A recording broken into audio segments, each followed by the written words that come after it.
All my direction. And now I wish that I. What up, Mikashi? Snack muted in public at the moment, but hope everything's going well. It is. I'm giving you 2 thumbs up. You can't see it. It is.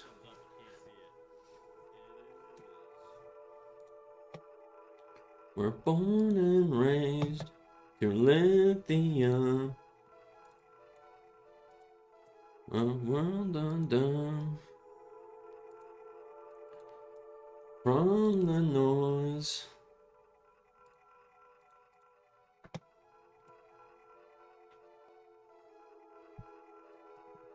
I'm just reorganizing my station right now, guys. I had a bunch of people over yesterday, so shit's kind of all over the place. Give me a second.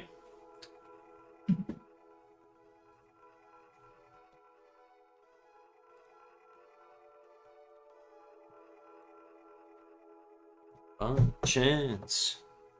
I've lost all direction. I've lost all my direction.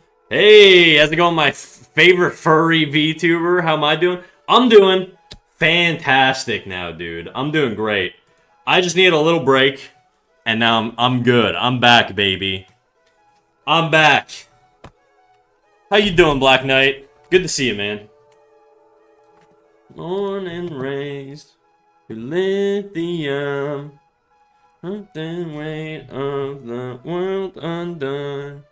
Like a bird from the noise. In search of...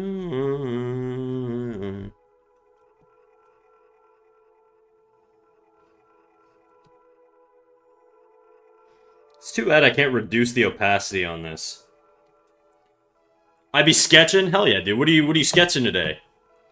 I'm just waiting for the ads to finish running, and then we're gonna drop a Discord notification. You know the deal. You know how we do. I've been trying to draw in perspective a little bit. So that's probably what I'm gonna be doing today. Is just doing some perspective shit. You know, just trying to figure out different poses. Right now, what I'm gonna do is I'm gonna take this lady here. I'm gonna try and bend her forward. I'm just gonna try different rotations. Right now, they're just this. We got a fella here. And we got a lady here. They're both 3/4 front on. I was kind of playing around with this guy, just doing different shit or whatever, but that's the plan. I think this guy's head might be too small, actually. Bad habit of mine. Born and raised and raised. Born and raised and raised.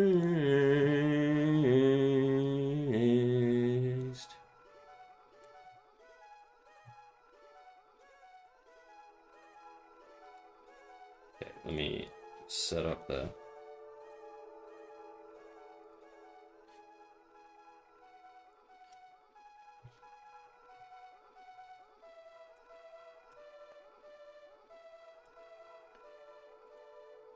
Alrighty. Oh shit, I may have dropped the link a little soon. Fuck, people might join and end up getting stuck in ads. Oh well. That's life, I guess.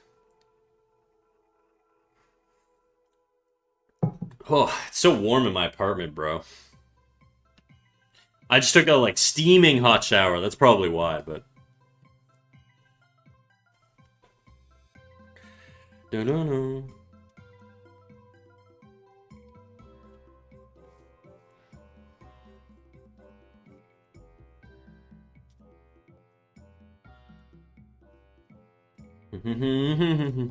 Okay, so if I have... Let's say I have... Her skull lines up relatively, like, here-ish. Or not skull, spine. It's, like, relatively here. I don't want to listen to this song. Yo, Saturako, how you doing, big dog?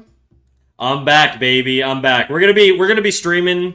I'm gonna skip this song. We're gonna be streaming back at our regular routine. But, I have 17k. Oh, no.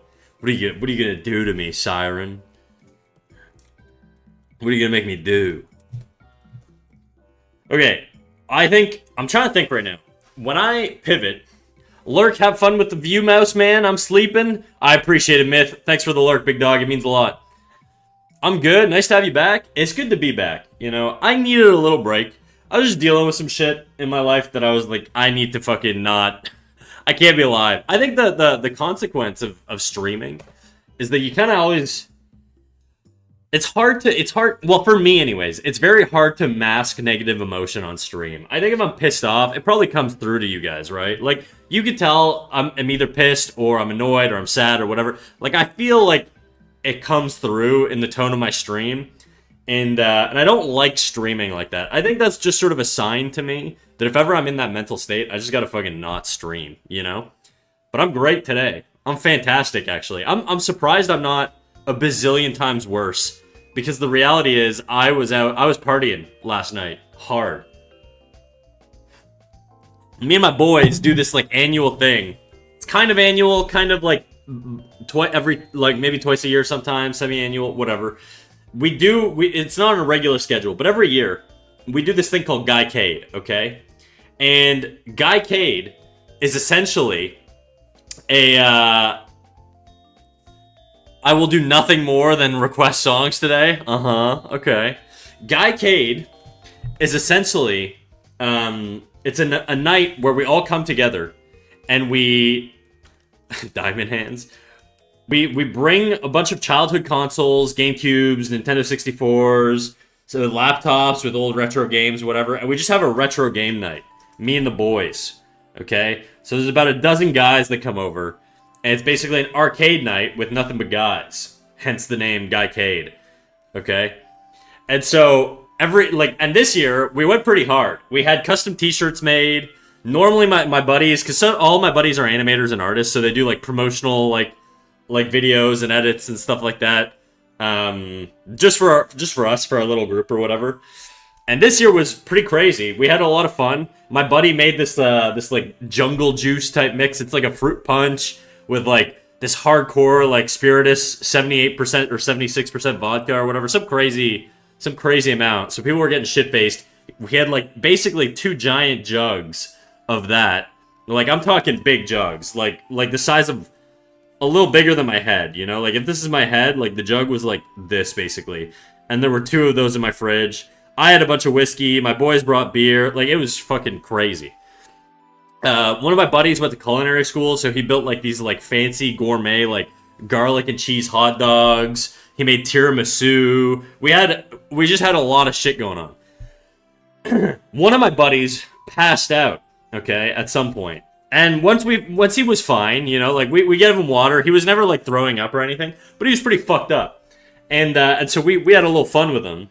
He was basically passed out, like, snoozing. Once we made sure he was breathing and, like, all that shit, and he was alive, we hogtied him, okay? And we hogtied him, and then we all just took turns posing with him like he was, like, a prize pig that we just captured. And so we just have a bunch of pictures of us with our boy who's, like, blackout drunk. Just fucking hogtied. Do it jiggle? Shit, you know it do. You know it be jiggling, dog. You know it jiggle, Polybits. That was the highlight for me, I think. Was the fucking... Oh, dude. That's promotion on streamboo.org. How about I promote you to being banned, bitch? Give me 2 seconds here. You're very lucky, darling. My fucking thing is lagging. It won't pull up. Let me try this. There we go. There we go. But yeah, it was fun, dude. I didn't realize I knew how to hogtie. I mean, I probably don't. I basically just took my buddy, who's passed out on my floor, okay? So he's like... He's on the... Actually, I should do it in perspective. So he's like on the floor here. And he was passed out. This is his rib cage.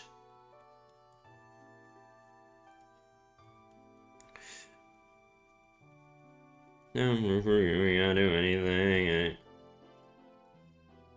So he's like this, right? His arms are extended out. He's like literally just like blacked out. And then I took his arms and his legs and I tied him up like this. So his arms were like this. And his legs were like this.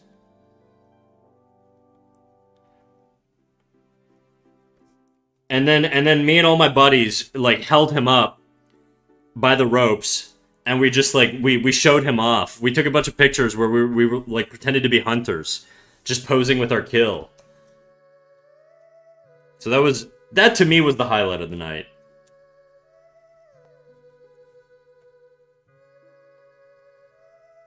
If you guys get the opportunity to hog tie one of your blacked out friends, I would say do it. Obviously, be safe. Make sure they're alive. We were very cautious. We were very aware, and we were monitoring him and all that stuff. But we had fed him like a bunch of water at this point, so he was good. Like he texted me this morning. He's all good. So no harm done. But yeah. Anyways, maybe I'll just learn to do some hog tying. It was very fun. The real question is whether to save for VIP or a game stream. I'm gonna be real, dude. I don't think you're ever gonna be able to afford a game stream. I don't think anybody is. I think one day I'm just gonna break that seal before anybody actually purchases it. Except his reputation. Oh no, we have a little Discord server for just us where we shared all the photos from Guy Cade, and he was totally fine with them. Like I asked him before I posted them because obviously he's unconscious, but like yeah, he was totally cool with everything. It was very awesome. Missed opportunity to sell your buddy to a group of very thirsty middle-aged cougars. I don't think his wife would approve of that. That'd be a hard one to sell. I'm redoing this guy's head just because I think his head's a little small.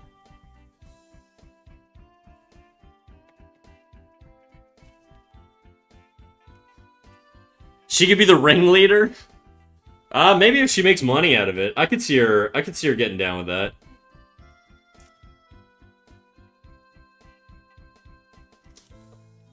Okay, that feels a little bit better to me. Confetti Yeti has been a moderator for 18 months. Didn't know this was a thing. I didn't know this was a thing either. Yeti, that's gotta be like... I mean, it's basically almost the entire duration that I've streamed. I've streamed probably for, what, 25 months, maybe? So, you became a mod 6 months in. But I think you were one of my first mods, Yeti. Were you not? I'm trying to think who my first mod was. It was either you or, like, Boba or something. 2 years, 9 days, 18 hours, 27 minutes. Insane. That's so long. I respect the hustle. I do too, Yeti. I appreciate you, Yeti. Thank you. Thank you for the 18 months of subbing. Thanks for everything you do. I appreciate it. I appreciate it big time. Okay, guys. I think I'm going to draw my buddy hogtied. I think that's what I'm going to do. So, let's think of a nice perspective. Probably something like here.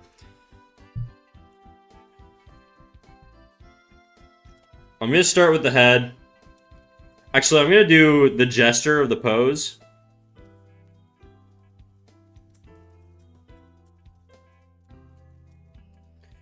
I'm just trying to do stuff a little bit more complicated. I was actually I shouldn't do it on this layer. I was going to draw this lady bending forward, and I still want to do that. Today's just going to be kind of a practice day. I'm just going to be grinding out a lot of this shit. I'm going to raise my desk a bit.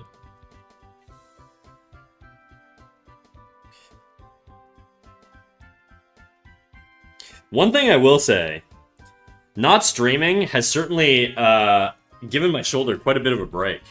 So, there's definitely a correlation there. I'm just going to turn on my fan, or my AC, because I'm a little bit warm right now. Give me a sec.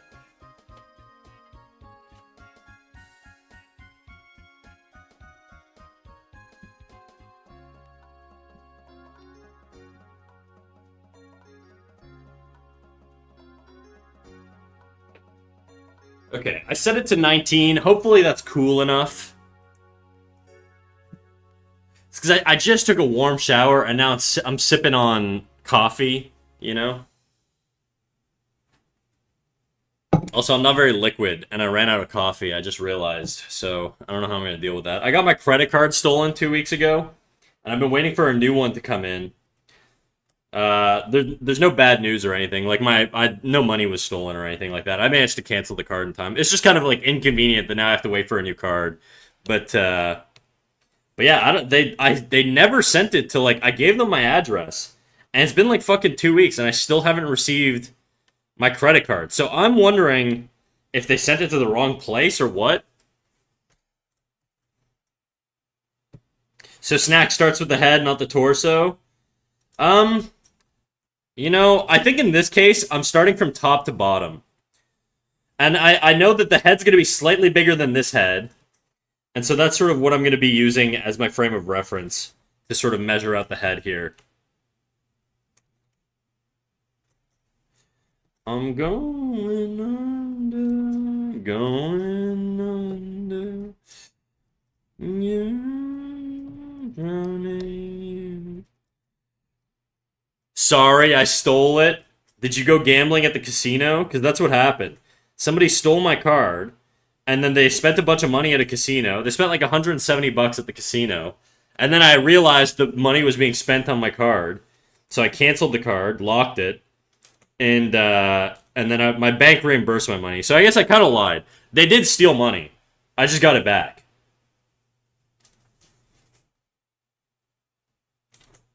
Does this feel bigger than the other head?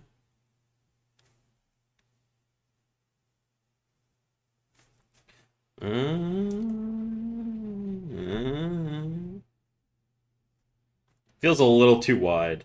Let's narrow it in.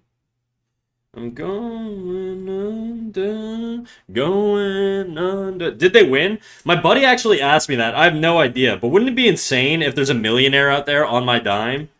Do you think I'd be able to sue? Like, if I found out a guy stole my credit card information, spent my money at the casino against my consent, and then won millions of dollars with it, do you think... I think I would have a case. I think that would legitimately be, like, lawsuit worthy. If they win big, they owe you some of the winnings. I'd go for all the winnings, dude. I'd be like, you owe me all of that shit. Or you can go to jail for defrauding credit card information. Your choice. Dealer's choice.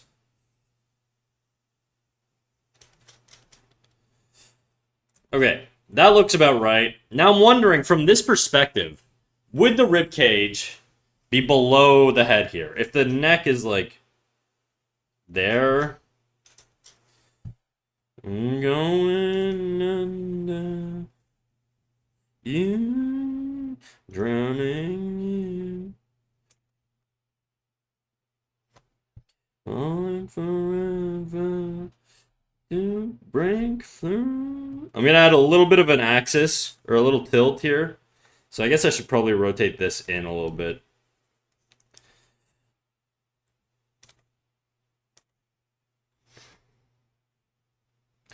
Going under.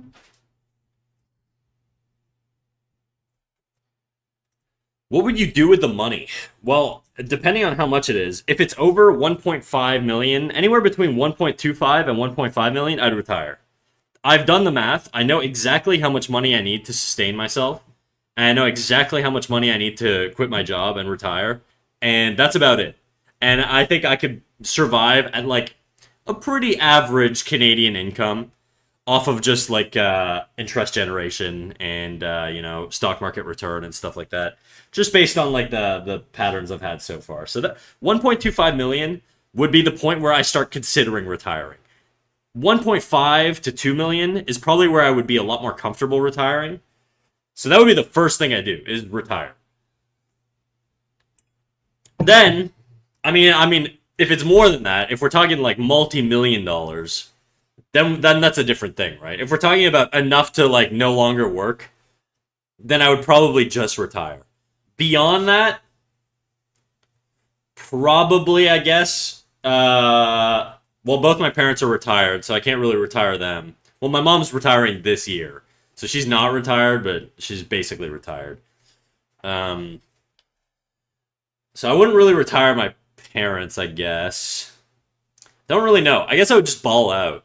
I'd probably go immediately buy a condo in like Japan or something like that, in like the middle of Tokyo, and I would probably just stay there half the year. to be quite honest. That's probably what I would do. And then I'd probably just draw all the time. I'd take courses in different countries. I'd probably go to like, I don't know, like, maybe like South Korea or Singapore. A lot of countries where there are a lot of artists that I really respect. I would probably go there, you know?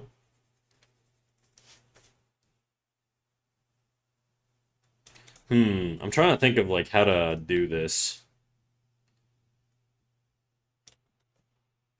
Because it gets narrower. Like that's the width here versus the width here.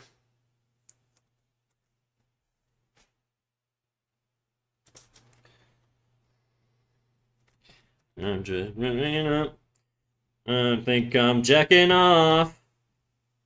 Just paranoid. Sounds like a plan. What would you guys do if you won millions of dollars? Like, let's say you don't have to work again, okay? And you want to just, you've got a bunch of disposable income. What are you doing? I would probably launch Guycade 4. And I would probably actually have, like, professional promotions and shit like that.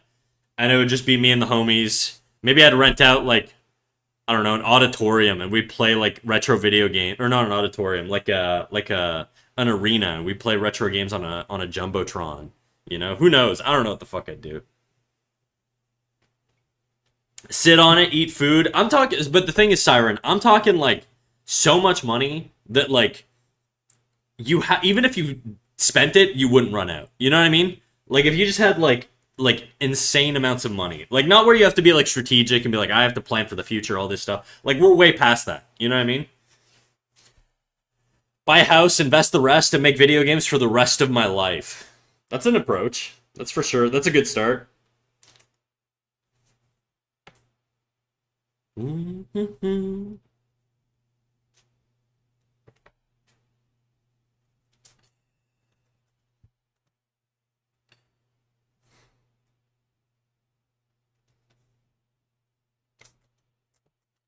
I think this would angle a little bit more like this.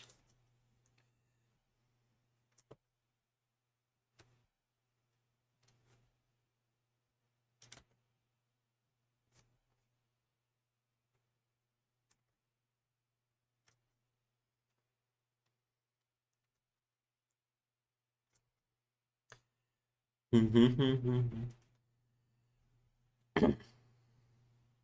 take a year holiday in Japan and then make games. Are you guys all game developers? I found that to be the same for me as well. 1 to 2 mil is enough for retirement. That's about it for me, yeah. I think 1.25 is where I can really consider like I'm retiring, you know? Um it also depends, I guess, like on other stuff. But generally speaking, like, yeah, 1.25 million, I'm like pretty confident I could retire with minimal stress. I wouldn't be living lavishly. I'd be making like, you know, maybe I might my salary would like be probably around like 50K, 50 to 60K a year, just off market returns. So I'd have to be a little bit like diligent with budgeting and stuff like that. At a 1.5 to 2 million mark, I think I'd be Gucci, more than Gucci. I don't think I'd ever spend more than that in a year. In the beginning of my career, I did some sort of game dev work. Oh, hell yeah, dude. In the beginning of my career, I worked in animation, and then I don't do that anymore. My bro wants money, so I gave him some and my parents. I won't know what to do with it. I'd be trying all kind of new foods for sure, though. A convertible, a place to live, investments, of course, dude. Dude, we gotta normalize artists investing. I feel like every fucking liberal, like artist guy that I know or girl that I know, like in my friend groups, none of them know anything about like proper financial management, and it stresses me out, dude. It's like free money. It actually is. Crap, what up, dude? How you doing? How you doing? How's life going? I'm gonna change my angle here. We were talking about how yesterday I hosted a party at my place called Guy K, where we played a bunch of retro games with my buddies. And one of my buddies got blackout drunk, and we hogtied him, and then we took a bunch of pictures with him like he was a like a prized pig. you know? So that's what I'm drawing right now. I'm drawing my buddy Blackout Drunk here.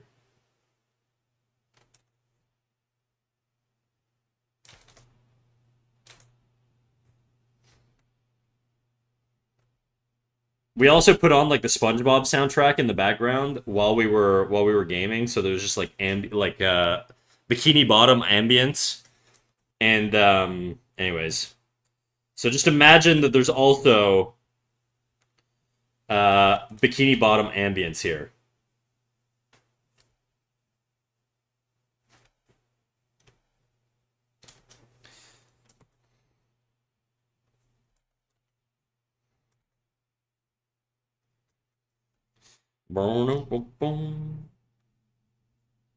His hips were kind of like, if I remember how he was positioned, his hips were kind of like turned out a little bit. Oh my god. Sounds like a 10 out of 10 drunk experience. Gonna add the bikini bottom flowers. What are the bikini bottom flowers? Oh, like, no, what are the bikini bottom flowers? What the hell? Bikini bottom flowers. Oh, I see, like the squiggles and stuff. Oh yeah. I'm actually just doing like perspective practice right now. I'm not actually doing anything too illustrative. It really is just sort of anatomical practice.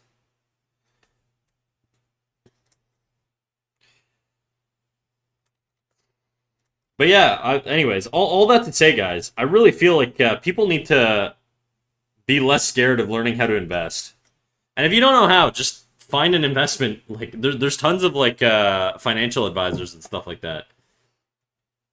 The return you'll get off of it like outweighs most of the payments. It's gonna be more expensive than doing it yourself, but if you're like paranoid, and also there's a lot of safe options out there too. Anyways, I'm not gonna go on my. This isn't a financial stream, but I just feel like marketing and financial management doesn't come well to a lot of creative types. So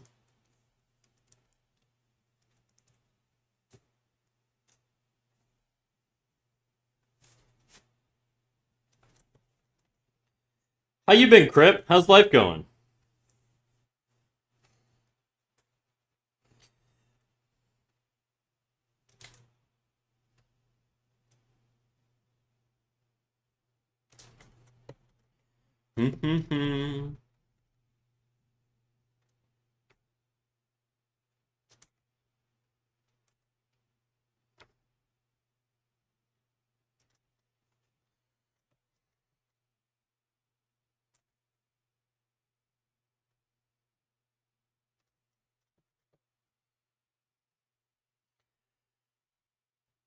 My birthday turned into a 4-day affair, and it took me forever to recover. Damn, dude, what'd you get up to? Crazy. I need to learn to invest, but it's super good. So I kind of started with mutual funds and GICs. GIC, you're Canadian, right, Siren? If I remember correctly, GICs are probably the move. If you want to do it brainless in Canada, look into ETFs. You know, it's just a big diversified basket of stocks. It's like it's not risk free, but it minimizes risk. Yo, Snack, been a while. How you doing? I'm doing good, dude. I'm doing pretty good. I'm doing pretty good. How you doing, Joe? Otherwise, life's grand. More art, reading, and back to lifting. Hell yeah, dude. I've been getting dry needling done on my shoulder. I don't know if you guys know what dry needling is. It's a very weird thing. You basically think of acupuncture, but without all the mysticism. Okay? They basically stab your muscle a bazillion times. And the point of that is to get your muscle to sort of twitch, contract, and release.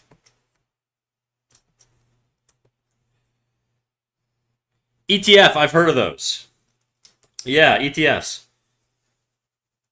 An ETF is, if you think of a stock, right? Like, think of a stock like Amazon, Google, whatever, right? The classics.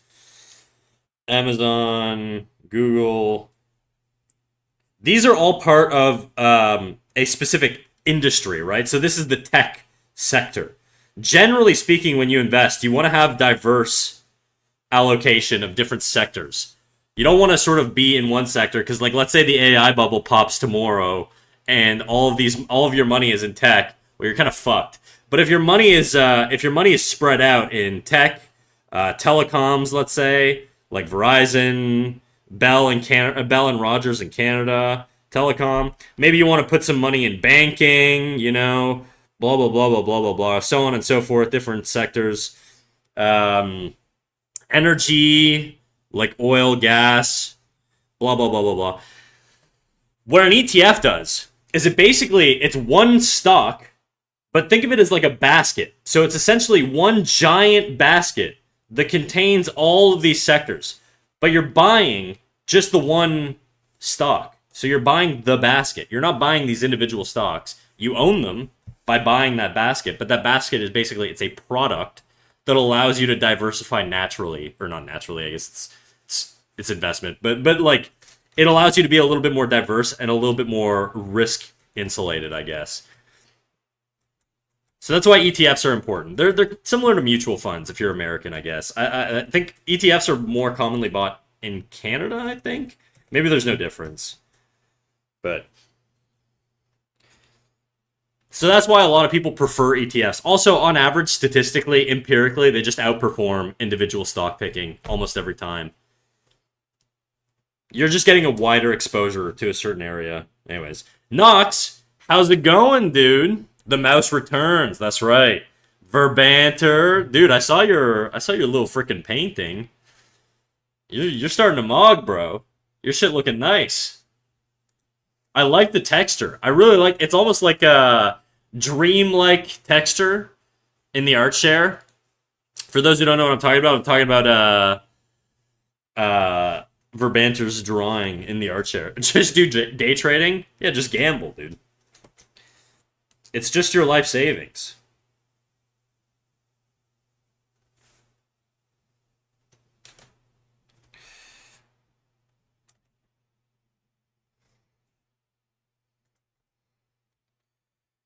Now, this is the part where I say, I'm not a financial advisor. This is not financial advice. Everything I've said is for entertainment purposes. Invest at your own risk. Don't sue me, please. Okay? But it's worth getting a basic understanding of, I would say, for anyone. I'm evolving or whatever. It's thanks to you and PK's help a lot. Oh yeah. I mean, I think you're doing great, dude. Hello, Mr. Snack, over on YouTube by Ganner Goat. Hello, Mr. Snack. Haven't seen you in a while. Yeah, Ganner Goat. So the last month, I want to say 2 weeks, I've been sort of a mix of busy and stressed out and just sort of not very emotionally down to be in streams or whatever. So I just took a little break. I feel like I'm good at sort of knowing when to push and when not to push these days. I'm trying to get better at it. It's a big skill I'm trying to develop. I just wasn't feeling it, so I took a little break. And I feel fantastic now, and we're back. And all my issues have cleared, and... Did you vote for Alberta to leave Canada? Yeah, sure, fuck them. Let them figure it out on their own, God. You're gonna trigger the fuck out of me, Verb.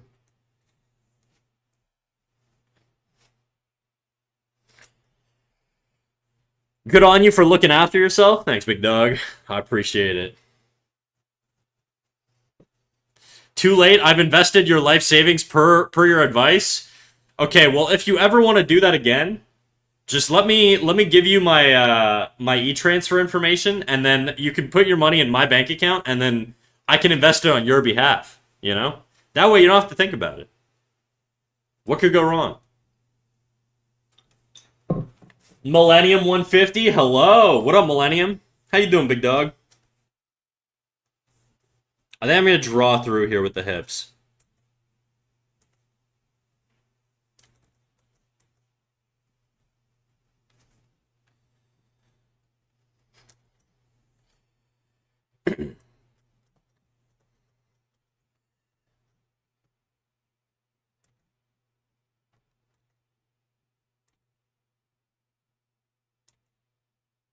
I want to fly away.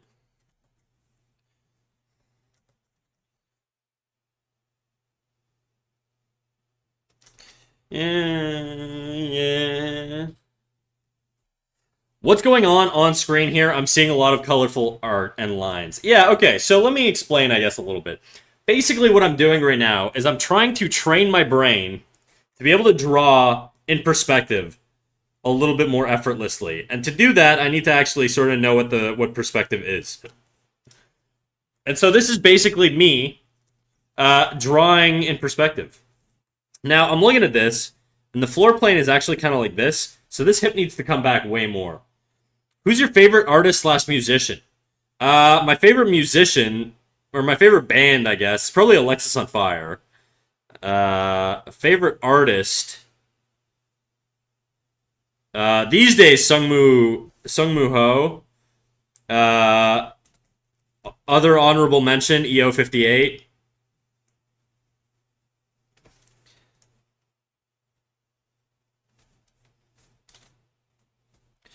But yeah, those are probably my picks these days. This feels really, really... I think it would be more like...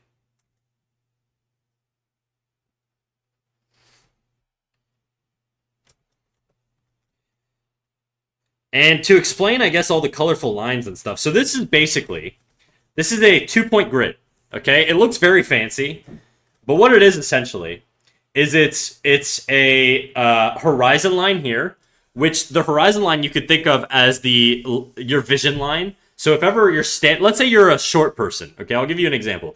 If you're a short person and you're looking up at someone, your horizon line is going to be below the person's face. So let's say this is your horizon line here. That's how tall you are. This is where your eyes are positioned. Okay? Anything above that horizon line you're looking up at. And so you're going to see, if it's a head, you're going to see like a lot more of the bottom plane. Right? You're going to see the bottom of the skull here. Whereas if they're shorter than you, maybe you'll see above them. So you'll see the top of their head.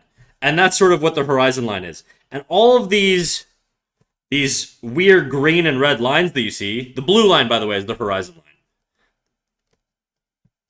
Horizon line. So that's basically your vision point. And then from there, if you look out here, we've got these two dots. We've got a plus here. It's hard to see, but there's a plus. I don't know why it's not letting me go to it. Whatever. It's not letting me go. There's a plus right here. Okay? And then there's another plus, if I could zoom out, if I could frickin' zoom out, right, god damn it, right here, okay? These are called vanishing points. So these basically define I guess the focal, would it be the focal depth of a scene? So an example is, if I draw a box using these two vanishing points, all I'm doing is I'm reconnecting each line. And I'll show you exactly how this works. I'll lock it so that it's even clearer. So now I'm snapped to this line, okay? So everything I draw now is going to be snapped to this ruler. So if I'm drawing my lines, I'm just basically going from wherever here all the way back to here. And then I'm going to do a vertical line. Vertical lines don't really follow the VPs or vanishing points, okay? But now if I'm doing this, see, these lines are going straight. Like, if I continue this line, it's going all the way to the vanishing point. If I continue this line, it's going all the way to the vanishing point. This side here is going to go to this vanishing point, all the way over here. Okay? And notice how right now, if we're drawing a box using these vanishing points, it's below our horizon line. So what does that mean? It means we can see the top of the box, right? Whereas if we did this exact box, look, I'm going to trace the line straight up, okay? So we're going to We're going to do the exact same box above the horizon line now. Would you look at, what do you guys think is going to happen? We're going to see the bottom of the box now, right? So if I go we're moving this box up.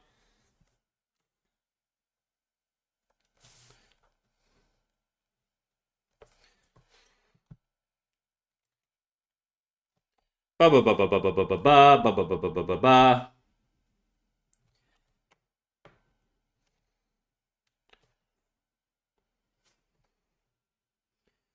look at that. Now we see below the box. Okay? So this is how you determine how an object is oriented in space. Okay? These vanishing points and horizon lines, basically guidelines to help you orient yourself. And if you're a character, Right now what I'm doing is I'm just doing like a neutral character. So like let's say in this particular shot or in all these particular shots, the horizon line is basically at the height of like a guy who's crouching with a camera, let's say. And so when you're looking at the top half of this character, you're going to see a lot of the bottom planes. It also means that a lot of the cylinders and stuff are going to be curved upwards. So if I did a cylinder here, the curve would be above, like here, and then as it comes down past the horizon line, the cylinder would be curved the other way. Just a little bit. And then that's how you orient different features in space. And so using these geometric shapes, you can sort of design characters in space, essentially. And that's what this is what this grid is for. It looks really complicated, but it's not. All you really need to pay attention to is this vanishing points lines, this vanishing points lines, and whether your object or line that you're drawing is above or below the horizon line, because it's going to dictate the orientation of the curve. The farther away you get from this horizon line, the more extreme it's going to be. So if I move this cylinder down here, well, now if I'm drawing that curve is going to be way more intense than the curve that's up there. And that cylinder, you're also going to, because it's completely below the horizon line, you're not going to see the top of it. I'm drawing it behind this box here, but that's essentially what this is for. So it helps you sort of move things in space. And if you can practice this enough, you'll get to the point where you can basically just think about it freehand. Maybe not perfectly, you'll probably still have to be a little bit more deliberate, but it's just a good form of practice. It's something I did in college. I never did it with characters, I always did it with environments. And so I'm trying to get really good at doing the basic like mannequin and trying to be able to twist and move poses, keeping perspective in mind. And right now we're just using a basic 2-point vanishing point or 2-point perspective. 2-point perspective just means there are 2 vanishing points. If there was a third vanishing point, like let's say there's a vanishing point over here, then you would have like a different perspective, and it would be bottom up. So you'd be looking down at a person. It'd be very different, but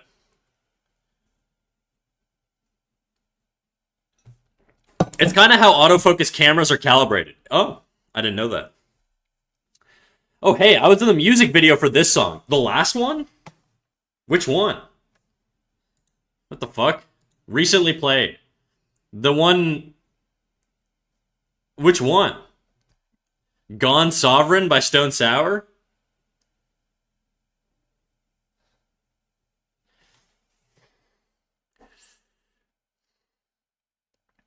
You can mathematically...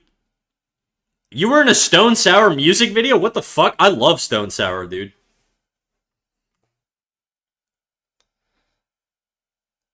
Was it like a crowd shot, or was it like an actual like gig or something? And while you reply to that, I'm gonna go fill my coffee mug. I'll be right back.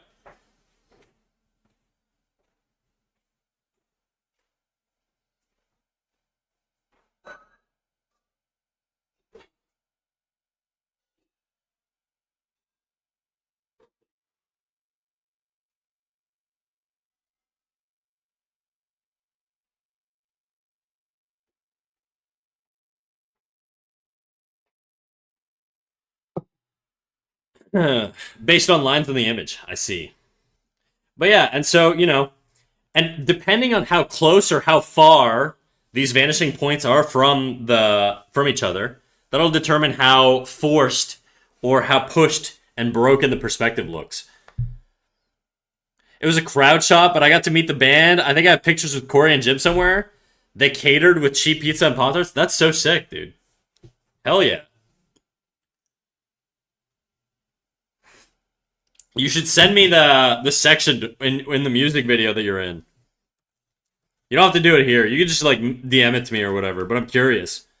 I'm gonna go look anyways, but it'll save me the time from having to do the fucking Where's Waldo of Where's Crip.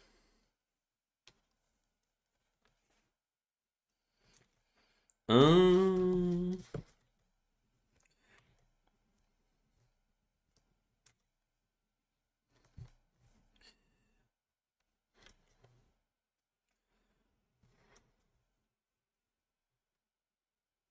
I'm just kind of guesstimating where the legs would be perspective-wise. I don't actually know that they would be there. Just kind of guesstimating. Now, if it's the case that this arm lines up roughly with the base of the rib cage here, and it's about this long, if I track sort of an arc, I'm trying to figure out where my arm would go if I was foreshortening it over here. If this is the pivot point here, it's going to be something like that. Something like that. I'm trying to think. If I elevate my elbow or my arm, where does my elbow line up relative to the top of my head? It's slightly above my head. So I think it'd be probably around here, which means if I'm arcing it, probably need to have it in a slightly different position here. So I'm going to unlock myself from this grid here. It's a little too much. I'd have to see if I can find it. I'm hidden way in the back. Oh, okay, gotcha. And look completely different, like a young Crip. When did... Dude, Stone Sour was active like a long-ass time ago. How long ago was this? How young? You must have been like fucking 16 or some shit like that. They were popular in like the early 2000s.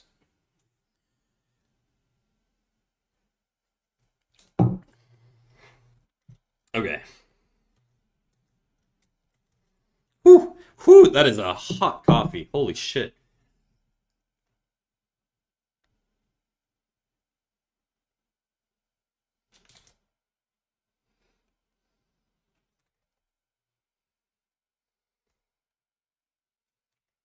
To the window, to the wall, to the sweat. Can't say that. Thank God I don't know the lyrics. 2012 or 2013, I think. I just moved for college. Hell yeah. You went straight to college after high school? I feel like do the shoulders like lower more? Like when they rotate? Oh, fuck. I'm not even.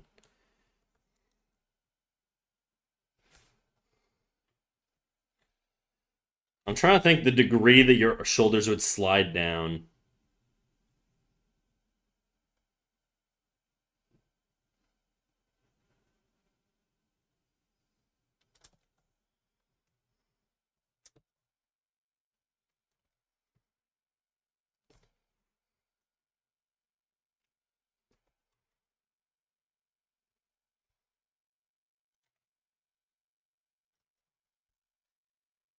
That forearm looks a little weird. You started classes at 17? Crazy, bro. I was still in high school at 17. I don't even think I was in grade 12. I didn't like fail or anything. I guess the Canadian system just takes longer. I would have been grade 12 actually. Eidolon Squeaks, hello. How you doing, Ado? Sorry I missed your message. Dizzy, what up, big dog? We went 2-2 and didn't go through. You rhyming? Spitting bars, dude. Did you watch Montreal get fucking destroyed yesterday, Dizzy?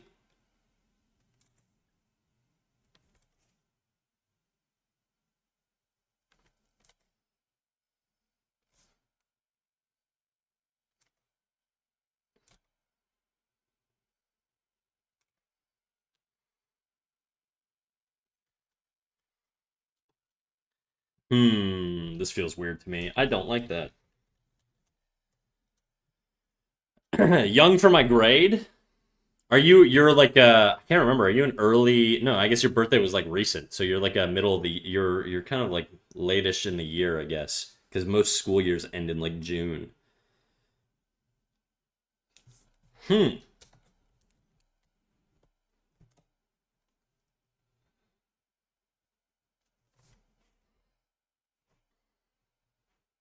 It's okay. Thank you for forgiving me, Ado. We were the first and last set of the day, so we were still playing, but should be free to watch the rest of the hockey games. I mean, at this point, it's just the two most evil teams in the playoffs: Carolina and fucking Las Vegas in the finals. Fucked up.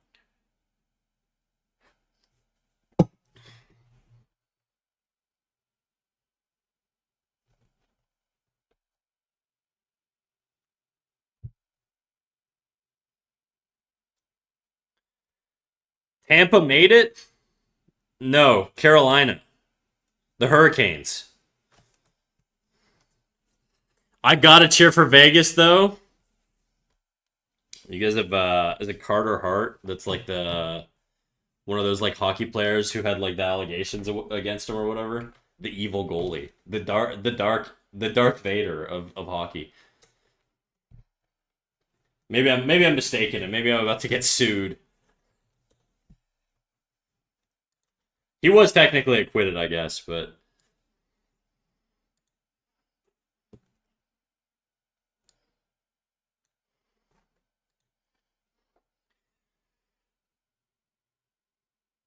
okay, I gotta go. I'm gonna try to BBL. Gonna try to BBL, dude.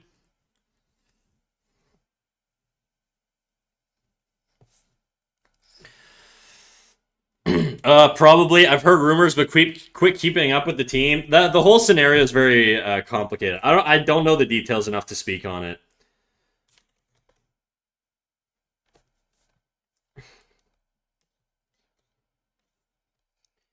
I tend to be hesitant to just sort of like go with whatever the internet says with things on stuff like this, because especially if there's like court proceedings and stuff, I feel like it's better to defer to the courts. But maybe I'm just a corpo shill. I was torn because they had Flurry, and I love that guy. Just didn't like him. What's up, nerd? What up, Jadu? How you doing, Big J? Vegas and allegations go hand in hand, though. Yeah, I can imagine. It is Sin City after all.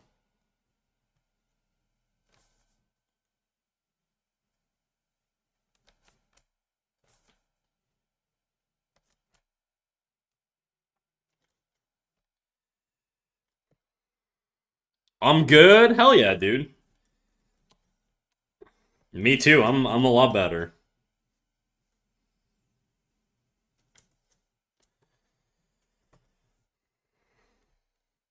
Okay. I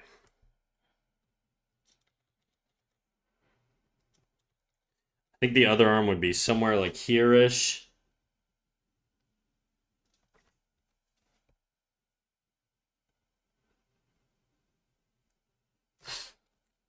Snack, when are we meeting up to go to a Maple Leafs game? Never. Never. That's not because I don't want to meet up. Just don't want to go to Toronto.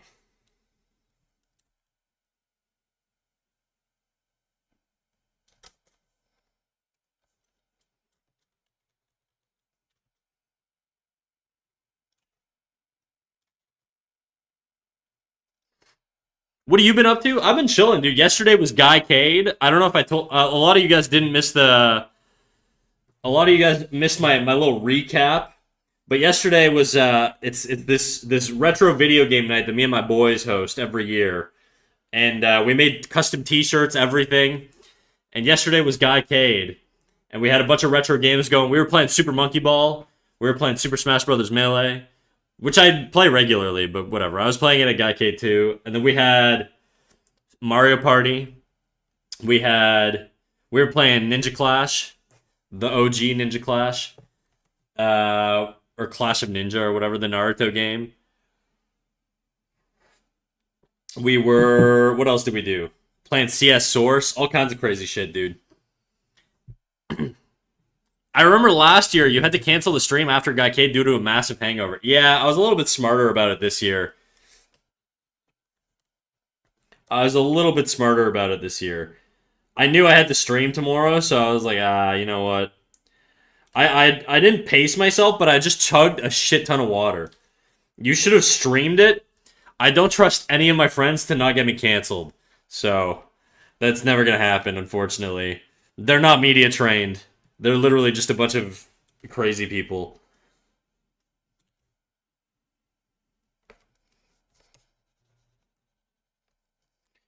Plus, you throw alcohol into the mix, just a bad idea.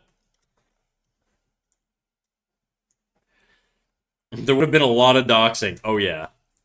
I gotta bounce for a bit. If I don't make it back, enjoy your stream. Alright, will do, Crip. I appreciate you popping in, dude. Have a good one.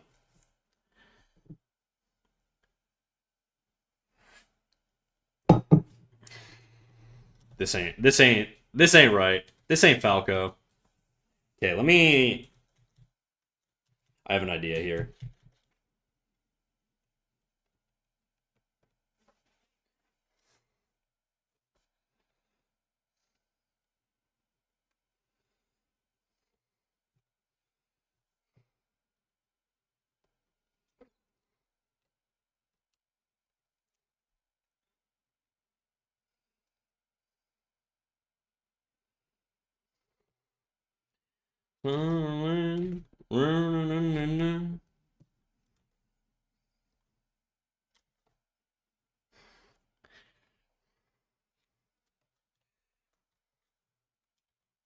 Trying to think how the perspective would be here. If his arm is turning away, is it turning away? I think it's kind of like neutral.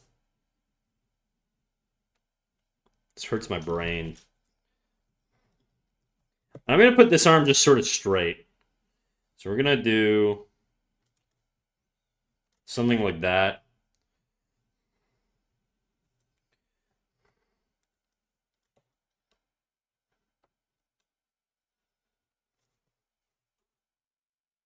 Oh yeah, and at some point during Guycade, one of my buddies blacked out. I was saying this earlier. I'm going to keep saying it because I love this story. One of my buddies blacked out, and so I hogtied him, and then me and all my friends just took turns taking pictures with him like he was a prized pig that we just shot and killed, you know? That's not a joke.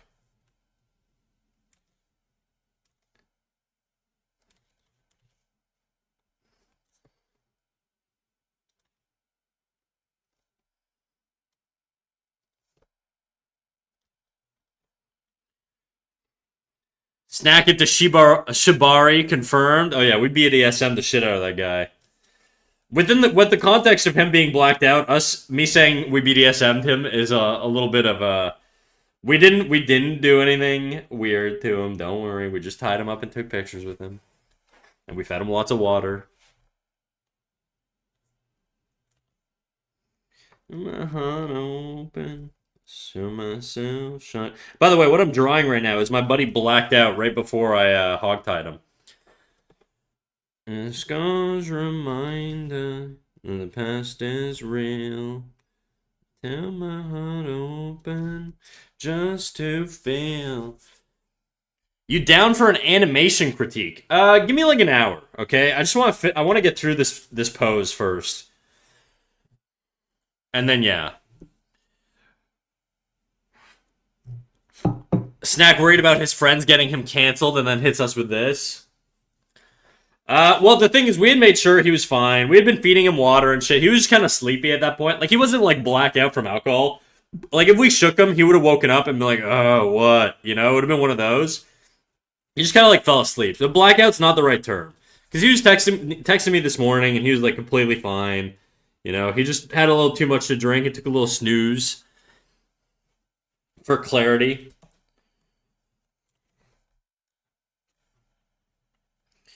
You're going down, but you never realized. In my head. But yeah, it was very frat bro activities, but I condone it.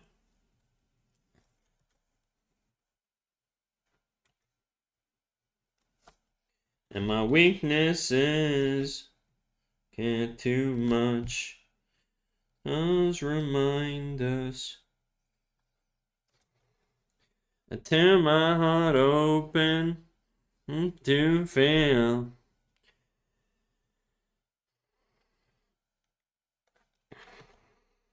I have to come around, why don't you just go home?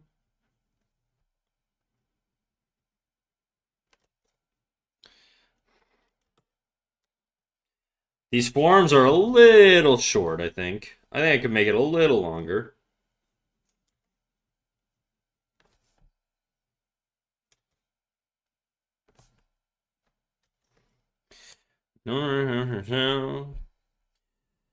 Alright, I'm gonna head out, leaving the hotel, then going to hang out in downtown LA while I wait for my brother and sister-in-law. Hell yeah, dude. Well, have fun, dude. Have a good one. Appreciate you popping in.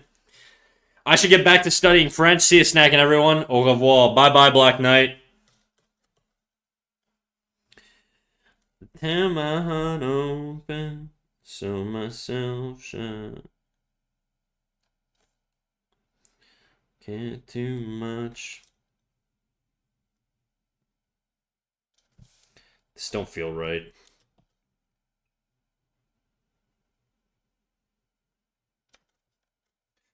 My heart open, so myself shut. Weaknesses that I care too much.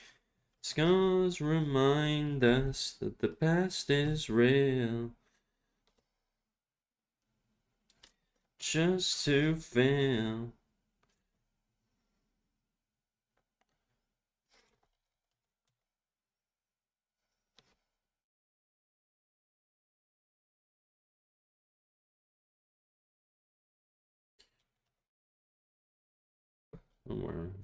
Rhyme and time again.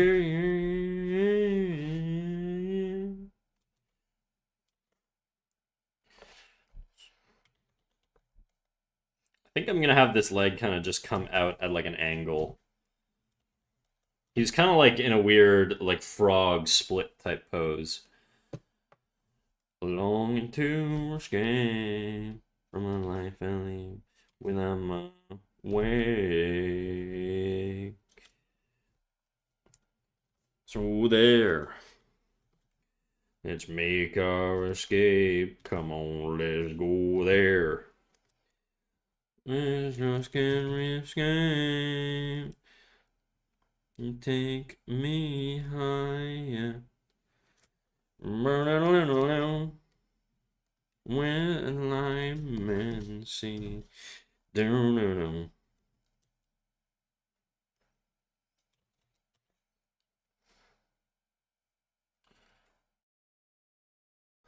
In streets like a world of change helps me to appreciate those nights and those dreams.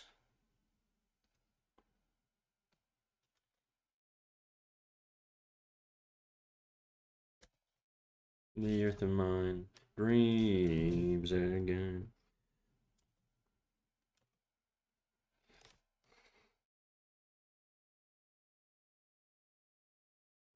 Place all our hand.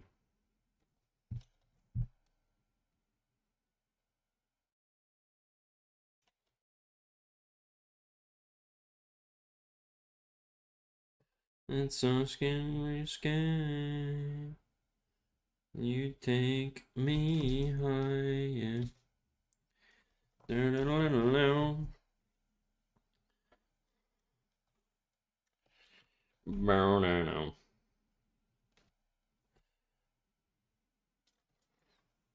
I think this other leg could be bigger.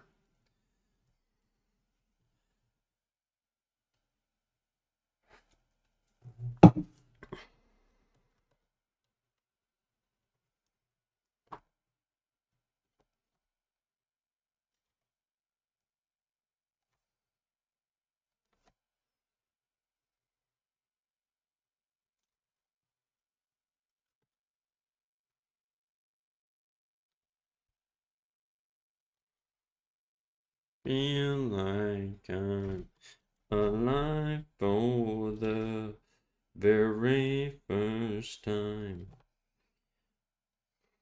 I'm strong enough to take these dreams.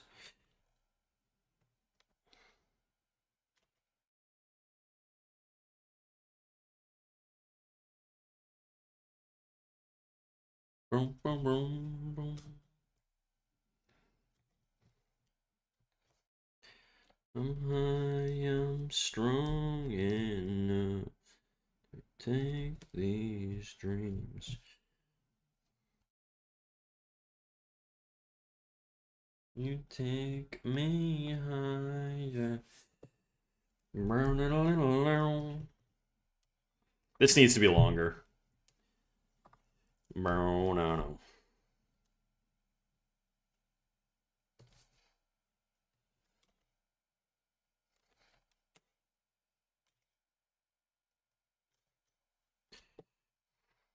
You think me, huh? Actually, it doesn't. Place where line man see. Ohada Yano. Hi, hi. What up? How you doing, big dog? Get in here. Get in here, Ohana. Ohada. Ohana means family. Ohada is your name. How's it going, dude? I'm doing some perspective studying right now. We're drawing my buddy who blacked out at my party last night from drinking too much alcohol.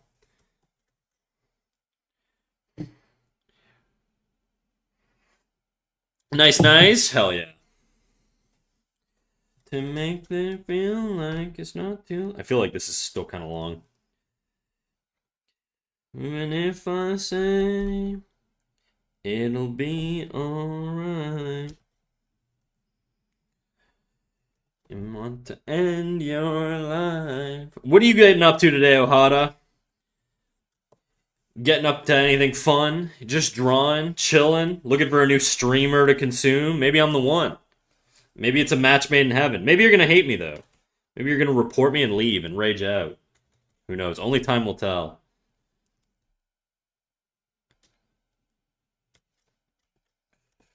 Who would have guessed it? And I am left alone.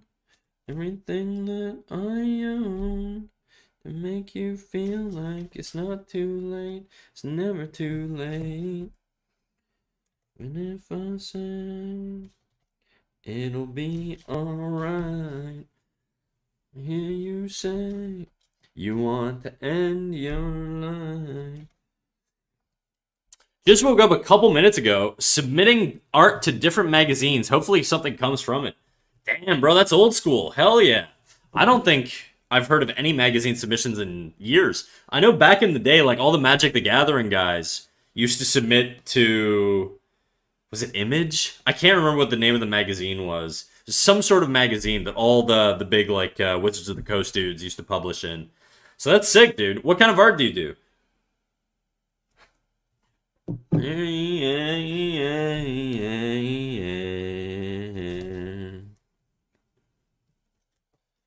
Will never be what I expected. And if I don't belong... Mainly manga style animation? Hell yeah, dude. Well, that's similar to like the way I draw, I guess. I mean, obviously you're watching me draw mannequins right now, but I do illustration stuff kind of like this, or you know, so these are some older sketches. Right now, I've just kind of been on my practice arc, just doing random shit, stuff like this, just kind of all over the place. We kind of did this one, and this was the drawing I was gonna do like last week, not last week, but like 2 weeks ago, where I basically was like, I need to practice perspective. I don't know what the fuck I'm doing right now. And so that's what I'm doing today. I'm just practicing perspective.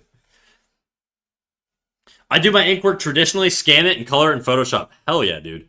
I love to see that traditional aspect. I used to, back when I first started drawing, I was really into like Copic markers and shit. Way back in the day. I have a very expensive collection of Copic markers that I never use. End up the same. Be missing. I must be missing the point. The signal fades away, and all I'm left with is noise. Sings on one hand. I'm not sleeping alone again tonight. Just trying to clean this up. It's just there's a lot of weird shit going on here. I want to have a little bit tighter clarity, you know?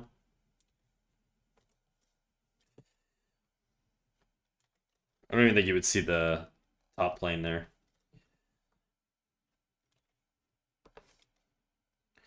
My youth is slipping. My youth is slipping away. Day after day.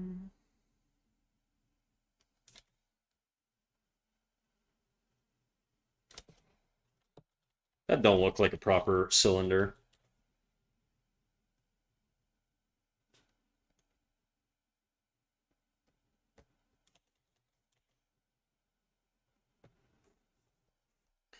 Alone again tonight. So much to dream about.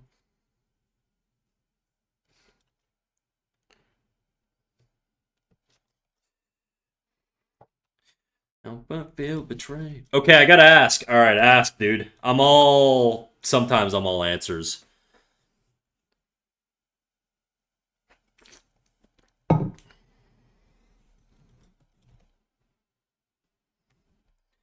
How did the mouse honkers happen? What's the lore? Okay, there's no actual lore. I'm basically I'm not a mouse with big fat titties, fat with a ph. Okay, I'm actually a dude who's also a mouse. Um, it just what happened was one of my mods would regularly threaten me because I didn't build the PNG tuber. One of my mods did, and he would regularly threaten me by saying that he was going to turn me into a mouse with big fat tits. And I was like, hey, whatever, dude, do what you got to do, you know. And one day he did it, and he added it to the PNG tuber. And ever since then, it's been a redeem on the channel, and somebody just happened to redeem it earlier, but it's not the default state. And there is a little bit of a because mice have massive testicles. There is a little bit of a debate within the community whether you're team balls or team breasts. You know, some people think they're tits. Some people think they're my giant mouse balls that are being pressed up through my shirt. It really is Schrodinger's nuts. You know, you never really know. Currently, they exist in both states. It's up to interpretation, really.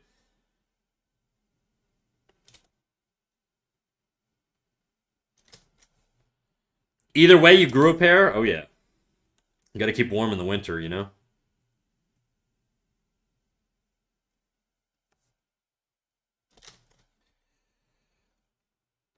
I feel like that ball would be a little bit more out.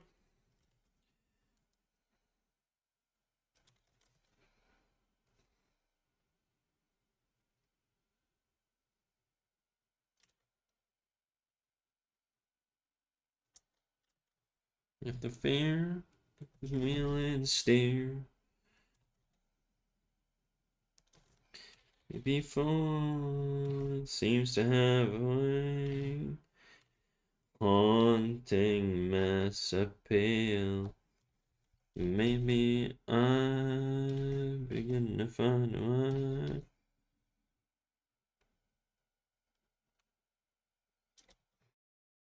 And tomorrow thinks I'll be there.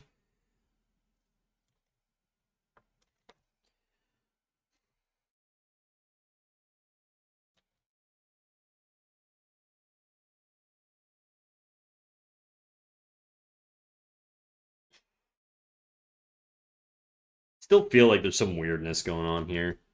I think it's just this hip ball that's like kind of bugging me. I think it needs to be a little bit more out to the side here. If your hip's turning out like that, I feel like the bone is going to be a little bit more in line with the central axis of the cylinder for the leg rather than off to the side.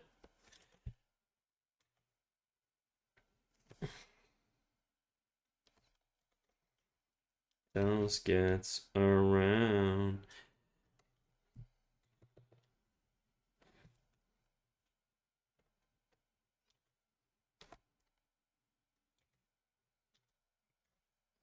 And tomorrow brings, I'll be. I think this needs to be bigger. Ollie the cookie, hello. How's your day been? It's been good, dude. It's fantastic. How's your day going, Ollie? It's doing good, bro. It's doing good. I feel like this needs to be bigger. Or, yeah. Just because it's a little bit more front on, it's not as twisted in perspective.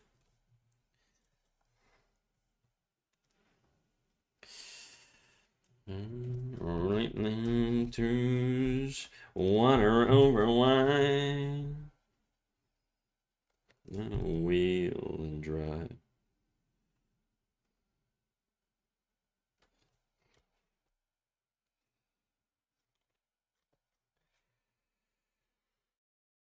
How's your day been? Pretty shite? Oh no. Oh no. I'm sorry to hear that, Ollie. Oh, well, I hope it goes better. Hopefully it is a little bit of a reprieve, you know?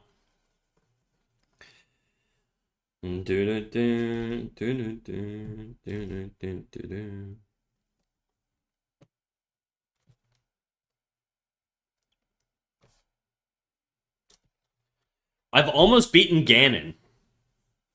I'm like basically at Ganon in Ocarina of Time. I'm like on the final boss. It's just work. It's been busy. I feel that, dude. I get that. Does it ebb and flow? Like, are you gonna get a little bit of a chill time after, or is it just gonna keep sucking indefinitely? Whoa.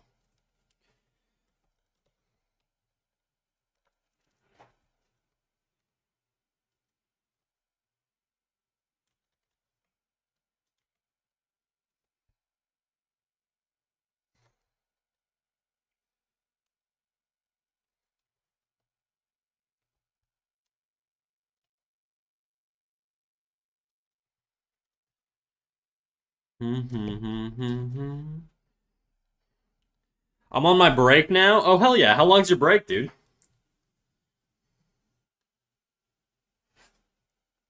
Can you give me 1 minute? I'm just gonna go refill my coffee pot. I'll be RB.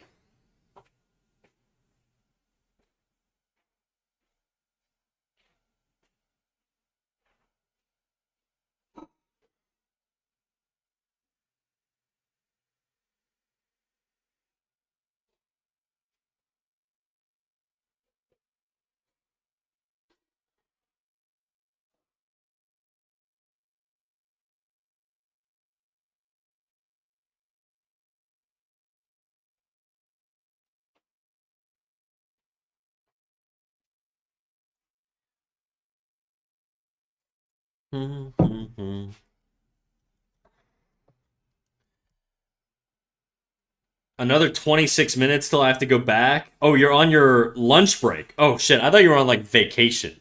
I was like, that's fucking awesome, but no, that is not awesome. That sucks. I'm praying for you, dog. You got it, Ollie. Only a bit more left. You know, you're halfway through the day.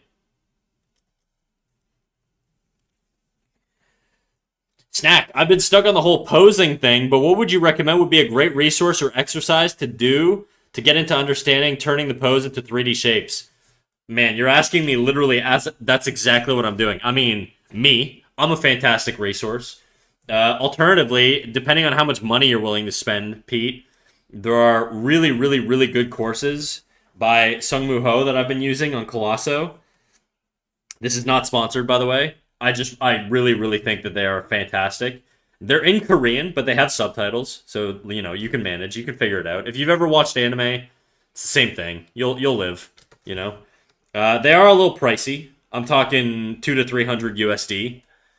But if you're willing to ball out, I think it'll cover exactly what you're looking for. And I'm specifically talking about his monochrome course and his designing something. What is it, like expressive characters or dynamic characters or something? He's got those two courses. I've done both.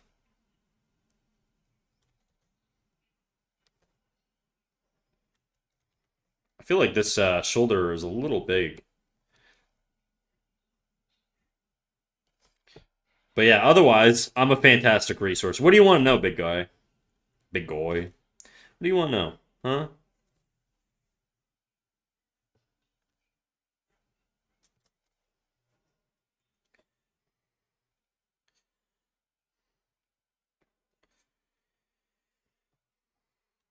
The basic blocks of the human body, if you're converting them into uh like a figure, is going to be a cube for the head, and it's basically a perfect cube. Okay, it's not like a rectangle. It's just a cube.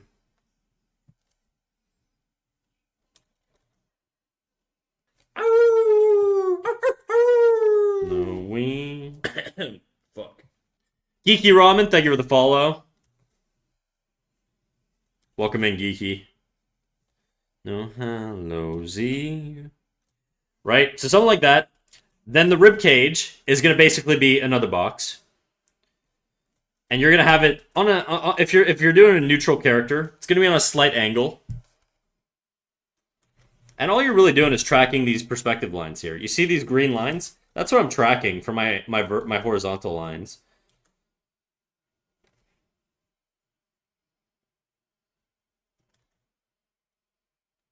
Right? Something like that.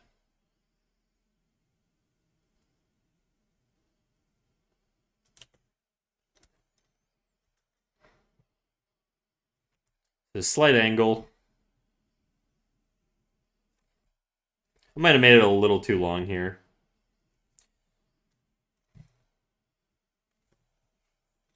But that's like a neutral standing pose. Then from there, Snack, I don't think I've ever mentioned how great your follow notification sound is. Thank you. I try. And then from there, all you gotta do, take these lines, drag them down a little bit, just a little bit, and then you'll identify sort of where the hip is positioned. It's just a little narrow space here.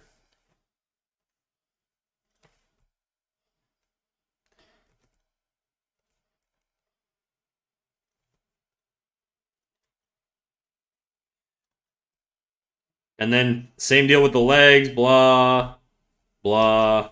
That's it, really. That's the magic. And then, so that's for the legs and the torso are basically cylinders. The joints are spheres. So if you find like the midpoint here,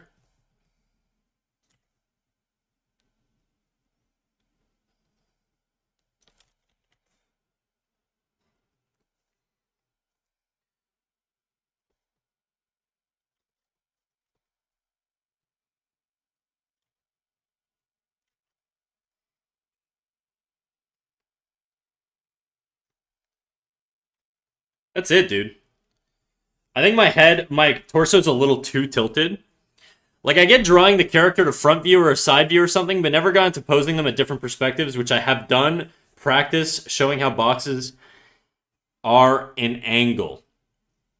How long are you going to be streaming, by the way? Probably 4-ish hours, maybe.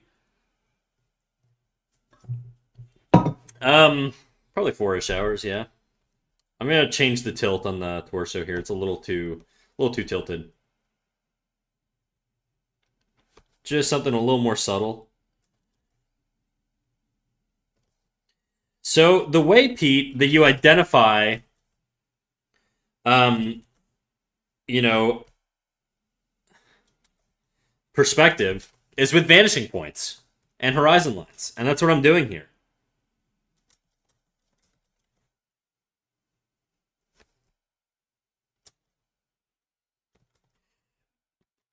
I think this head's a little big.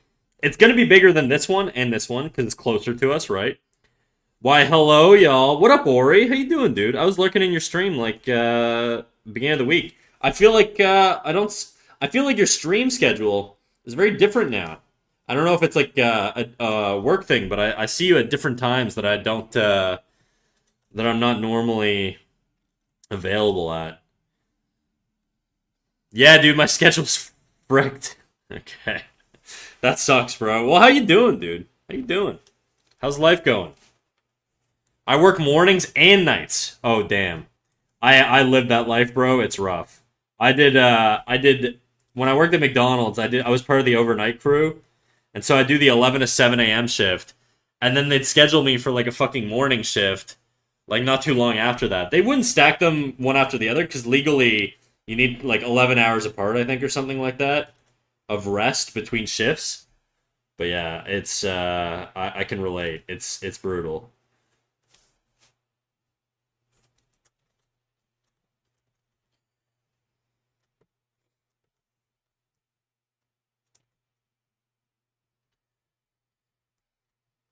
Hey, it's been so long since I've been able to watch your stream. Can I ask, how do you set up the perspective ruler in Clip Studio?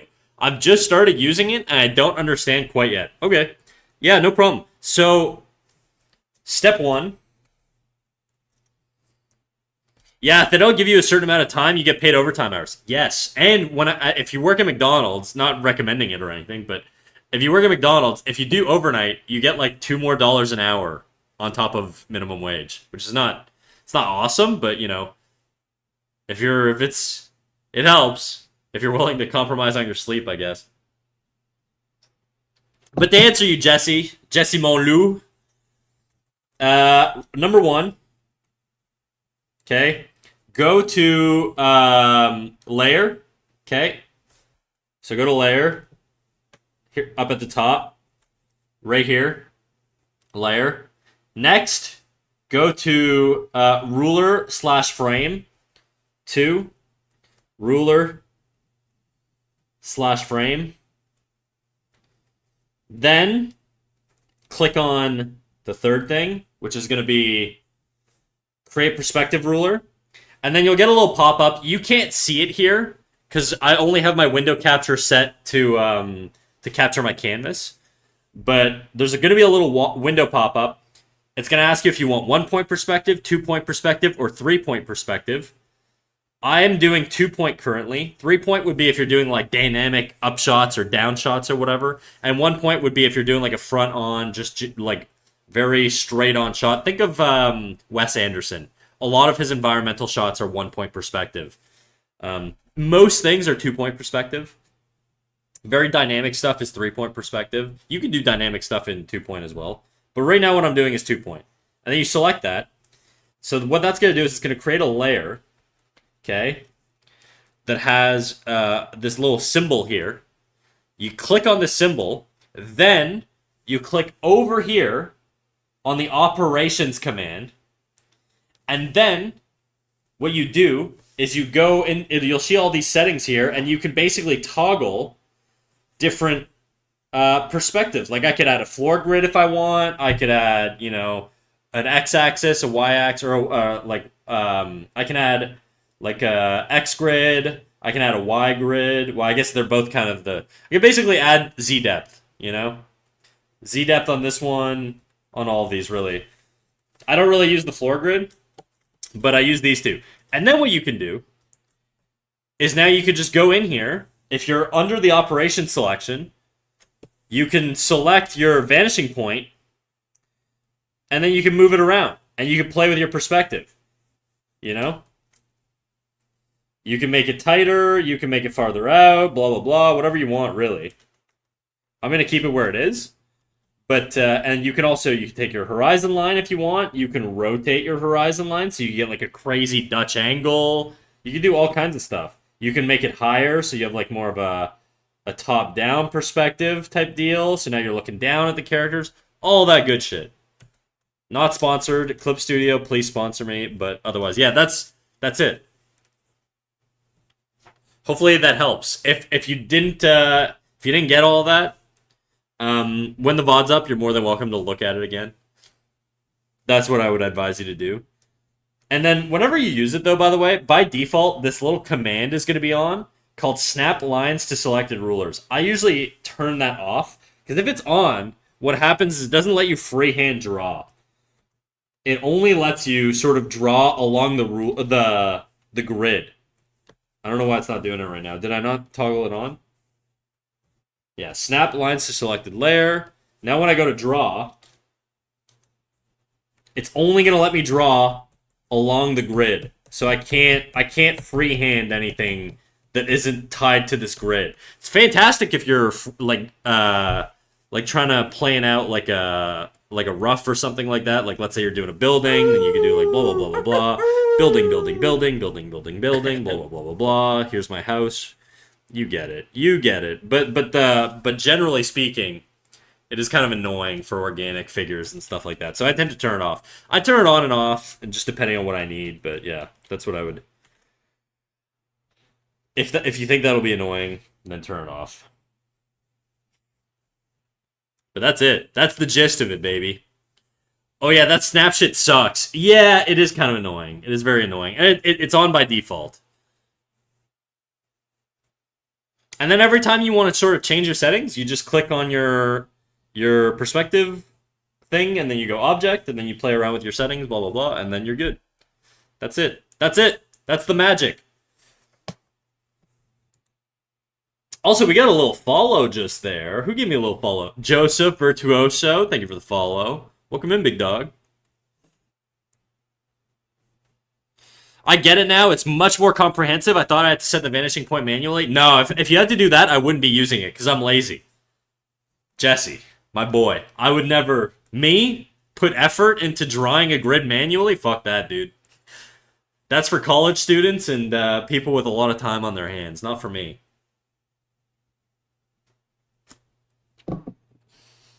I like cookies? Hell yeah, dude. At what point do you just sleep at work? If you're really, really, really, really liked by your boss, that's what I would say. Otherwise, I wouldn't risk it. If you've got a whole lot of faith that that's not gonna fuck you over, then be my guest. But generally speaking, I would not. What layer was I drawn on? This one. I'm gonna go back to drawing my incredibly drunk friend here.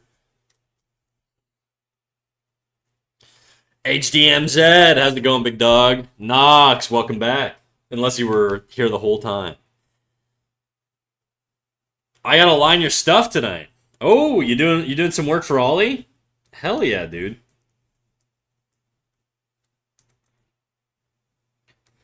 Well, Knox, if you ever need help on it, let me know. I'll give you some crits if you're ever struggling, to the best I can. Spotify's not connected right now. Huh, that's weird. Oh, you're right, it's not. Let me connect it.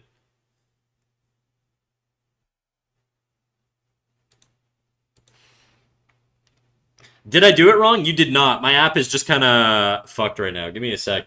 This app's been bugging for me, so I just got to reconnect my Spotify. Should take 2 seconds.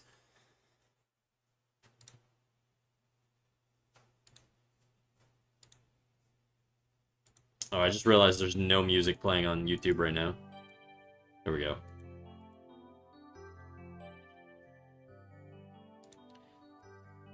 Okay, I think that worked.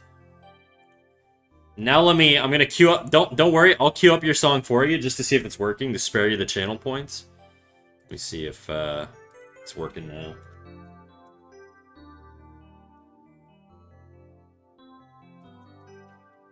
There you go. There you go. Thème de la couleur. Thème de la couleur de la mer. Very nice. First time I've been able to say hi in Snack stream and I fumble so bad. You pop in all the time, Ori. What are you talking about? You're always here, dude. Well, not always, but you're here. You're not like the dad who went to the grocery store and never came back, you know? I try to be. Also, thank you. No worries, big dog.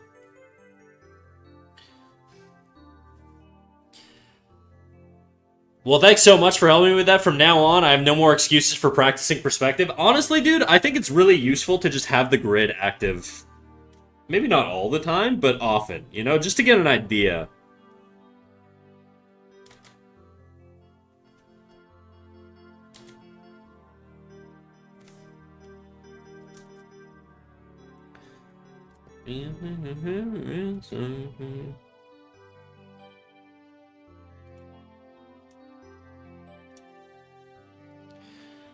Yeah.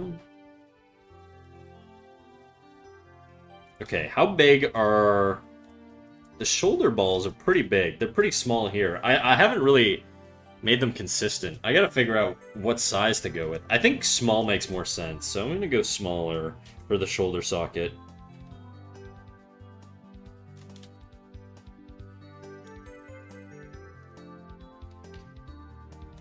By the way, this drawing is of my buddy who blacked out drunk last night at my little house party, so... That's what you get. That's what you get. Pass out at Snack's place and you're gonna get drawn. What fucking layer am I drawing on right now, dude? I am not drawing on the... I was drawing on the perspective layer. Let me lock that. I bet Snack's house parties go hard. They go aight. They go medium. Okay, they go semi-chub. Okay, they're not fully hard, but they're definitely not soft.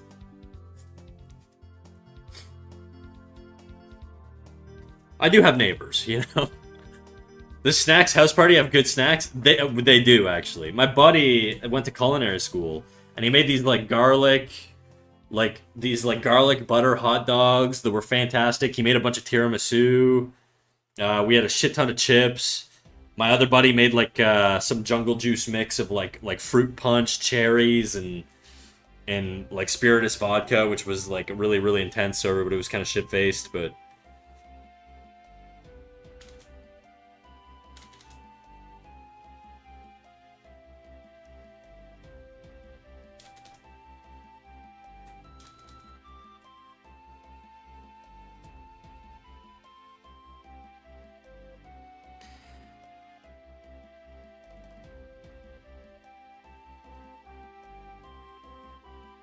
Does that feel right? It doesn't feel, like, properly attached. It also doesn't feel flush enough to the head. I think if your shoulder is, like, up and you're, like, prone or whatever, and you're drunk like this, I feel like your shoulder would be a little bit more flush to your head. I also feel like it's going to be more interesting if I create a rotation to my buddy's head here.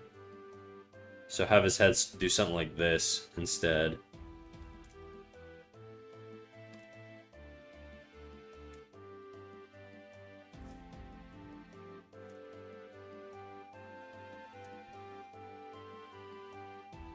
Just that way it looks a little bit more loose, you know?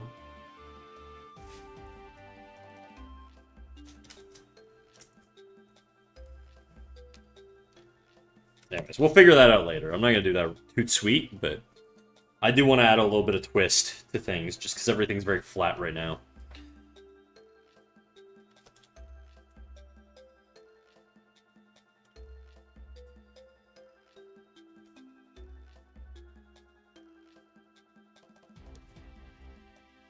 And then this leg is supposed to be coming towards this direction.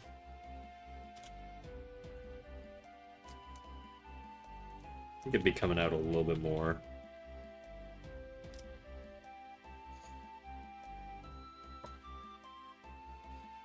Does Snack consume cannabis or just drink? I don't smoke pot. I actually quit because I was like a chronic daily pot user for like basically half of my early life. I started smoking weed really, really, really young. It's actually kind of the reason I started getting into drawing. Because pot is very habitual, like, it's very habit-forming. So I had a lot of habits that I had formed that just made it really, really difficult for me to quit smoking weed every single day. And so, you know, when I quit, I started, like, choosing manually what habits I want to take on, or hobbies, to basically make it easier. And drawing was one of them. And I'm not going to do like that thing where it's like drawing saved my life, because I don't know if it's necessarily that, but it certainly gave me a separate outlet. Was quitting hard? Yes and no, I guess. Yes, in that I had to make a lot of life adjustments to make it stick, because I tried several times to quit.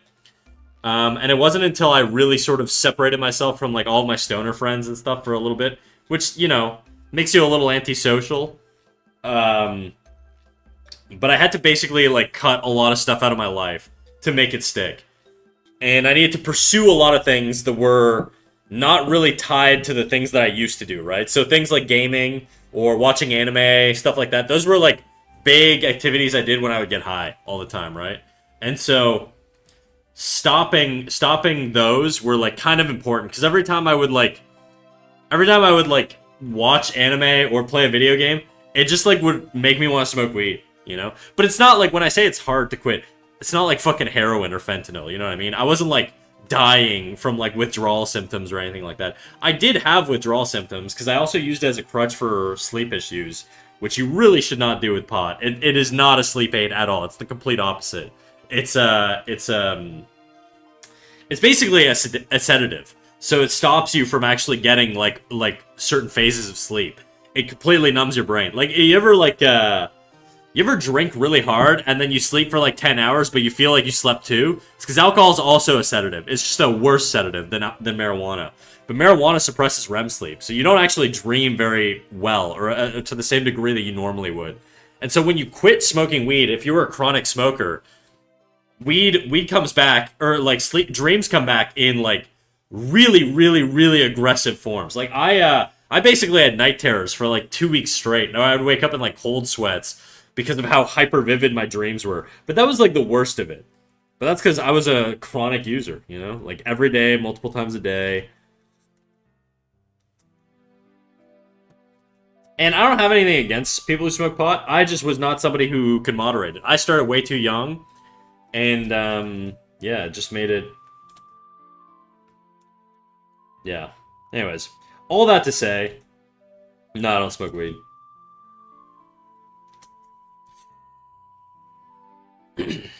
Got to pursue the higher values. That's right. Good for you for recognizing and making adjustments in your life. Yeah, I mean, honestly, ever since I stopped, my life had been on a very it was very, very good. It was could be coincidence that a lot of things in my life started lining up positively around the time I quit smoking pot. But also, you know, I do feel like there's probably a part of me that was able to pursue things a little bit more diligently because I wasn't getting high all the time, right? So it's kind of a chicken or the egg. I don't really know which it was. It could be coincidence that I started to get a little bit more mature because I was also young when I quit. I was like in my early, I want to say either 19, 20, 21. I started smoking pot when I was like 12.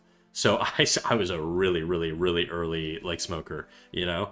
And then I became like a chronic smoker at like 16, where I was smoking weed every single day, multiple times a day, before work. Well, not really before work, but after work for sure. And then once I was like 19, I kind of like was like, my life is fucking going nowhere. I need to do something. And I decided I was just gonna quit and start grinding some other shit, and I wanted to go back to school and all this shit. Anyways, it was a big come to Jesus moment, minus the religion, because I'm not religious, but. And I feel like it's been good. I'm never going back, you know?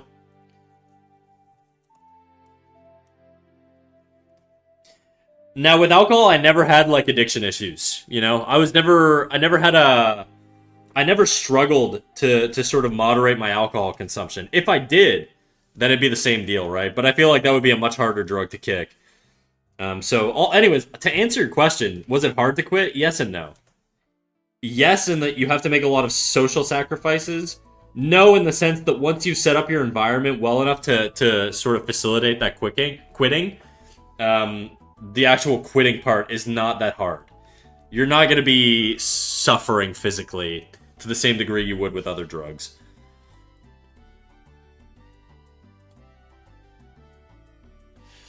Holy shit. Holy shit. I've never smoked tobacco or anything other than a vape, literally just one time to try it out. It's not worth it, dude. Vapes are also, like, they're very, dangerous in the sense that, not in the sense that they're worse for you than smoking cigarettes, but in the sense that it's much easier to abuse nicotine consumption, because you're the one who's in control of the amount of nicotine that you're consuming, right?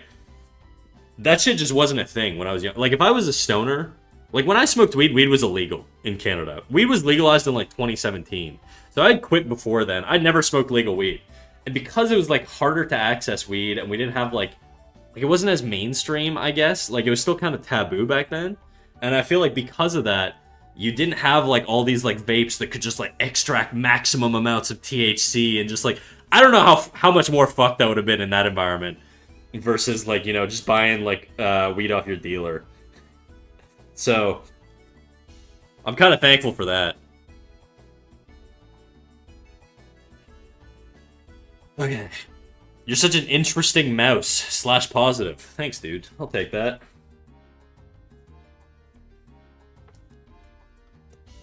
I think you just kind of make mistakes in life, and you learn from them. And if you don't learn from them, then you don't get wiser. That's kind of how wisdom works, right? I think a lot of people just assume that being wise is a consequence of aging. It's really not. I know people who are in their 50s that don't learn shit, and they're complete morons. You know, they're not very wise, and I wouldn't trust them for advice on things. But I think if you're somebody who fucks up a lot, but you learn from that, and you grow out of it, that's sort of where wisdom comes from, right? And so I feel like that's... Like, if that's the vibe I give, then it's probably just because I've probably made a lot more mistakes than you have. Up until now. Or at least I've learned from a lot more mistakes, maybe. Are you telling the weed cookie story again? No, that's actually a completely different story. Okay, so I say I quit, like, when I was, like, 19 or 20-ish, which is true. I quit, but I did accidentally lace myself a couple years ago. This is completely accidental.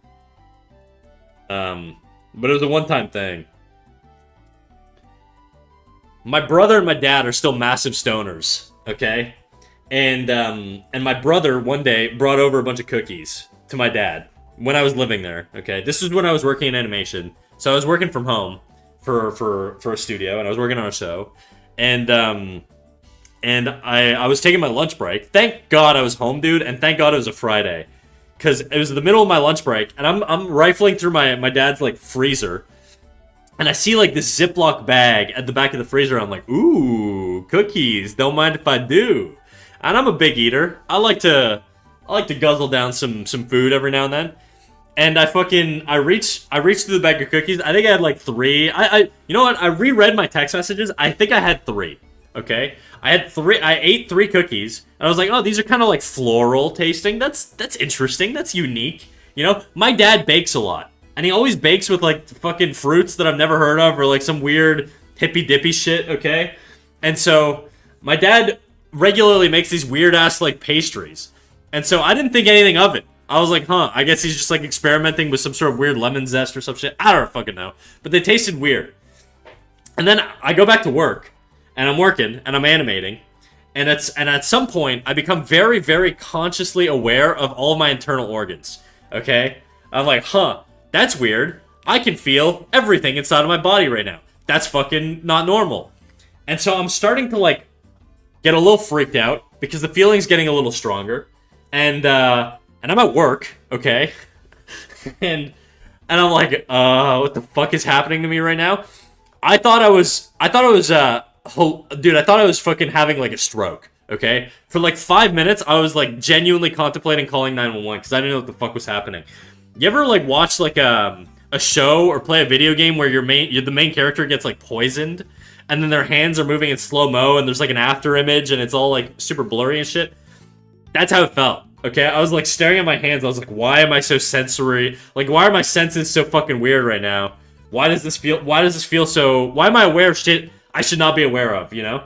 Like, your brain suppresses a lot of stuff. Like, you don't feel your heart, you don't think of your lungs breathing, or your heart pumping or anything like that unless you concentrate on it.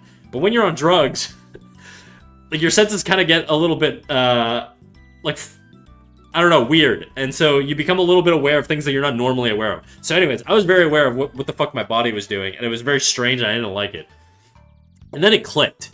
Because I remembered, like, a couple months before, my brother made a batch of edibles that he brought over to my dad in, like, a Tupperware. My dad must have taken them out of the Tupperware, put them in a Ziploc bag, and shoved them at the back of the freezer. And then I found them, like, months later. And I just fucking dummied 3 of them on my lunch break, okay? So I was like, oh, fuck. I'm about to be insanely high. and I fucking... So I messaged my boss, and I'm just like, hey, I'm not feeling well. I'm taking the rest of the day off. Peace. Okay? And then I messaged all my boys, because I was supposed to go to a hockey game that night. I messaged all my boys. I was like, give my ticket away. I'm not stepping into an arena right now. This is fucking crazy. And I basically just, like, I texted my dad, because my dad's a stoner. He doesn't give a fuck that I'm high. I texted my dad. I was like, stay out of my room. I'm going to be tweaking, bro. I don't want anybody bothering me right now. And then I just basically got insanely high. I became like a fucking space cosmonaut for like the entire weekend. The first day was really bad. Like, I just had like... keep in mind, I haven't smoked weed or done any like drugs in a decade, okay? And I just fucking dummied 3 edibles. And so my first day, I basically just had like insane... like, it was really uncomfortable. It was just like head throbbing. Just like the feeling of if you've smoked a lot of weed, it's just kind of like... It felt like being really burnt out. You know when you smoked a lot of weed for like a few days straight and your head's like pounding, you're like dehydrated? Just, it's an uncomfortable feeling. It was just kind of like that on steroids, okay? Like I was just like not, I was in and out of consciousness. I was basically drifting in and out of like passing out. And then the next day, it was just kind of like a normal high. And I was very hungry and I ordered KFC and I just ate a bunch of food. And that was it. And then, like, it was the longest time I'd ever been high off of, like, one consumption. I don't know why it took so long to process out of my system, but it was like a day and a half of just straight up being high and fucked up. And I would not recommend it. Unless you like the party, I guess. But anyways, that's my, I don't know, we got a little off topic. NFT kind of distracted me with that question, but... Noxley says, I've only come into recreational smoking in the last 4 or 5 years, and high-key used it to help me quit nicotine. I smoke every day, but I don't get blitzed every day. I usually smoke to help me sit still and focus on one task instead of getting distracted by every little thing. Have you ever considered being tested for ADHD? That just kind of sounds like you have ADHD. And I don't know that marijuana is a good... Look, I used to be... You're gonna... You guys... I gotta preface this. You're gonna get a lot of bias from me when it comes to weed, okay? I had to reprogram my perspective of weed to be able to stop myself from smoking it, okay? But the reality is, there's a lot of empirical evidence, and I challenge you to go on Google, type PubMed, type whatever, like any whatever medical publication you want to find, and look up research on marijuana and its impacts on things like sleep, anxiety, attention, all of this shit. And it is, generally speaking, across the board, I will die on this hill, you can argue with me all day, it is a net negative, okay? If you have issues with this stuff, and you want to improve that aspect of your life, marijuana is a good place to start with fixing that. Anyways, I'm not gonna get too preachy or whatever, but I think a lot of people, because weed was demonized for so long, and it was so, like everybody was like, it's so bad, despite the fact that everybody was doing, like drinking alcohol, and whatever the fuck, you know, and it was always, like, people that were, like, it was always the boomers that were, like, yeah, it's the devil's lettuce, all this shit, you know? People got really, really, over-calibrated to defending weed in the opposite direction, to where it was, like, excessive, you know what I mean? And I feel like, you know, as it's gotten legal in Canada, and people have gotten a lot more moderate, it's been studied more, and it's just generally not great for you, you know? So, I would recommend quitting weed if you can. If you struggle with things like anxiety, if you struggle with things like attention, if you struggle with things like depression, sleep, all this stuff, they're all negatively, like, downregulated from marijuana. So it's just not a good thing to have if those are problems you have. But and they were problems I had, and they've improved significantly since quitting. But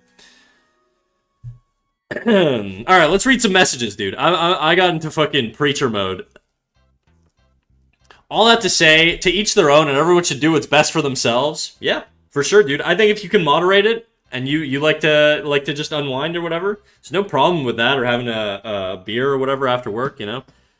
I'm not like some absolutist. I don't think it should be illegal or anything.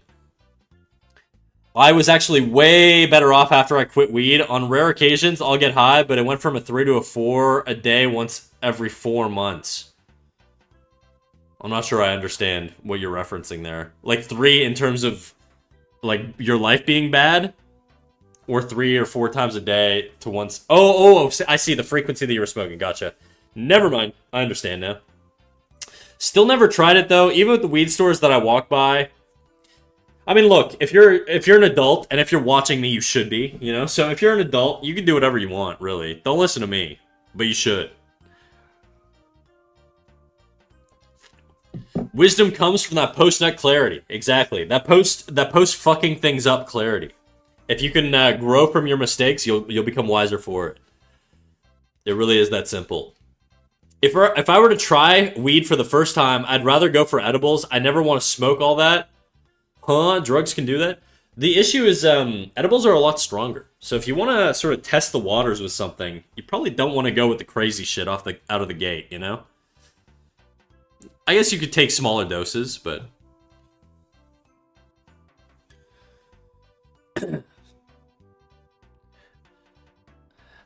I'd be down to get tested, and there's a lot of hurdles to go through in the US to get that diagnosis. Yeah, that's for sure, like, a consideration. My mother's been diagnosed with ADHD, so I highly likely have it. Yeah, it is hereditary, so something to consider. Chrissy Carson Art, hi. Hello. How you doing? How you doing, big dog? Welcome in. We're having deep talks. I also work in medical cannabis. Based. There are probably tons of use cases. You know, I'm no medical expert, if that's not obvious by the fact that I'm drawing on stream and not giving medical advice, you know? So if you have like chronic pain or you have like a bunch of other issues, there are probably instances where it is very, very beneficial.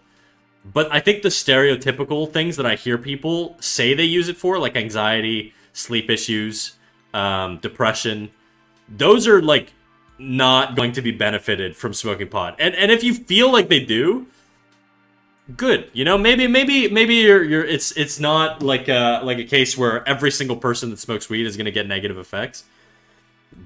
But it is empirically proven to not benefit those things. So just something to consider.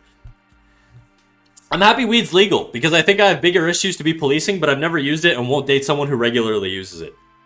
Amen. I couldn't date a stoner, personally. I couldn't date a stoner.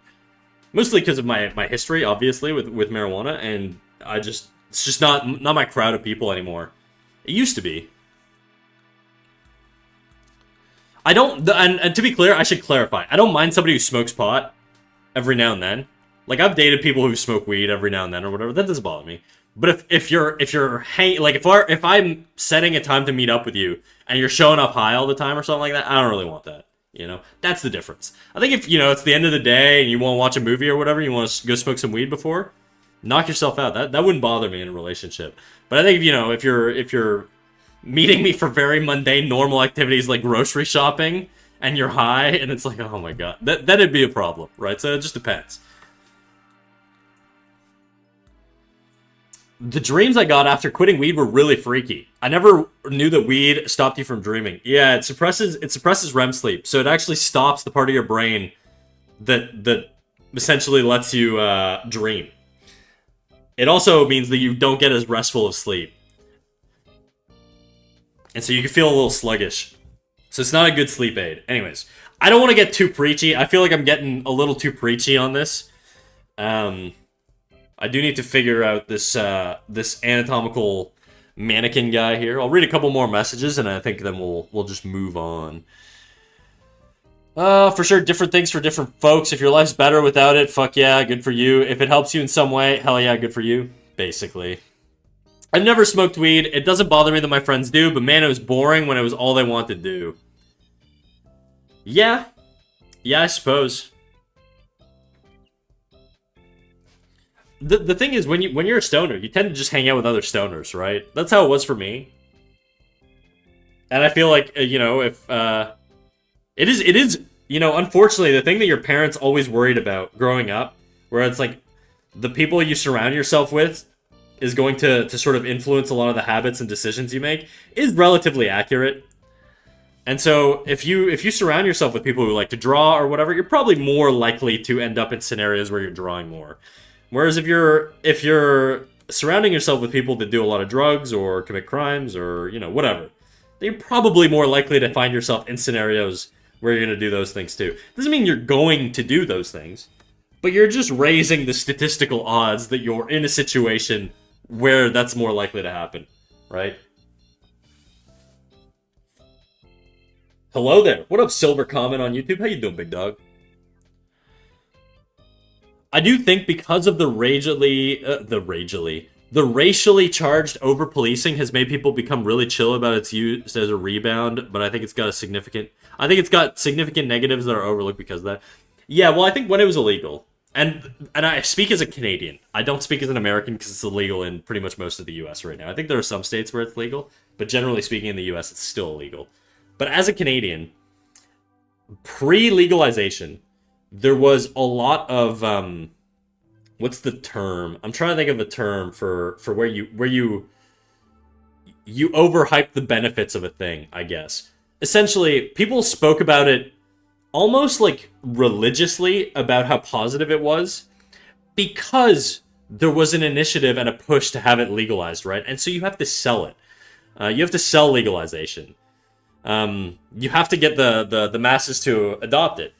And so there was a lot of positive touting about, or there's a lot of downplaying about the negative effects. But then as it's become legalized, we've had the opportunity to study it a lot more. And we've come to the conclusions that it does have quite the negative impact. But I mean, you can fucking smoke anything and it'll probably fuck you up in some way, you know? Anyway, drawing in perspective is hard.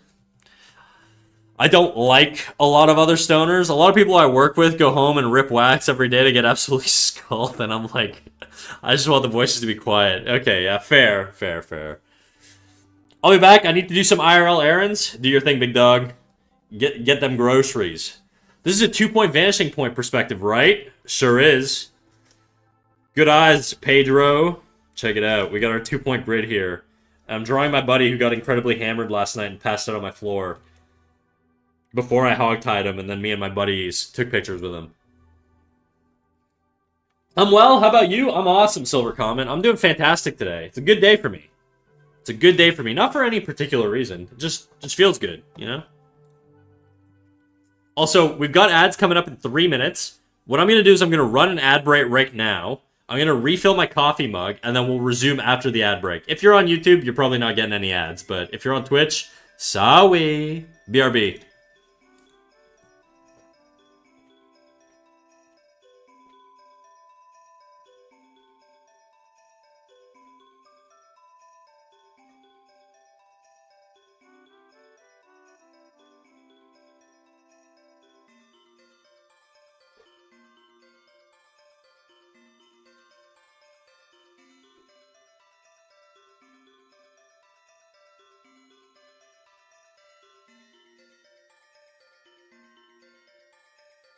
Also grabbed a leftover bag of chips because I'm a hungry boy.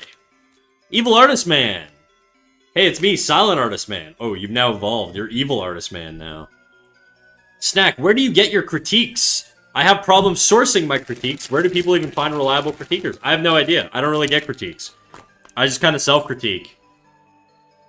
I basically watch a lot of tutorials, consume a lot of course materials, double check things, try and understand why things should be the way they are. I wish I had somebody to critique me regularly who is like a really strong artist that could just like guide me.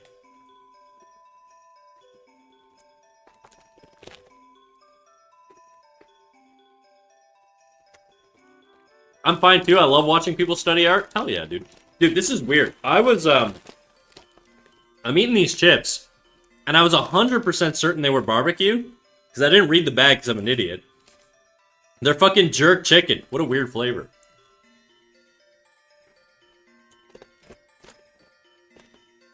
I'd even pay for a critique. I'd do them for free. You could pay someone, though. There's lots of artists who do it. Zikawa on YouTube does it. Or not on YouTube, on Twitch. She's a very good artist.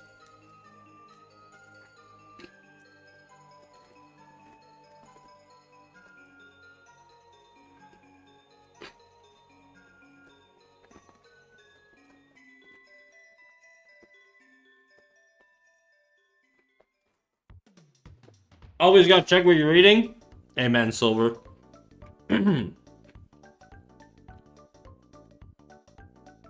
How do you self-critique? I suck at analyzing my own work, but I'm really good at analyzing someone else's work. I feel like that's deceptive.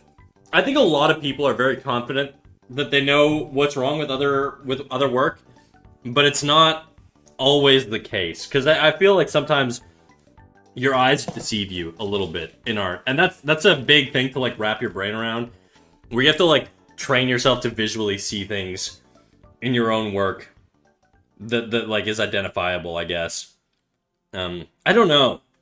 The answer really is find out how it's done right, okay, and then copy that, and then apply that. Okay, the learning cycle. I've talked about it. The learning cycle is this. You draw something. Okay? Then you succeed/fail. Actually, fail.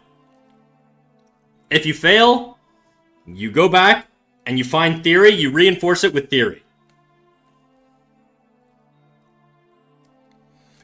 Okay? And then you reapply it and you draw. And you keep doing that until you succeed. And that's the learning cycle for art. It's the learning cycle for pretty much everything, but it's the learning cycle for art.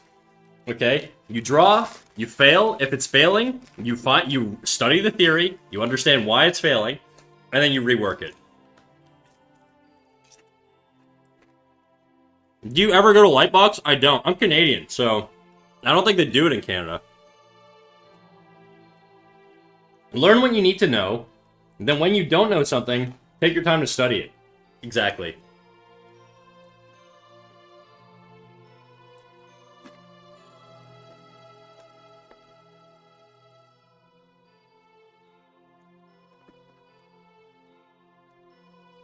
Like, realistically, I'm struggling right now with this arm.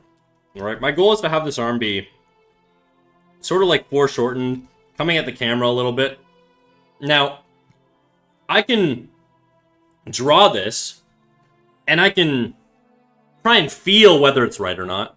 I won't know if it's right or not, and if it feels wrong, I won't know how to fix it.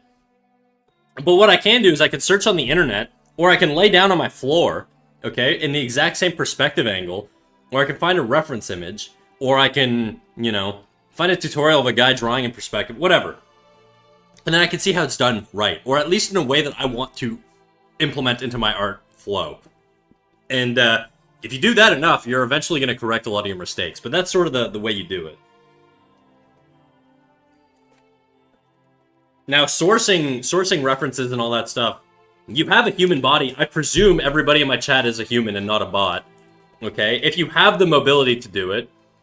If you don't, then maybe ask a friend, or, you know, use the internet, or use 3D models online. There's tons of resources. But generally speaking, you could probably just pose for yourself in a camera, trace over yourself, and figure it out from there.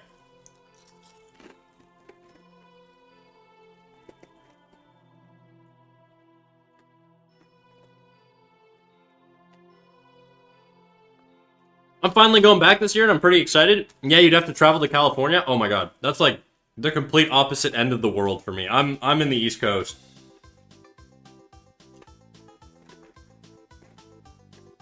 It does sound fun, though.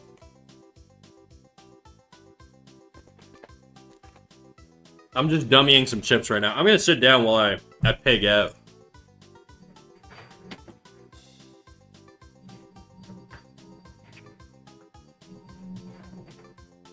Snack, can we trade goods across the border? I want all-dressed chips.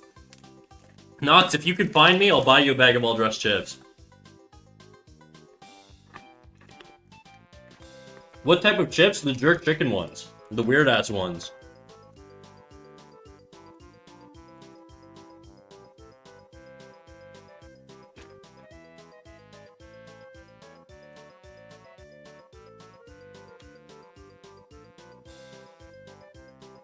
These are spicy as hell, dude.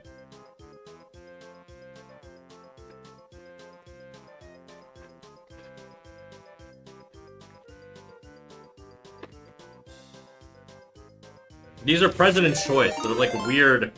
I would not recommend them, but I'll eat them, you know? Oh shit! Oh shit! Cap, how you doing? I hope you didn't get caught in the ad. How's it going, Cap? How you been, dude? No ad? Hell yeah. That's what I like to hear. Thank you for the raid. Let me give you a little shout out.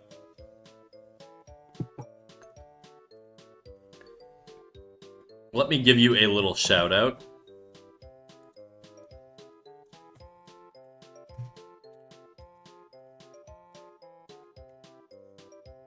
Oh, that's not a command. Okay, never mind. Let me try this. I'm so dumb. Build cap. Last category art. Were you doing 3D models today, dude? Oh, shit. Jadu beat me to it. Damn. Too slow. What were you getting up to? Oh, fuck. This is hot.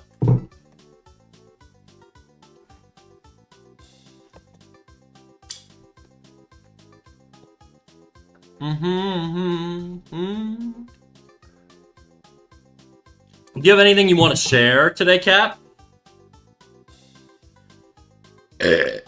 Oh my god. You caught me in the middle of pigging out, bro.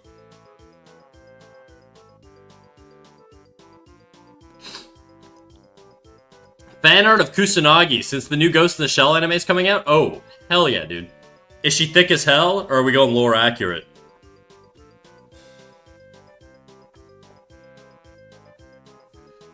I bought 2 more books today for a total of €7.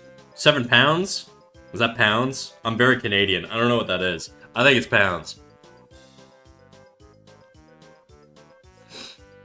Damn, we got the thick version and the lore accurate. We're getting spoiled, dude. Well, look, Failcap, you know the deal. If you want to link it up, big dog. For those who don't know, Failed Captain, who just raided me, Failed Captain is a streamer here on Twitch, and he's a fantastic 3D modeler. Probably one of the best 3D modelers that I've seen on Twitch, to be quite honest. He loves big bodacious boobs and big bodacious butts and just big bodacious ladies in general. So if that's your thing, if you like women and you like 3D modeling, he's your boy. And I would really recommend you go follow him. Tell me more. Everything. I heard you from a distance. Just gotta know. A 3D model? What are you referencing? What type of chips? Oh, jerk chicken. Oh, okay. It's called President's Choice World of Flavors Jerk Chicken. That's the brand. President's Choice is the brand. World of Flavors, I guess, is the company, I guess, or whatever. Or their series. And then Jerk Chicken is like the flavor. Give me a minute, I'll give the art tags. Hell yeah, dude. Pounds times 3. Pound, pound, pound. Oh, that's an uwu face, got it. Oops. Dude, I'm a fucking boomer. I'm so bad at, like, identifying that shit. You already told me the chips. First the anime. Oh, he was 3D modeling fan art of Kusanagi from Ghost in the Shell. Ghost in the Shell is the anime. I'm back, still studying French though. I'm so desperate to be able to speak French fluently. Why don't you ever, Black Knight, have you ever used HelloTalk? When I was studying Japanese, I used HelloTalk all the time. Okay? And, yeah, I would talk to people in Japanese on HelloTalk regularly, and it helped a lot. And you get to make friends, so it's just like, it's called Hello Talk. All one word. Like hello, how's it going? And then talk, like, blah, blah, blah, blah, blah, I'm talking right now. There's a free version, and then there's a premium version. You can do, like, a one-time purchase, which is nice. The free version gives you enough to really just sort of network with people. I will say, most people generally don't like to talk to people who don't have the premium version, because just in case there's bots and shit like that, But even when I had the free version, I didn't have any issues chatting with people, so. BlackNet, it's essentially a language exchange app. So you use the app, you find a language exchange partner. In my case, with Japanese, it was pretty rough because there's like a 13-hour time difference from where I am. But generally speaking, if it's something like French, you could probably find French speakers within your time zone to communicate with. And then you do a language exchange. You let them practice their English, and they let you practice your French.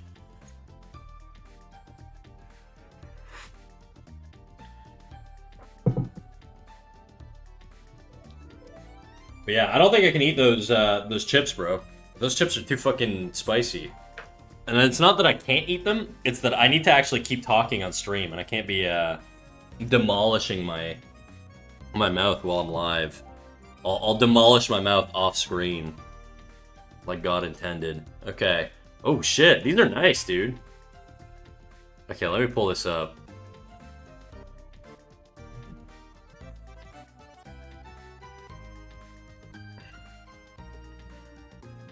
I'm gonna turn off my grid, because it's gonna be very distracting.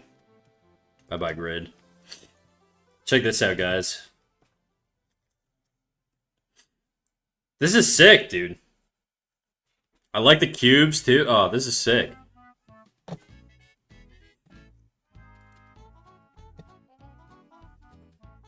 I'm not putting the full ass angle, because Twitch. Fair, I appreciate that.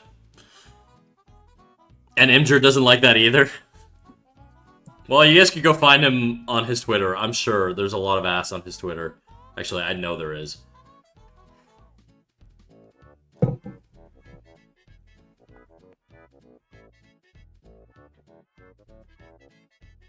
But yeah, this is sick, dude. This is sick. I actually know somebody. One of my mods got banned on Twitch recently for showing ass on stream. So I get very nervous around it too.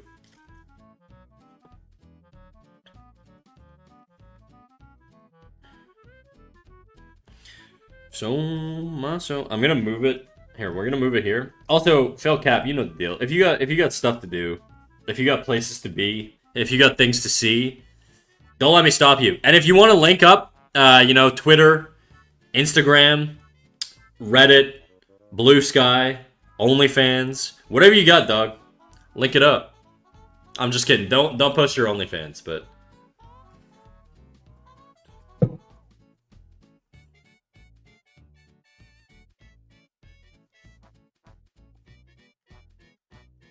Alright, back to doing this. I do still kind of want to eat, though. I'm just being a little piggly wiggly right now, I think. Okay, that's the layer I'm drawing on. I do need to go get dinner. I'm gonna lurk. Alright, do your thing, big dog. I appreciate you popping in. He's not looking very tied up there, Snack. Are you getting freaky on me, huh? This is the part where he's passed out, okay? You make sense, Silver? What do I make sense about? I've lost track. I've jumped all over the place with conversation. I don't know what you're referencing. You said you were drawing your hogtied friend. That's right. But then I opted to draw him passed out. Maybe I'll draw him hogtied after, though.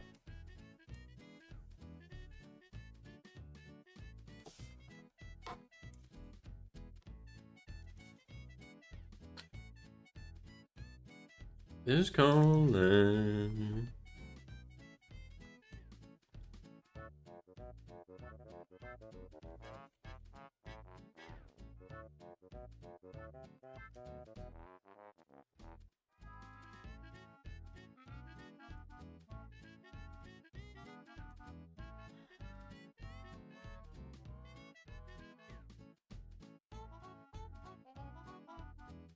Okay, if this goes to here, this is gonna go to here, and that means this leg is gonna come into, like, here. You're not even gonna see this other leg, to be quite honest. I'm just gonna leave it like that. You might see the foot, I guess.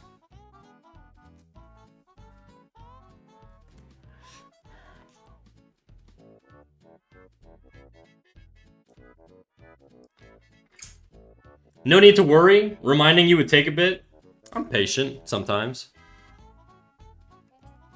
Nothing freaky in my mind. That's good. That's good. We're a G-rated stream, Siren. It's my new brand. I'm G-rated.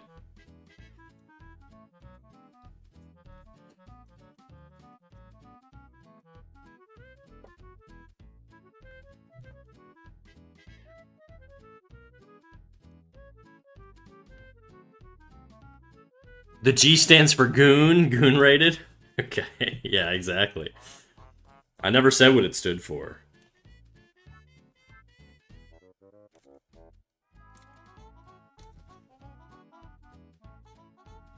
German rated. That's Glad's stream. And yours if you ever stream.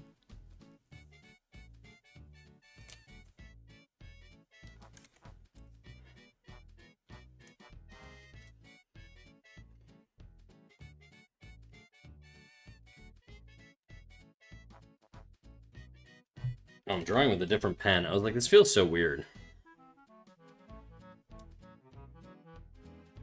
On those bridges, jumping down the road. G for good grief, can't get the other eye right? I always get the other eye right. Always, baby. I'm just kidding.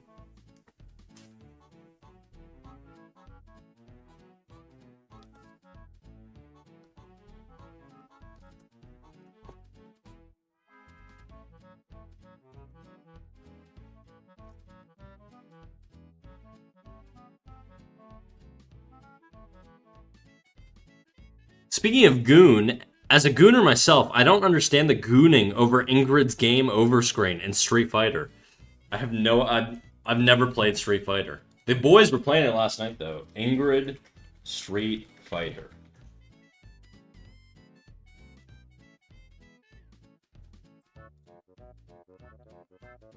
First of all, because it's anime, is this person an adult? Before I say anything. She must have a wiki.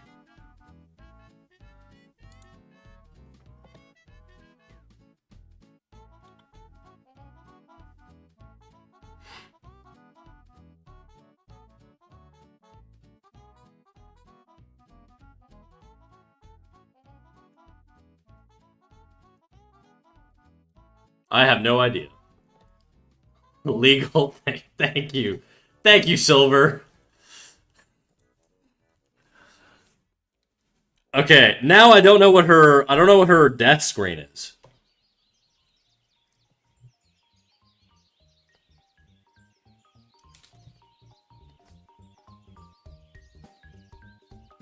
She's counting the continue countdown while mocking you.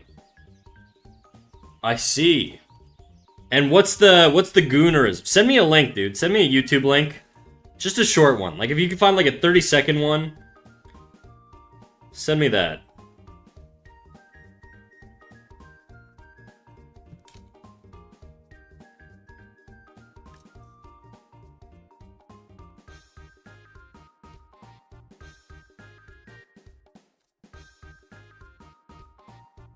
The Avena.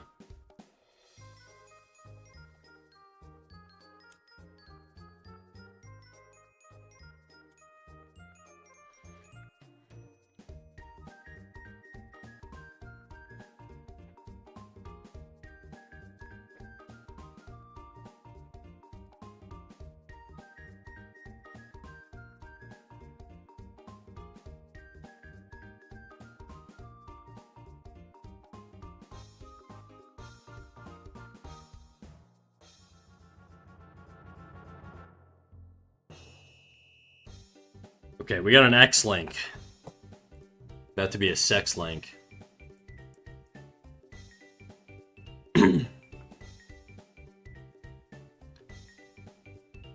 You don't get it?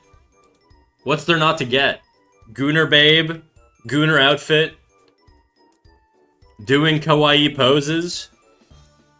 Where's the confusion? I don't get it.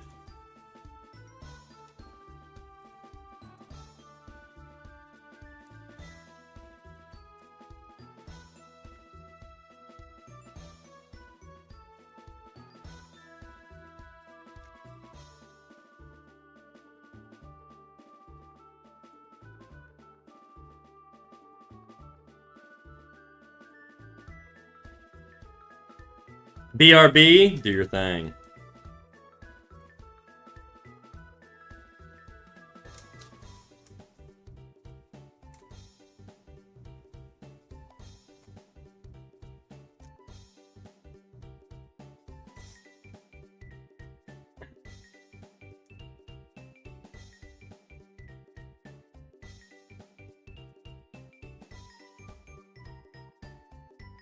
This feels a little wide here. Bam, bam, dang and dang and a sha-la-la.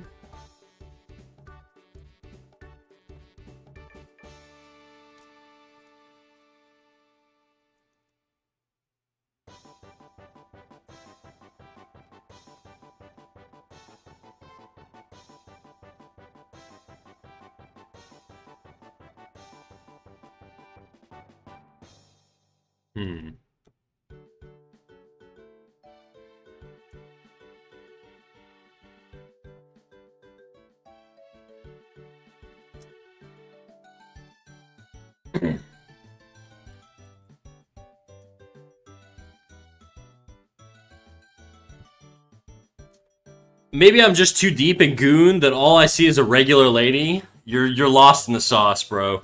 You gotta fucking you need a detox, I think. You gotta put the cock in the cage, bro. It's getting too much exposure. Speak French, 1 minute. All right, we'll do a little speak French redeem. Thank you for the lurk, Con. Appreciate you, big dog. J'ai pas grand chose à dire.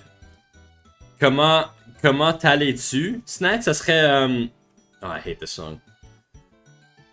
It's so I hear it everywhere now. No worry.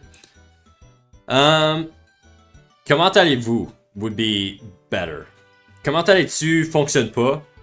C'est comme c'est juste pas une phrase que tu dirais. Ça fait pas de sens. Si tu veux demander à quelqu'un comment ils vont, tu peux leur demander ouais, comment allez-vous? Si tu veux les vous voyez, si tu veux les tutoyer, tu dirais comment vas-tu? Ça va. Ouais, des affaires de même. Je pense que ça serait comme. Ça serait mieux d'aller plus formel.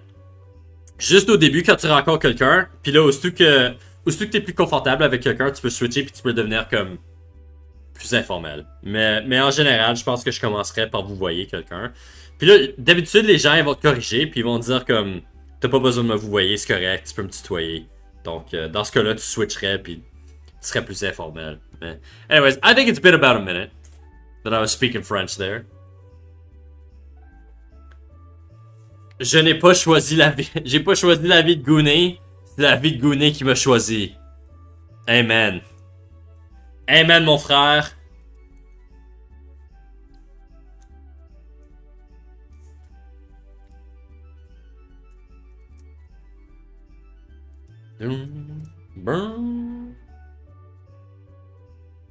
Not too long, but I'm burning high.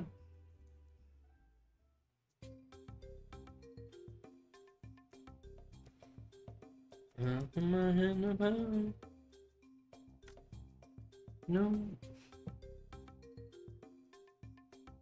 Avail, how's it going, dude? How's it going? Ça accroche pour moi la vie d'un gooner. Ça s'accroche. Ok. I'm around now. You're not welcome anymore.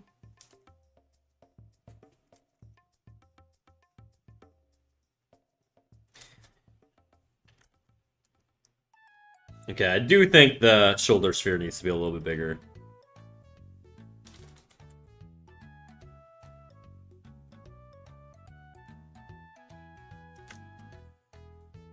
I will survive. Hey. Chillin'? Hell yeah, I love to see it.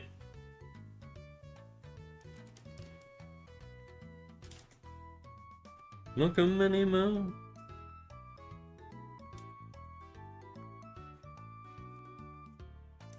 I think I'll lay down and die, so no, no, no.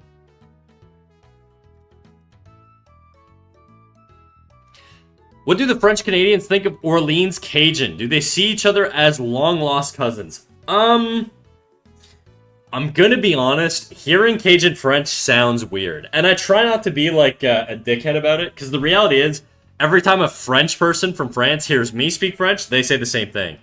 But French Cajun, Louisiana French in particular, strikes me as having a lot more English influence. It kind of sounds, at least the people I've heard, maybe there are people who are a little bit more fluent with the Acadian accent. Like, if you listen to people in, like, New Brunswick, they have, like, they're Acadian, for the most part, which are similar to the Louisiana French. But they sound a lot more French to me than the Louisiana people. And I think it's just because there's more exposure to French in Canada than there is in Louisiana. And so I feel like it's a little bit more anglicized. Doesn't sound wrong. It sounds closer to French Canadian than it does to French from France. Like, we are definitely way closer to the Louisiana French. I'm not Acadian, but I think New Orleans, the Cajuns, I think they're Acadian. And I think that's the same as, like, New Brunswick's French.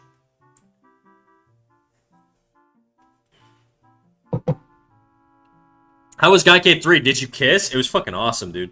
I hogtied my buddy, and then we took a bunch of pictures. Like, my buddy blacked out, Or he passed out. He didn't black out. He was like, he was, you know, functional. But he got really drunk and he passed out. And then so me and all the boys, well, hogtied him. And then we took a bunch of pictures with him like he was some sort of prize pig. And so the entire squad was just like posed behind him like some sort of like trophy hunt, you know? And it was great. I'm back? Hell yeah, dude. Welcome back.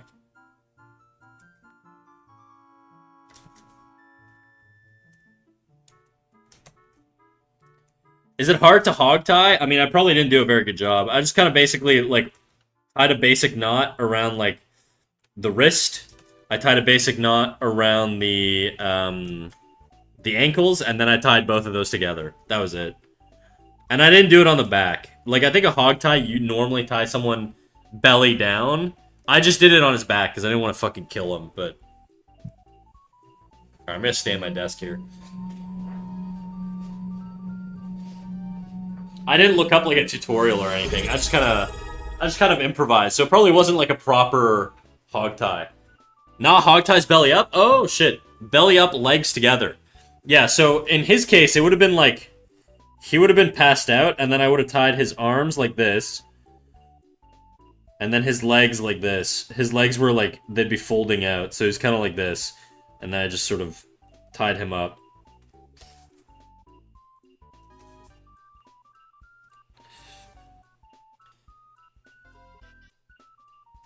You can't tie up a hog belly down? Oh, true. When I think of, like, hog tying, I think of, like, the way, like, cops will, like, arrest someone, like, when they're, like, trying to fucking, like, doing something like this, where their arms are, like, tied behind their back, and they're, like, they're facing in this direction. Like, this is their butt, you know? Nice, a Shibari artist was born. That's right. Tying up my boy awoken something within me.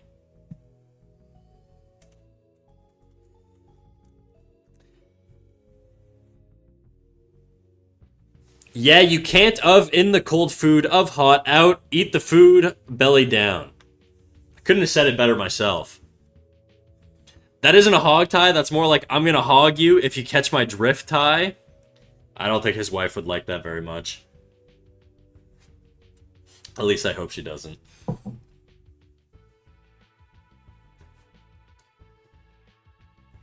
The arms behind the back is called a hammerlock, or a gyaku ude garami.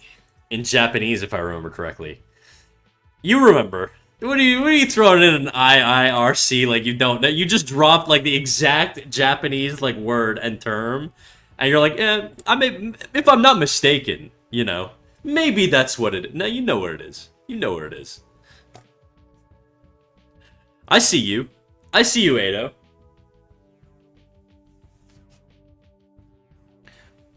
If the wife was doing the hogging, poor guy.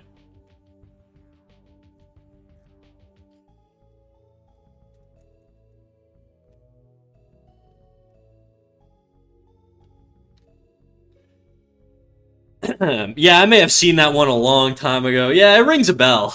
It rings a bell. I think I think so. Well, don't quote me on it, guys. Don't quote me on the Gyaku Ude Garami.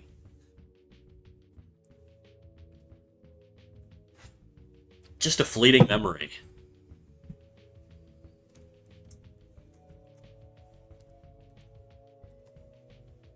I love that. The based bondage lovers in chat. Congrats, everybody.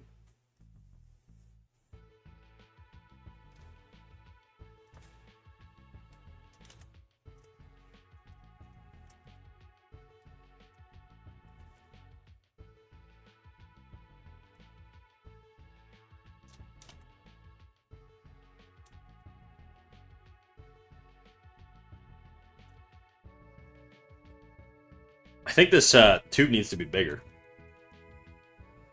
It could have been Ushiro rather than Gyaku. Haven't done JJJ in years. That's not like the martial art, is it? Sounds very close to BJJ.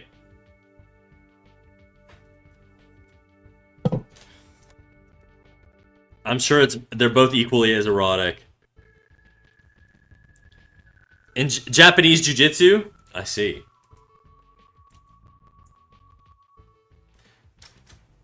Japanese jiu-jitsu is a little bit more standing, right? Like they're not as it's not like there's not a lot of like guard pulling and shit from like the ground like there is in Brazilian jiu-jitsu. I don't actually know.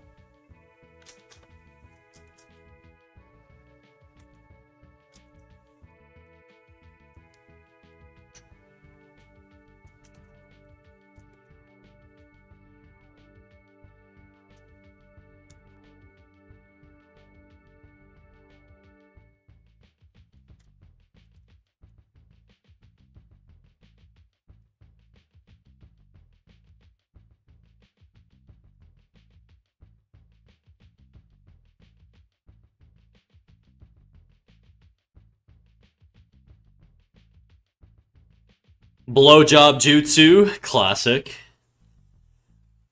I will never, ever, ever not call my BJJ boys gay. It's just the way it is, dude. You want to hug and cuddle boys on a soft, cushiony pillow? Come on. What are we talking about? My one bitch-ass coworker ruined jiu-jitsu for me? No. I mean, jiu-jitsu guys are kind of annoying, I'm not gonna lie, so... Doesn't surprise me at all. Unless they're my friends, because they're cool.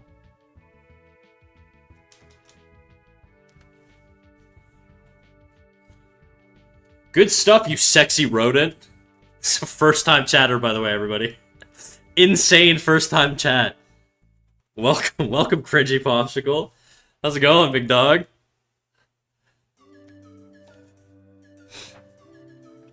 More judo-esque standing stuff, usually paired with striking art like Kempo. Okay, dope, dope. Some Aikido stuff too, but that's more police security nowadays. How you doing, cringe? How's life going?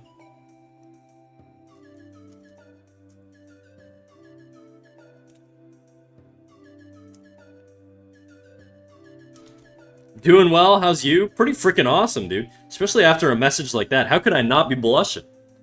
Born to cringe, forced to behave, unfortunately. Sometimes chat can get a little rowdy. I've definitely had some times where I need to mischat a little bit with some cold water. Because I get a little hot and bothered. That's the nature of the internet, you know, what are you gonna do?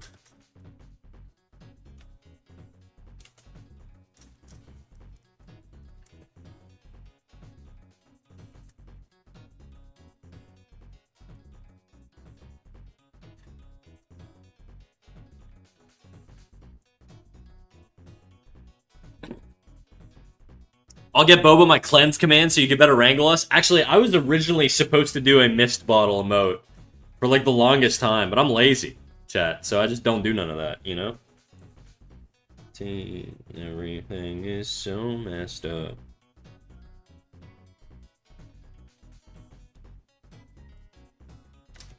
My whole world surrounds you. Stumbled and I fall. You can be my someone. You can be. I think this needs to be more. Down from all of the obscene.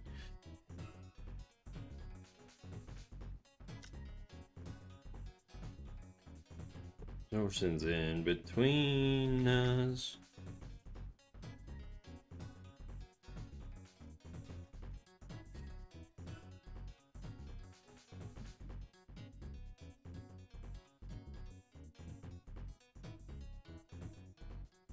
There you go. Does this look like a guy passed out?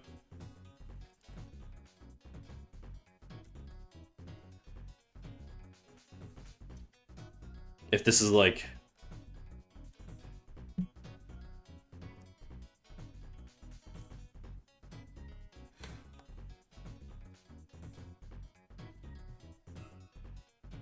You want mine?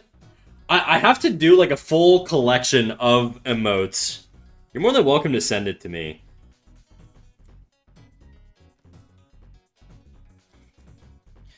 You can be... I'm very picky about like having like original channel assets.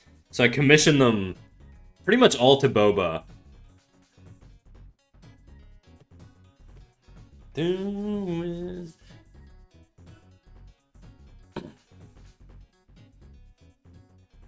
Emotes are such a pain. I either knock out 5 in a sitting or take a month to iron one out. Yeah, or I just don't do them for like 2 years. Dead to me. I feel like his head's a little small. I also think the perspective isn't right. These should be more parallel.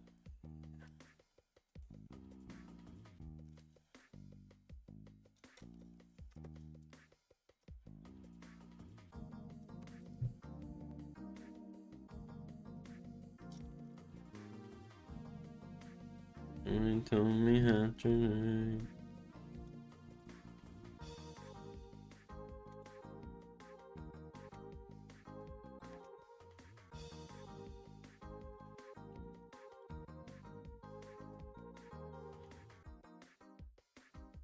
Run away.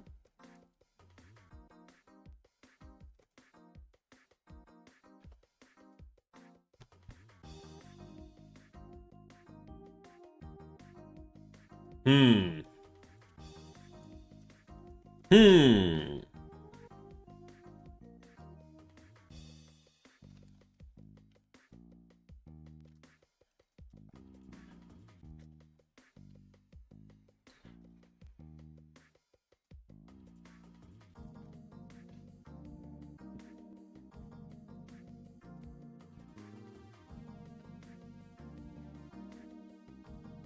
One day I'll have to send you a pic of the original overlay I made for us before I accepted I wasn't good at overlay.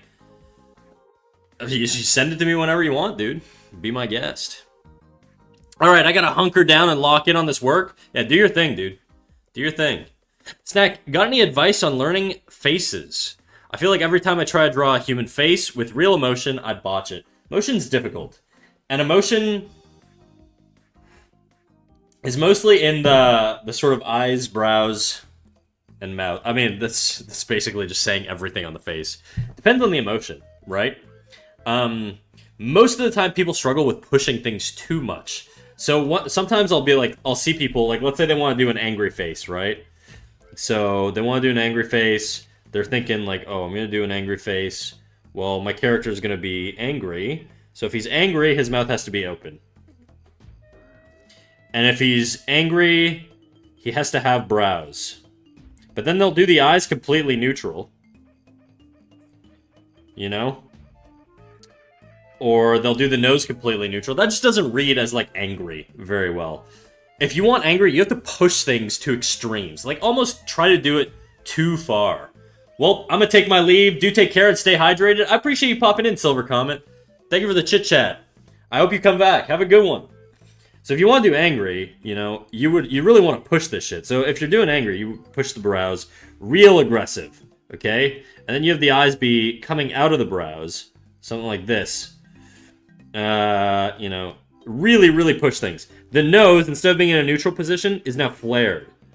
Okay, the mouth is extended and stretched out down below. So the bottom jaw is gonna open up and widen, right? So that's sort of like things to keep in mind. Is a lot of the time people just don't push things enough. Maybe more angularity in the forms.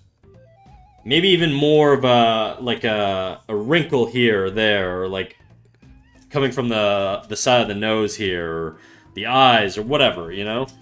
Extension of the neck as he's like screaming forward, whatever. It just kind of depends, I guess, on what the emotion you're going for is. But the biggest critique I usually see when it comes to expressions is people just don't push it enough. Perspective lines. That's right, Pink Spaghetti. Perspective lines. I almost feel like, should I see the neck here? I'm just going to redraw the head here. I think I have it too flush.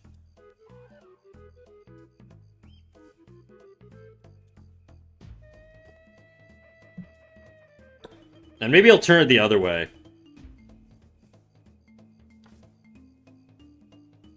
Would I? If the neck's here, it's like a cylinder.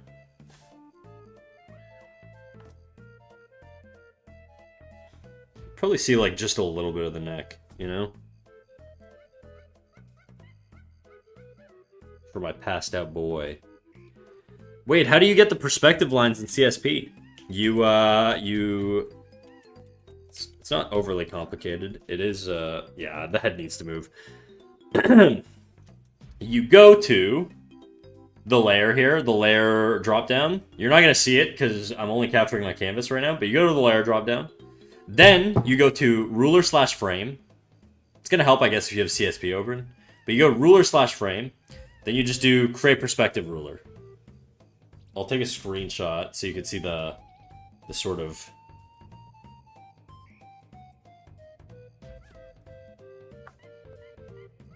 Only motion around. That's it. And then it'll create a layer that looks like this. With this little button here. And then you click on that little button. You select the operation command. And then that'll let you toggle. Right now my layer's locked. And it's also invisible. But it'll let you toggle the grids with either like a back grid, side grid, floor grid, whatever. I don't have a floor grid on mine, but... What the fuck?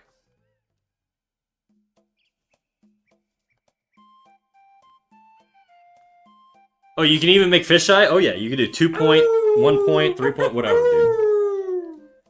dude. Fuck. 4K Pops, welcome in, big dog. Welcome in.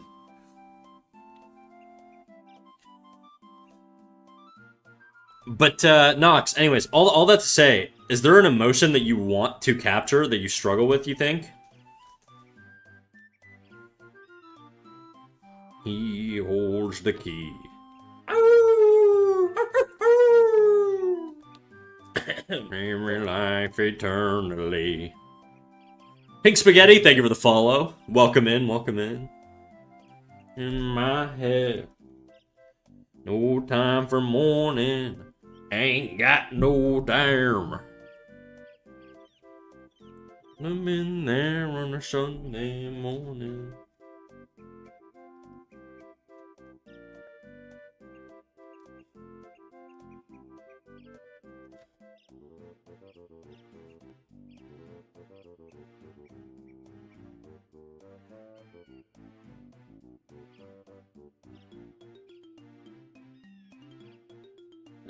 That cube's a little big.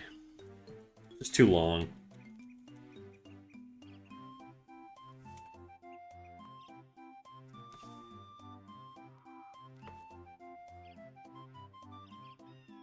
Dum.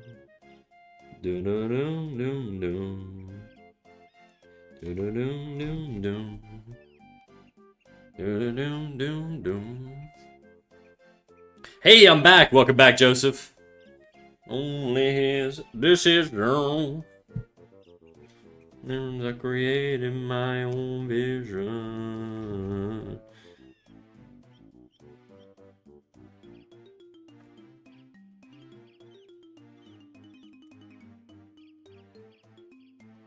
My own vision.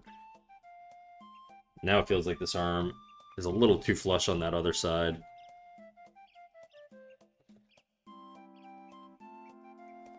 I know we've been doing this like the whole stream, but I just want to get good at it, guys. What the fuck? The song just changed.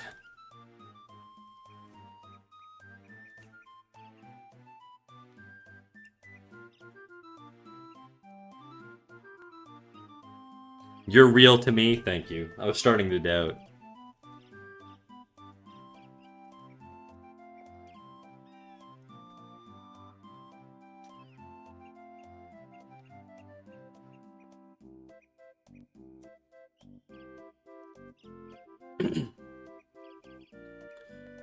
I tried to draw something in perspective last week and it pissed me off so much I had to try it again. That's very relatable, dude. I've been there. I've been there way too many fucking times.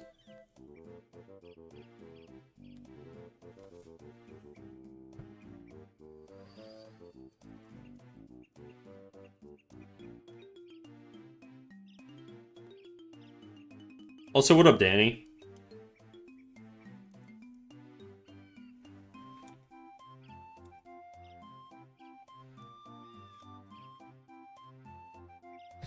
I had kept the sketch. If I had kept the sketch, I'd send it to you. I almost asked you for help, but I was so heated I just drew fish instead. Okay. Yeah. No worries, dude. Whatever keeps you happy with drawing, you know? You don't want to, like, burn yourself out and, like, create too much negative association with drawing. It is good to push yourself, though, every now and then, but obviously, within some sort of, like spectrum that's appropriate for you to want to actually come back to the activity later on. When I sit down with it again, I'll let you know. Do it.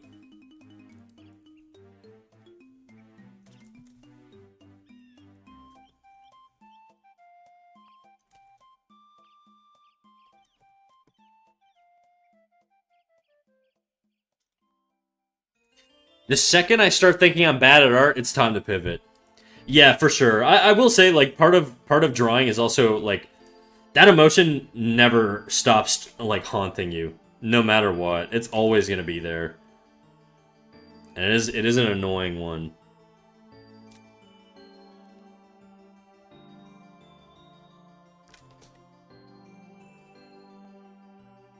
Oi, oi, oi! Diabolical. What up, dude? How's it going, Glad?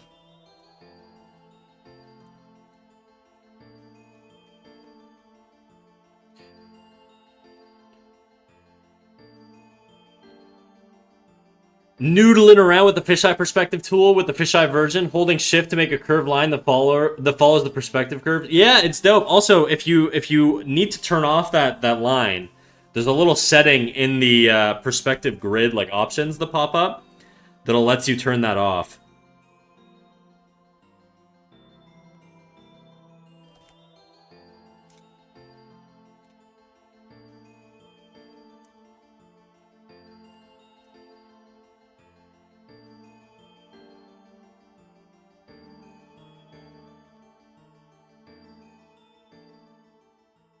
Danny, this song goes hard. That arm's way too big. I also think it's way too short, because I'm looking at these two in perspective. That arm should be a lot farther out, but I feel like that means this arm is too long. Because this, to me, makes more sense.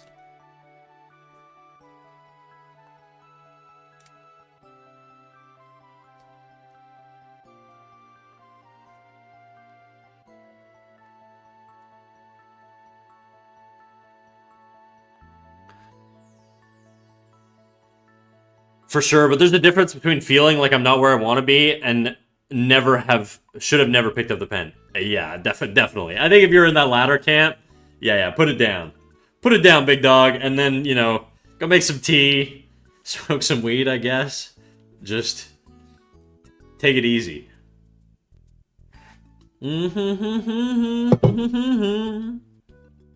Bushido Angelo. Hi, how you doing, my man? I'm doing good, dog. How you doing? Yeah, I'm looking at this. I really think my perspective is very, very...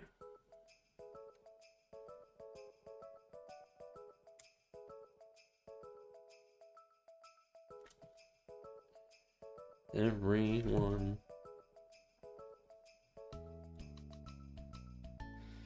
I'm gonna leave you.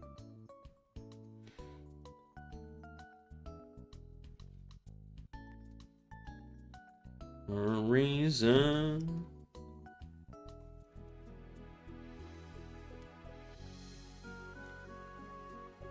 My life ain't good enough. Lift you up.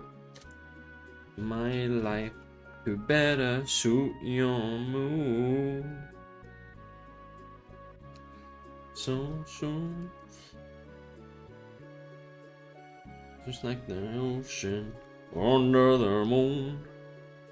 Be emotion like a gift from you.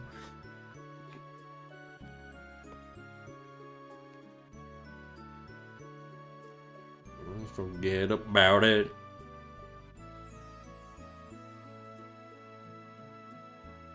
You're amazing with that, man. Thank you, Bushido. Amazing with what? drawing these fellas. And lady. We got a lady over here. I tried to make the box a little more narrow and the hips a little bit wider, but otherwise they're very similar.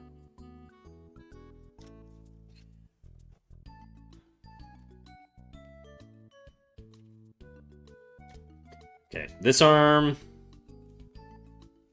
is gonna be...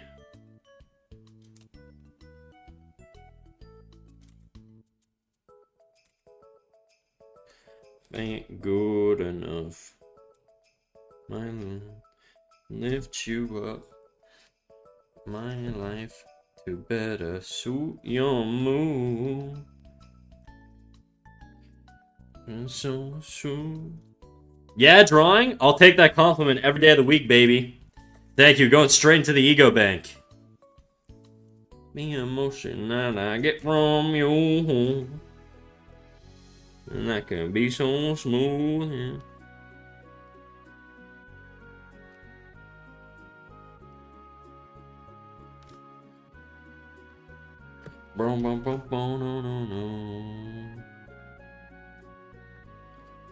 Okay, close enough. Good enough. I think that's roughly accurate.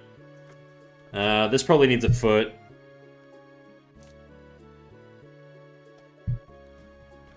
Under the moon,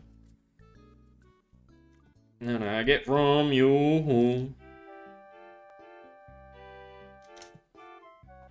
Yeah, there you go. There's my drunk guy passed out on the ground drawing.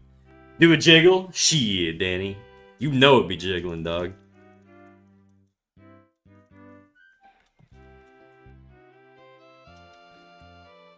Okay, I'm trying to think of another pose I could do. This guy feels like he should be bigger. Just because of the perspective here. He's much closer.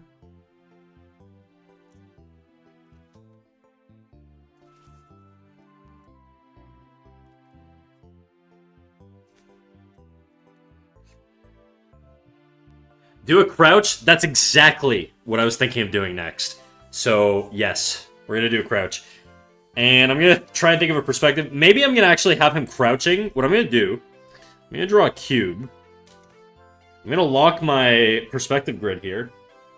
We're going to get a little fancy. I'm going to have him crouch up high in the background. So let's do... Why can't I get to my grid layer? There we go. Snap to lines. There we go.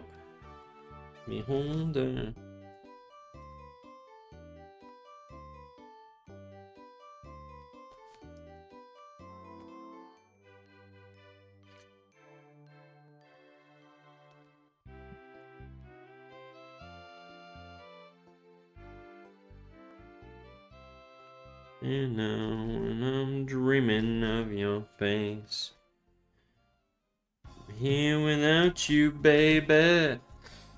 Oh, my lonely mind. Laid on side sensually, head held in one arm. Maybe for the next one, I'm going crouch on this one, and then we'll see what we'll do on the next one. Kind of also want to do sitting. I feel like sitting on this block would be a good idea, and then having something like crouching. I'm trying to think. Do I do like a crouch like really close up to the front of the frame? And like just partly cut off? But then he's gonna be too cut off. I want him like full body.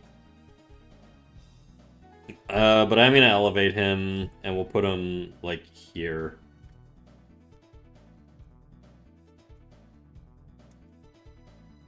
It's overrated.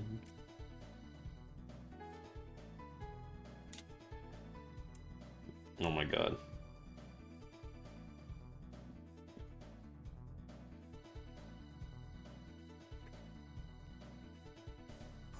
Oh my lonely mind.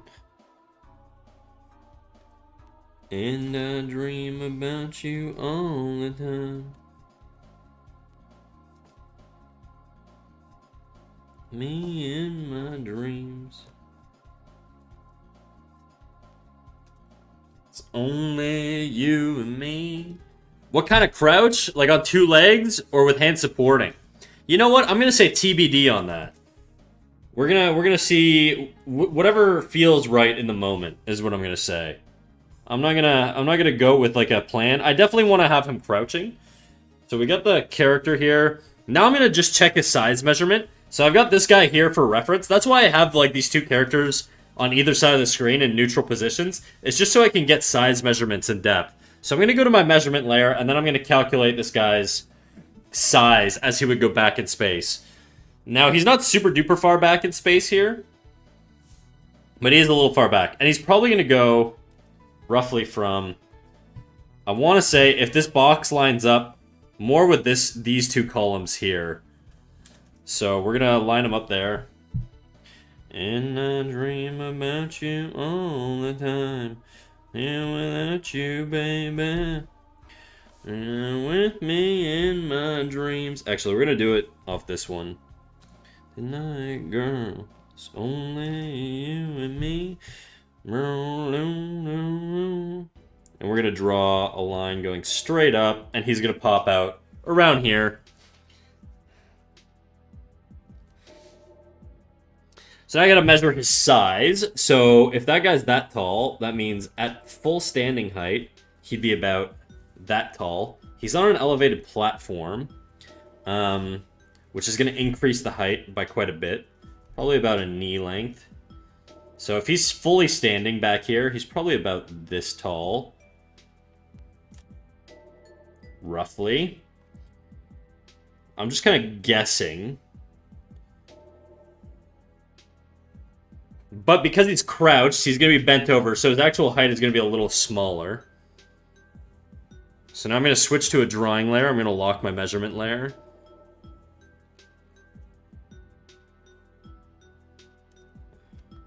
The box needs to be smaller. So I'm gonna go in and I'm just gonna gesture him first. Oops, I gotta unlock myself from this. And we're gonna go black. Popping a squat and busting it down. Exactly. Crazy style, dude. Throwing it back.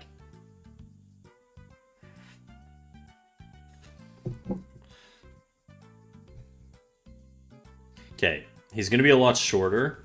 Head's going to be smaller here. Probably even smaller.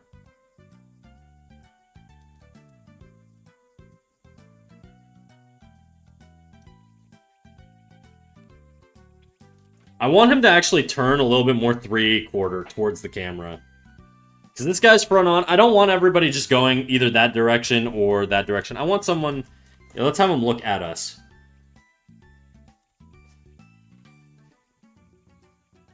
Now I'm going to look at some reference, because I want to know how the shoulders line up in perspective. Let me see. Crouch pose.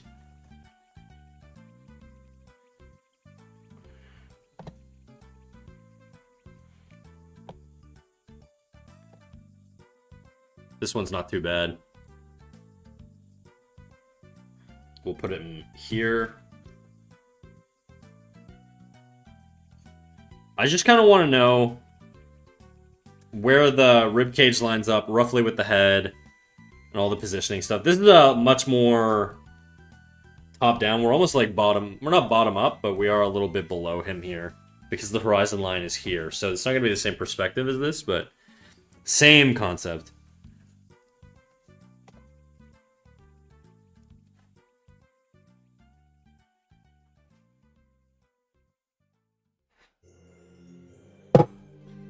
Okay.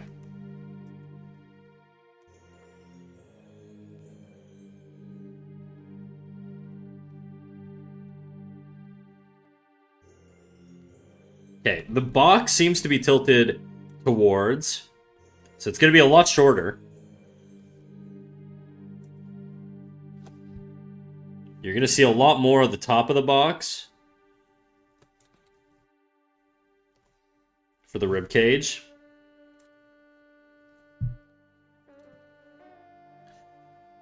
And might be a bit too wide. I'm looking at the width of this versus the width of that. A lot wider than my guy here.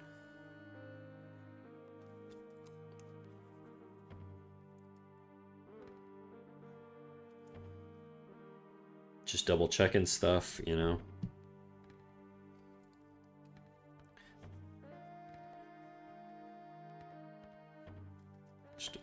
I'm gonna add a rotation actually to the box. Yoi. Yoi. Yoi. Yoi. Sho. Yoi.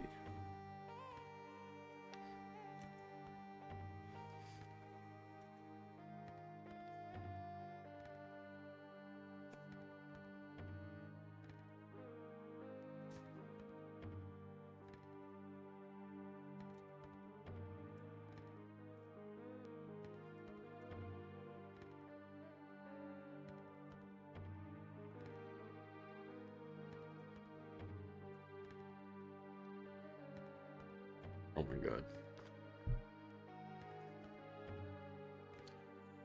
That don't look right.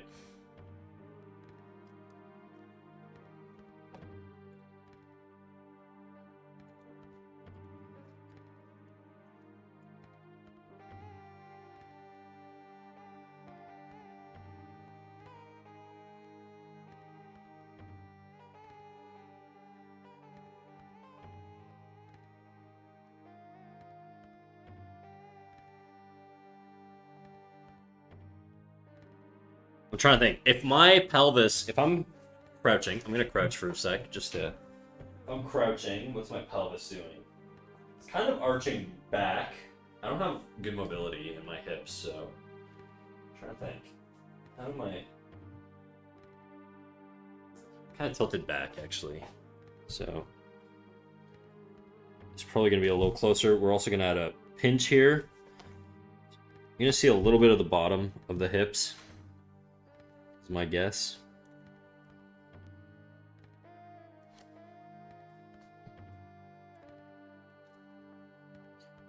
Might be too small. Live ref. I could use live ref. Live ref. I've never used this before. What is it, like a 3D modeler thing? Can you send me a link? I can't find it. I typed live ref on YouTube or on Google and nothing popped up.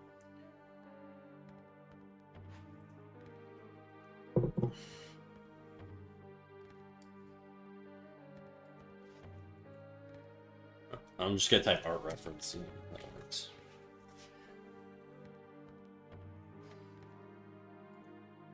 No, I meant that you were being your own live ref. Oh, okay. I thought it was a website. It was like a 3D modeling thing. Yes, I am I do use myself a lot. I more like move into positions just to see how my hips move, what hips higher, what hips lower, you know, how the bones align, where they line up. Like if I'm lifting my elbow, where does it line up? Does it line up around my nipple line, collarbone, ear? Like how much am I extending my, you know what I mean? Sort of how I like to check things. I need to make it bigger though. The rib cage is probably actually closer to like this size.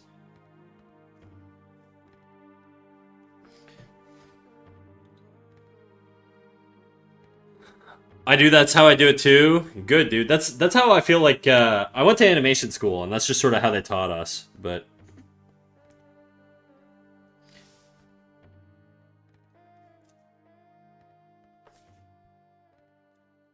okay, if that's the height.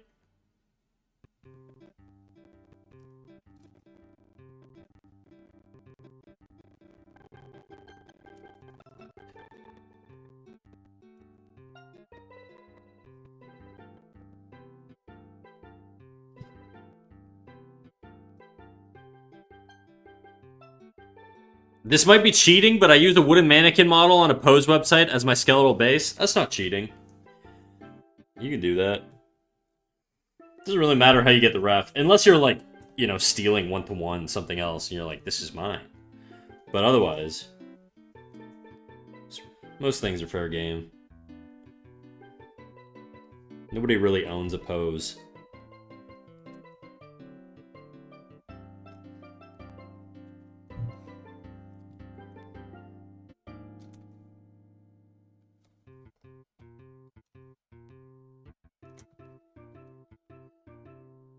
I'm just gonna add a center line here. Just because I feel like... I think this needs to be bigger still. I need to shrink it a little bit vertically. Like, this is the whole height, right? So this is like the whole height. Like, if I were doing that, it'd be like this height. The issue with that is that I need to make mine shorter because there's going to be a little bit of a forward tilt on it. But I think I have made it a little too short.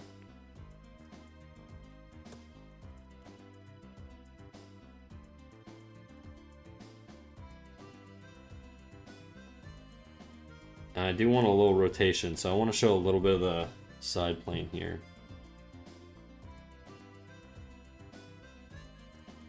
Blind melon.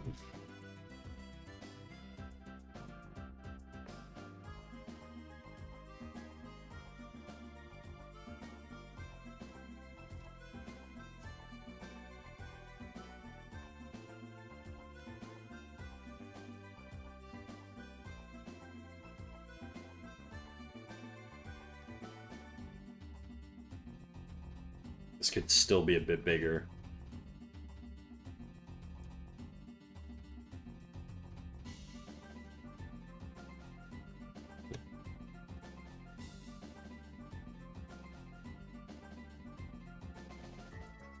I just draw my figure over it, but I use the model to help guide the angles. I think a lot of people use bases. I guess my gripe with bases is that they tend to be used as a crutch a little bit. I think bases are great if you're using them for like time crunches. Like, let's say you work in a pipeline where you need to get shit done by a specific date. Like, you're a manga artist and you need to produce a certain amount of frames or whatever before whatever, you know? In that case, bases are awesome. If your goal is to learn, bases are pretty useless. You might as well just trace things. You're not going to get a lot of knowledge out of it. Now, you're not like plagiarizing or stealing from anyone, so that's not really the concern. It's just if your goal is growth, you're limiting it. That would be my gripe with bases. So the whole point of a base is that it's like just like ownership free use, generally anyways. Unless it's like a paid base, then that's different, but okay, how are this guy's hips?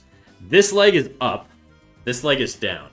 How do my hips go if I lift one leg up?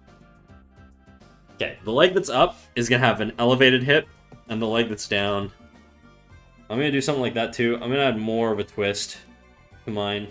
So I'm gonna kind of actually have my center line here. Are the hips and torsos, the rib cage is kind of tilted that way, and the hips are kind of tilted, they're like front on. I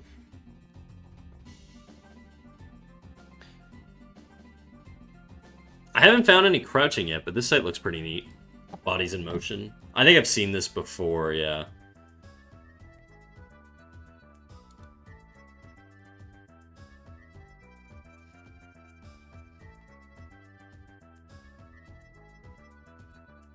There's good high quality pictures.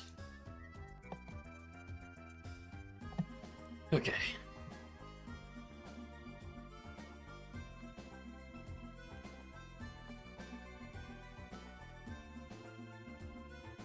Okay, the hips are gonna be, what did I say? Front on? My hips are neutral right now, which means they're gonna have a slight, like, anterior or posterior tilt, I think. Posterior is the backside. Sorry, I'm just thinking out loud right now.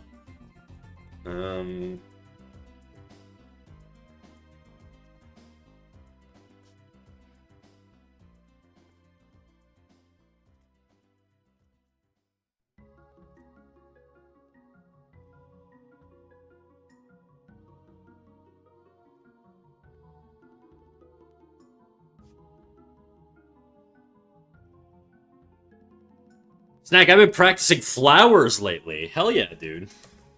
How come? Just want to get into doing flowers?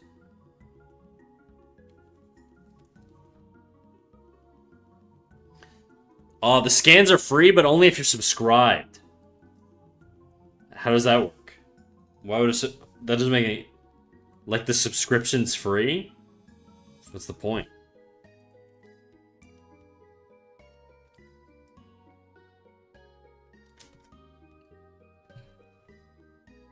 Okay, this I think needs to be more of an extreme tilt here. And it's going to be a bit shorter.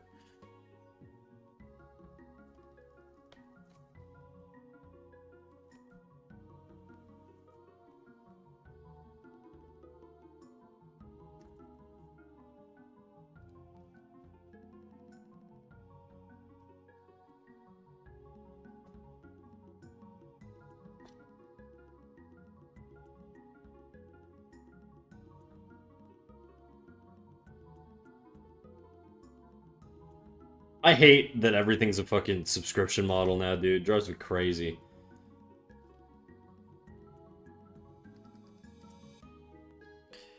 I miss the good old days, you know?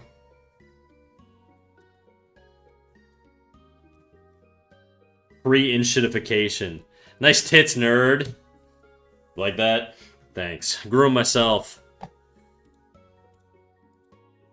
How's it going, Octo? We're just doing a bunch of, like, basically mannequins right now in different poses. I'm trying to do, like, a guy crouching in the background now.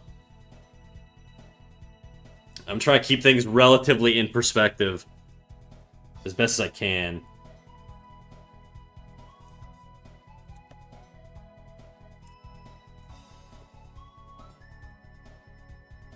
The hell? Why won't you let me write? There we go. There we go.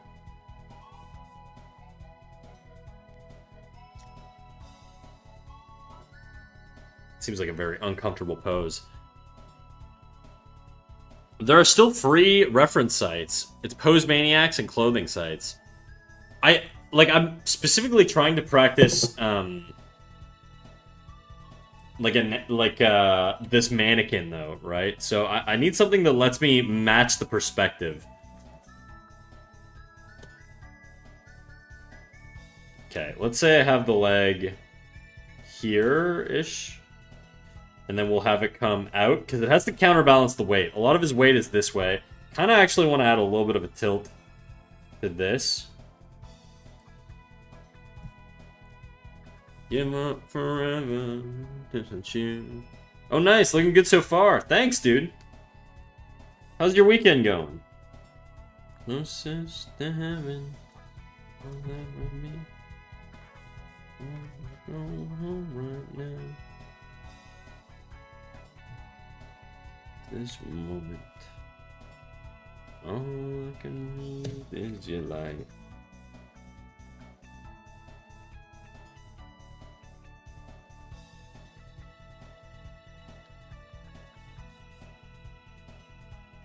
Don't want the world to be me, and I don't think that they'd understand. Everything's made to be broken.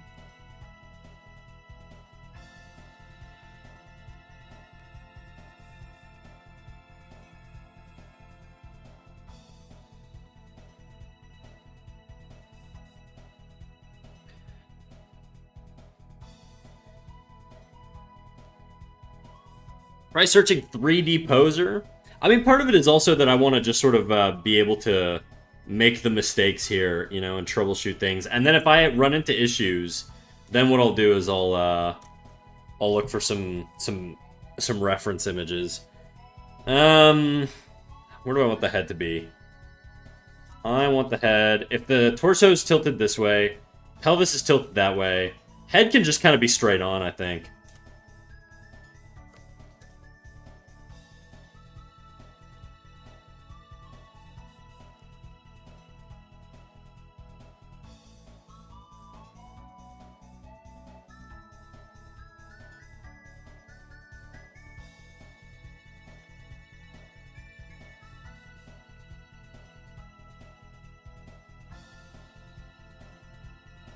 We're grilling and cracking a couple cold ones. Not too bad. Hell yeah, dude. Hell yeah. I was partying with the boys yesterday. So, hashtag relatable. I'll add a little bit of a 3/4 tilt.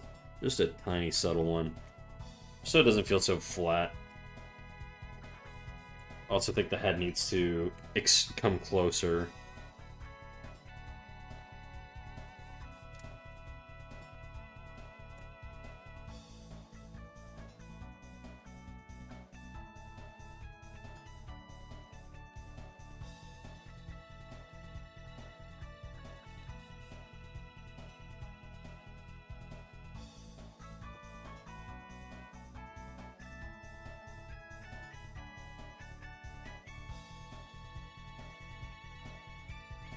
Regardless, I'm enjoying flower studies. So wait, did you say why you were doing it again? I think I asked, and I think I might have just missed your message. You said... What did you say? I don't know. Sorry, if you told me why, and I missed it, my bad. You're just doing it for funsies? Should I do some tree studies to learn to tree? I think you should.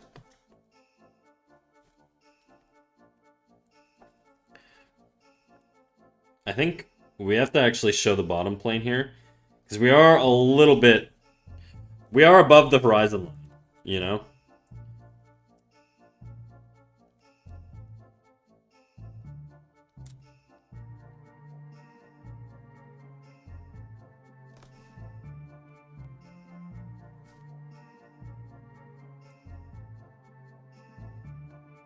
I mean, I guess we don't have to. I'm gonna, though. Because they're pretty? Okay, based. Fair enough. That's a good answer. I'll take that.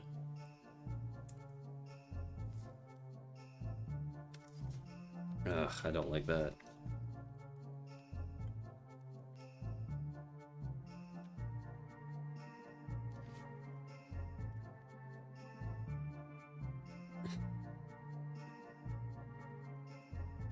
I really, I wanted to draw flowers. There was a girl I drew a long, long time ago that I never published online that I kind of gave up on because I just couldn't, I was struggling really hard with the flowers. It's kind of disappointing because I did like the way that drawing was coming along.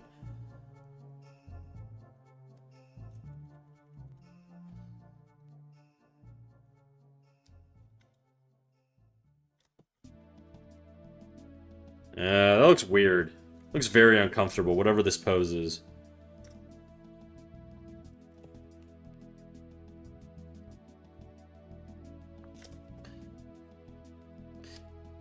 What's a better head angle?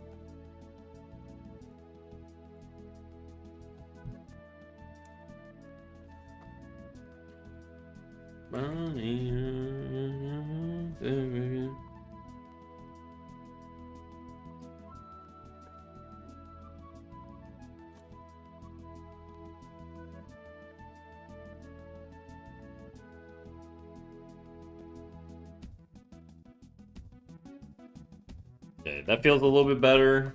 It just makes a little bit more sense. I still think I need more of a neck here. I think I'm a little too much. It just does feel kind of stiff, you know? Look at the width on that versus look at the width on that. I'm way too wide on this box. I'm gonna bring it in a bit.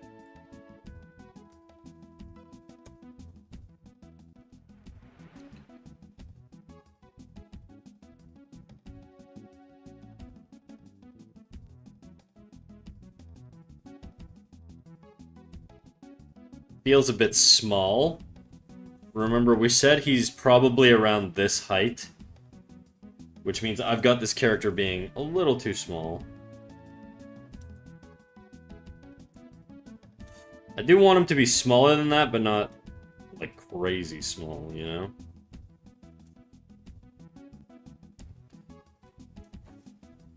They're kind of looking the same direction. I don't like that.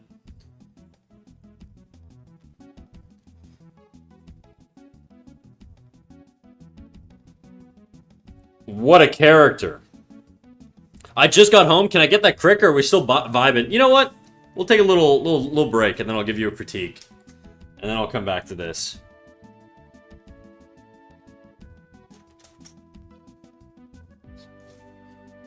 Stay on lane.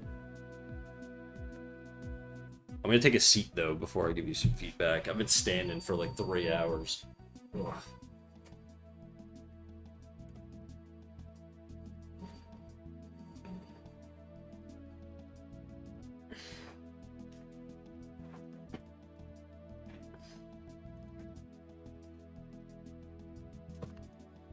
Okay, have you posted it in the critiques channel yet? Oh, you have.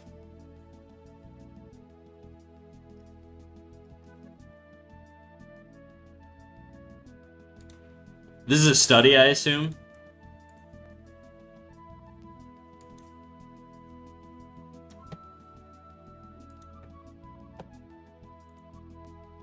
Yeah. What do you have the original? You said it's from Sakugaboru. Do you have the original link just so I can compare it? Just because it's hard for me to just like point out mistakes. If it's a study and your goal is to match the timing of the creator and the arcs, it's going to be a lot easier to know what that looks like with the source, right?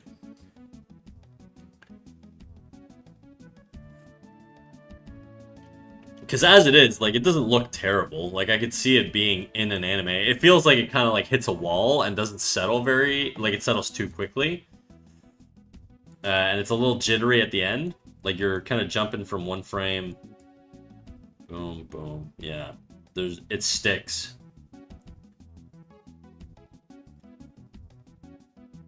Okay, I'm gonna switch views so people can see my Discord. Give me 2 seconds here. To set up the Discord view.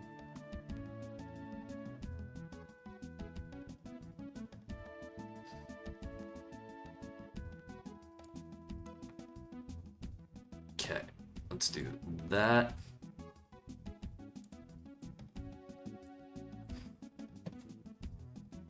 Okay, you guys can see this. Like, if I'm looking at this, okay, so he comes here. This is your drawing, I assume. This is the keyframe. Your line weight doesn't match, so your line weight's a lot thicker.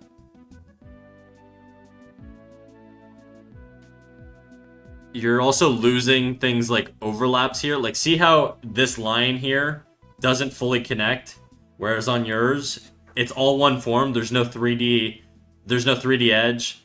The eye here is way, like, the bottom lid has way more line value than the top lid. Like, what is your goal here? Is the goal motion, or is the goal, like, to basically make it like an authentic in-between? Because if the goal is to make it an authentic in-between, my critiques can be very different. If your goal is to in-between it, then that's different, and like, in particular, to clean it up. If you're going off of keyframes that are more or less cleaned and ready to go, they're ready to go to comp. There's stages you have to go through typically with like in-betweens. You're gonna do like roughs, then you're gonna do your cleanup, and then you're gonna do your like color coding and all that stuff. So, what are you trying to do?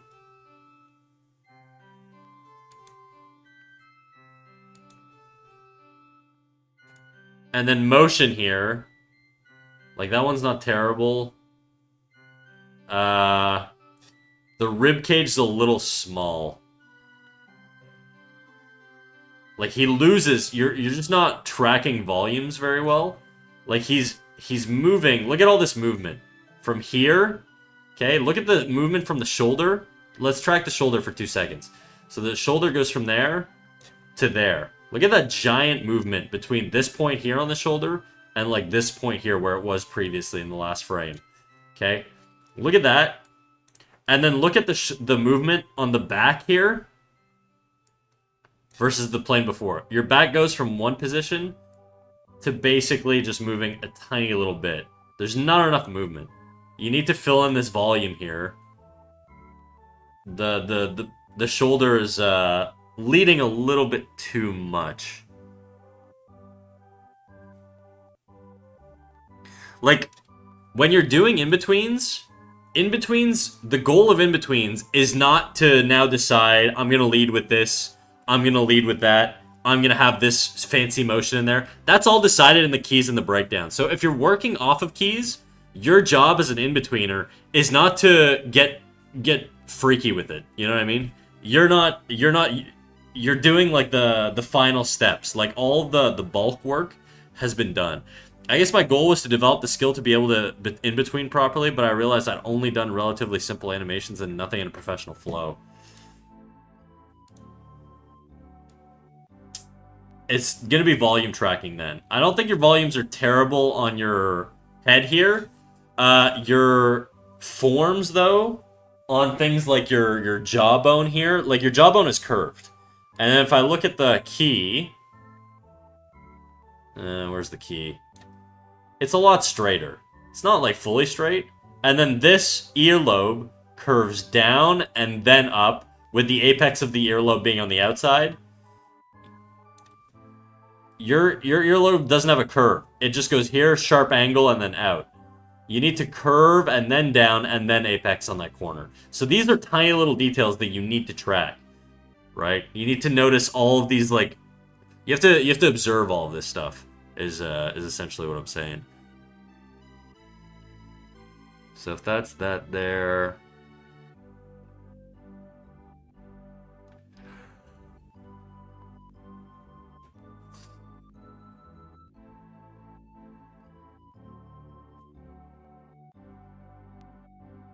Does the shoulder come down on yours and then go up?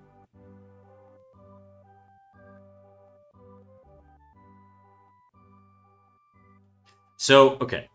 So, just keep your eye on the top of this shoulder here, okay? Just the top of this shoulder here. Keep your eye there. And I want you specifically to look at the arc that the shoulder is moving on. As I pan through.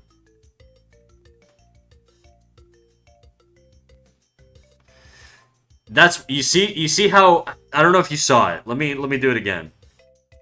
Track the shoulder. Does the arc feel clean?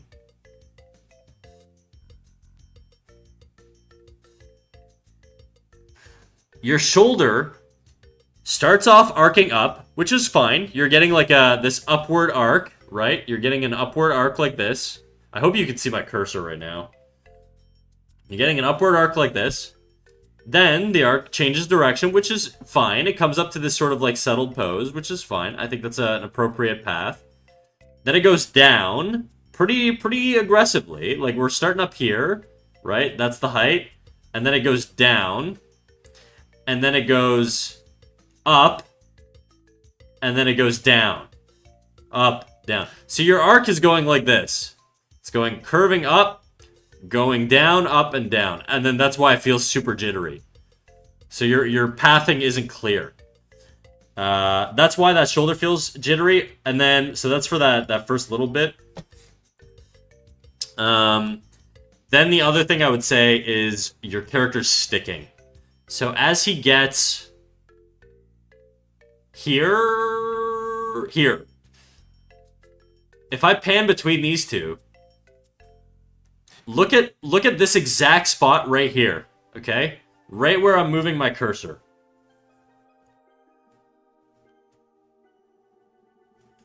I'm gonna pan through, and you'll see it's sticking. It's in the same spot. But you're getting all this volume growth over here on this piece of fabric.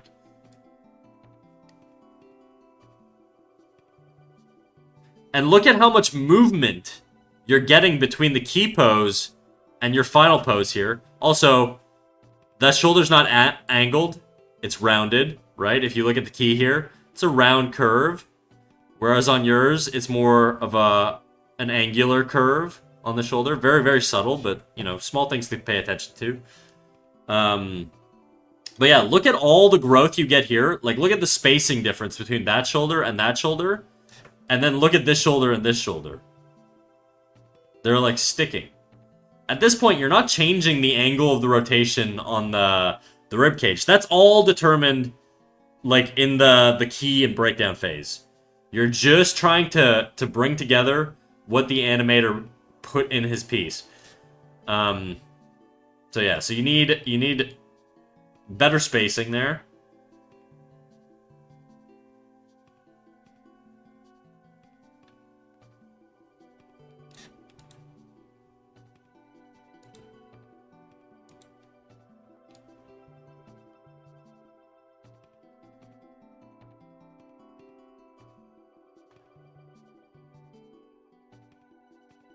Let me play it through a couple times.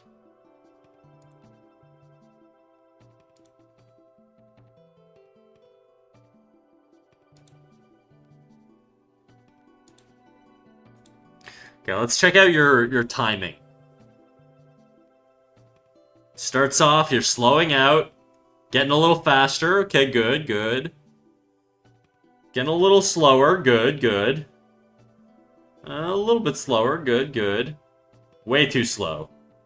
Now you just hit a wall. I would rather have you be a lot more even going into this key pose here. On the shoulder in particular. Rather than... Like, like, if you put a dot on the same point across all these drawings, it's gonna jump in spacings in an uneven fashion, right? If I had to guess, I'm just gonna stop sharing Discord for 2 seconds. Do you think it would be better for me to draw the arc of motion beforehand? 100%. You shouldn't be animating unless you've planned your path beforehand. A lot of animators will literally draw their paths like on another layer, and they'll track the arcs and the movement in the path as it goes across. Right? And in your shoulders case, it does something like this. So it goes kind of up, and then I'm going off memory here, but it feels like it goes kind of like this. And then what happens is your first drawing's here, second drawing's here, which is fine. Then the key pose, I think. And then there's like an acceleration here, which is fine. And then there's like a weird unevenness here. It is what it feels like. I don't know if that spacing is right. There's like some weird change that doesn't make a lot of sense momentum-wise. Like, you wouldn't slow up and then speed down and then slow up in a basic movement from point A to point B, you know? And besides, that's for the key animator and the breakdowns. You're really just sort of hitting those beats. You're not trying to do anything fancy. You're not trying to lead with anything. You're really just trying to get from point A to point B. So that would be my advice.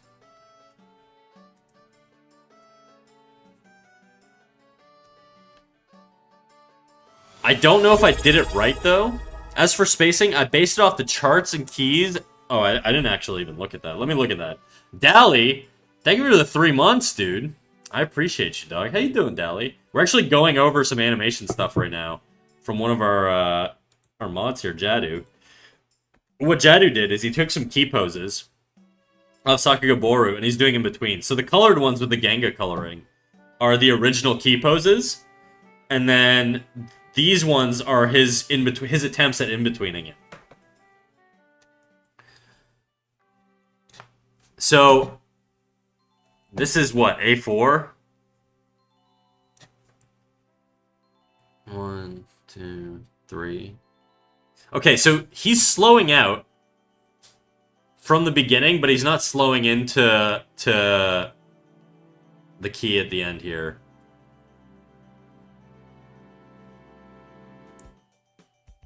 That's in between 1. Okay, so he's keeping the motion going. Good.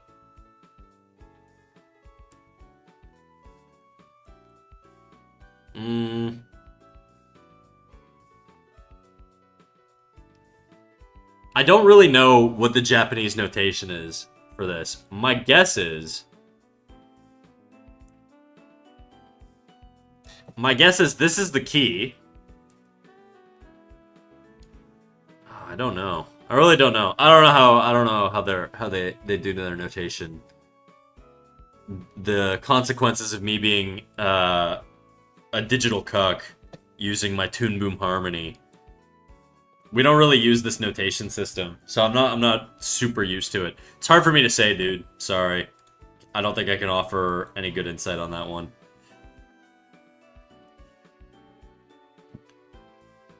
Hello, what up, Dally? How's it going, dude? What tips do you have on scheduling your workload? Like, what's the ratio? Storyboard to keyframes to in-betweening? Oh man, I don't that really depends. Like, if you have a really complex scene with like a lot of characters and stuff, maybe you'll focus more time on composition and staging just because you want to set them up in a way that's like, you know, they relate to each other better. and then maybe the animation is a little bit simpler because you don't want a lot of crazy movement on a shot. Like, it's really, really, really... It's kind of those questions that's very much like, it depends. Almost always. I guess if I had to generalize... I don't know, because I only worked in the animation department. I didn't do storyboards. So I don't know how long they took on their storyboards versus how long I did on animation. I just don't know. It's hard to say. Sorry. Also, how you doing, Lemon Squisser? EP time! Have a good sleep. Have a good sleep, Ado.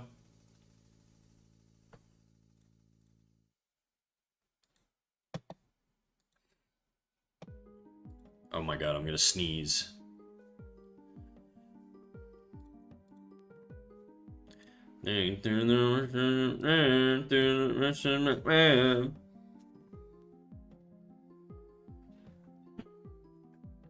For my first understanding, the lost line and the key in the direction of the arrow and the others are in between based on those keys.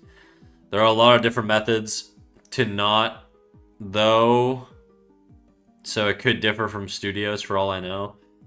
I'd imagine different regions do it differently, maybe. I don't really know. It's hard to say. When I worked in animation, I had people who would refer to, like, slowing in as slowing out and vice versa. Like, those got interchanged a lot, where I heard them used differently by different people, which was interesting, but generally speaking, it was pretty consistent across all the studios I was at, but...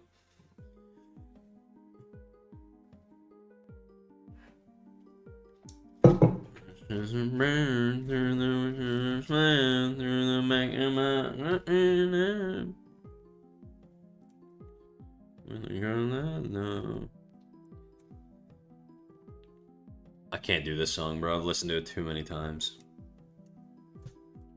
Honestly, this one too.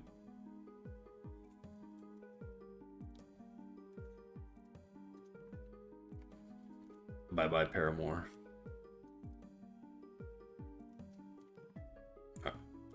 Okay. Are we heartbroken, chat?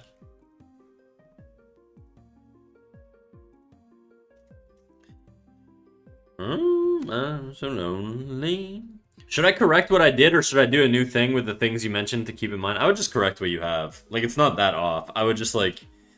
If you can rewind what I said... I mean, you're a sub, right? So you can rewind my, my stream and just go through it again.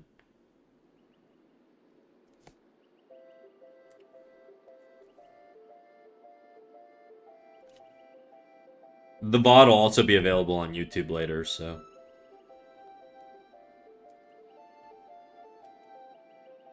Woke up in the middle of the night and I noticed my girl wasn't by my side. To take a little ride.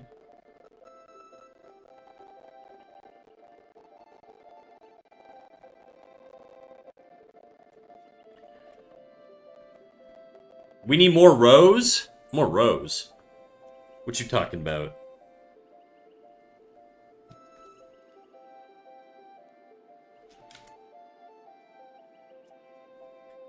Lonely, I have nobody.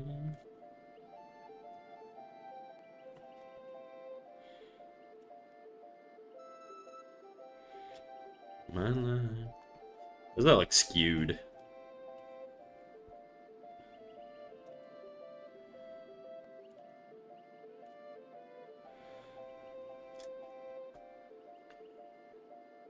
Not you in my life, girl. I'm so...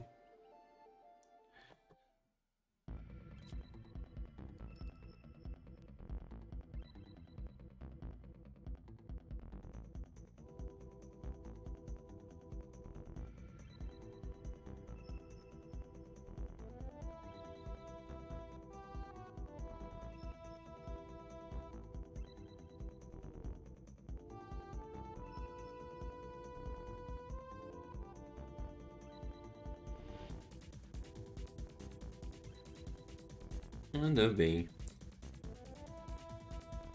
Let's lower the shoulder. Lonely, I'm Mr. Lonely. I'm nobody. I'm okay, by the way. I'm drawn more traditionally lately. Hell yeah, dude. I'm gonna try and do some digital. Hell yeah. What's gotten you inspired to do traditional? I've been thinking about doing like oil painting and stuff. I gotta get some gesso, and I kind of want to do it in like a sketchbook. I don't really want to do like traditional canvases and stuff. This shoulder, I think we're gonna elevate.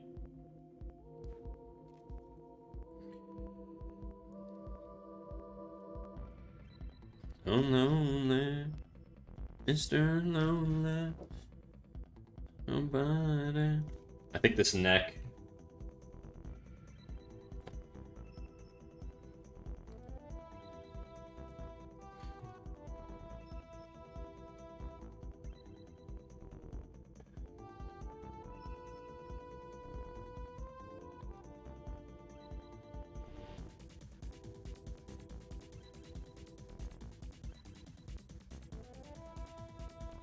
Buy an easel snack, do it? I don't know. I kind of want to be the sketchbook painter, you know? And yeah, it does take a while to dry from what I've heard. I'll just have to get multiple sketchbooks. I'm like a sketchbook addict. Okay, we're above the horizon line here, which means if we're doing a neutral arm, probably gonna be a little bit more like this.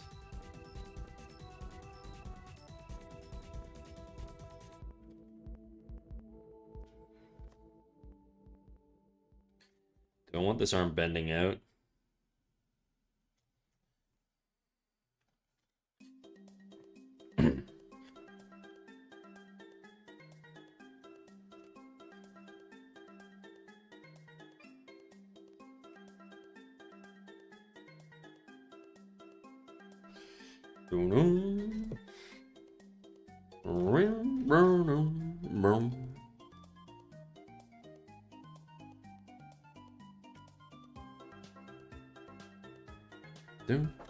Dum.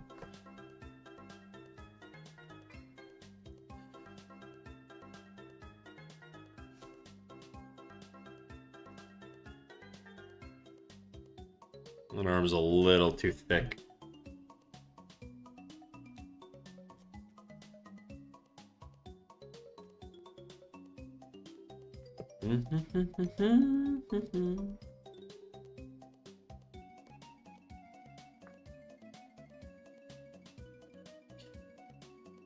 Snack, can I just do art forever and not have to worry about paying rent and being an adult and not having to worry about eating?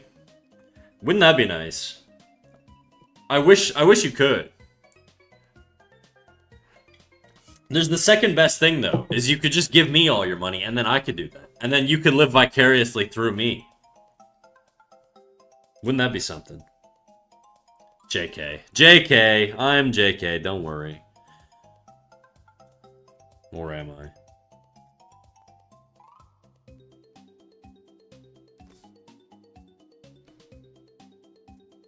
Boom, boom, boom.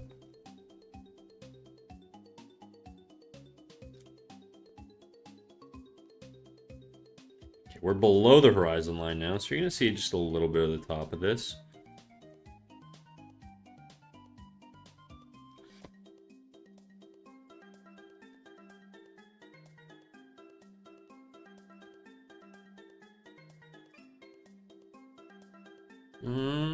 That way.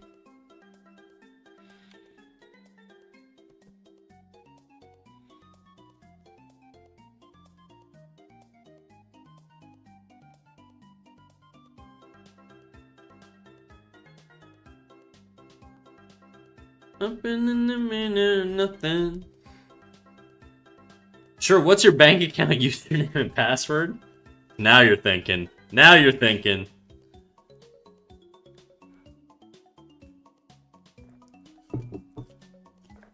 Oh, the dreams of being a feudalic art jester. That's true. That would be very nice.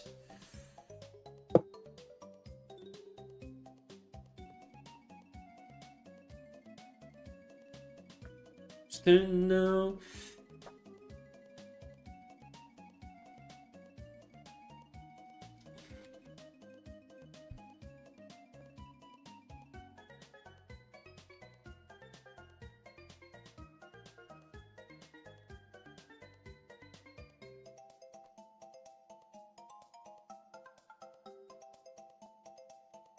Dun, dun, dun.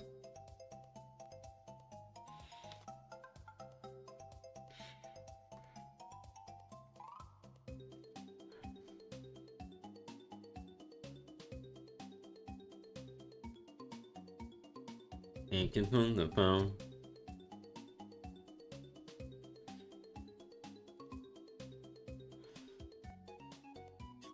Nice anymore.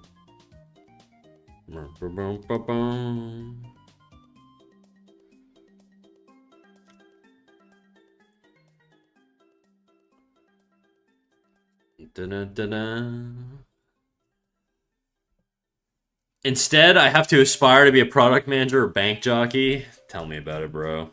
I'm tired of corporate Canada.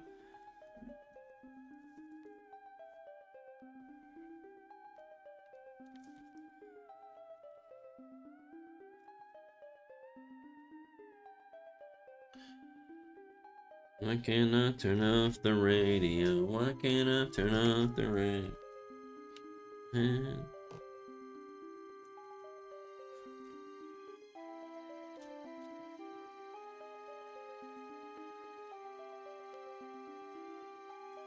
That forearm looks a little long to me.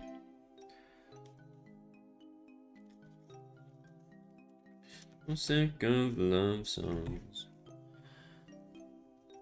So done with Cleveland. You were still here. I was lurking while I was doing my daily study. All done. I'm gonna go do something crazy actually and leave my house. Good luck with the perspective studies. Well, thank you for popping in, Chrissy. Enjoy touching grass. I'll be here on Twitch, not doing that.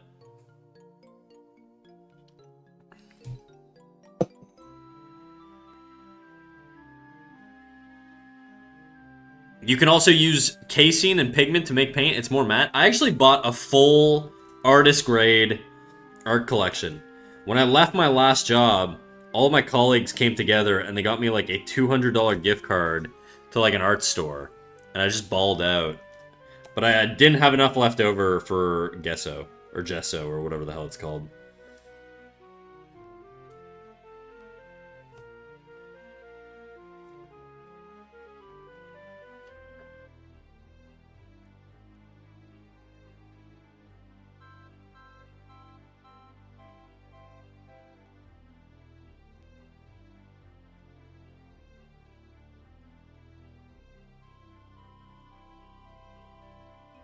Love songs.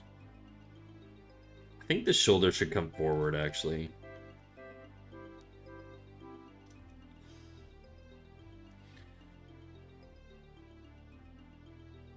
Why can't I turn off the radio?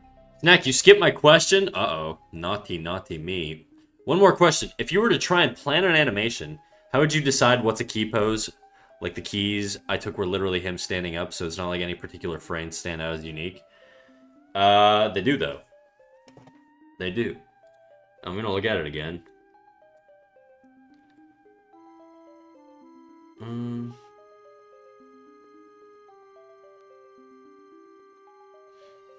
They do. They for sure do. Okay, let me show you why these are key poses. At least my guess as to why they're key poses. But it's pretty clear to me when I look at it why these are key poses. So, first of all, in the shot, this is the extreme. It's the farthest point that he's on one end of the screen. So it's a good place to start, okay? So that's just by default a key pose. It's the starting shot. It's your first frame. It's your key pose, okay? From there, he moves up, up, up. This is a key pose because there's a change of direction in the face. It's more like a breakdown, I guess, but it's labeled as a key pose from what I can tell. It could just be that they don't differentiate. But his head goes from 3/4 and it changes to front on. So that transition is a key pose. The head is at its highest peak here, which is the extreme of the pose. Okay? So that's why this is a key pose. This is the final shot. It's the settle, which is why it's a key pose. So that's why all of those are the key poses. Starting point. Okay, most farthest extreme to the right. Complex movement change on this one. Head changes direction. Chest starts to become more front on. You're going everything from 3/4 to front on. So you're creating a complex action change. That's textbook key pose. This is the highest point the character reaches, extreme of the pose, key pose. And this is the settle. It's where he ends, key pose. That's how those 4 key poses were determined, if I had to guess.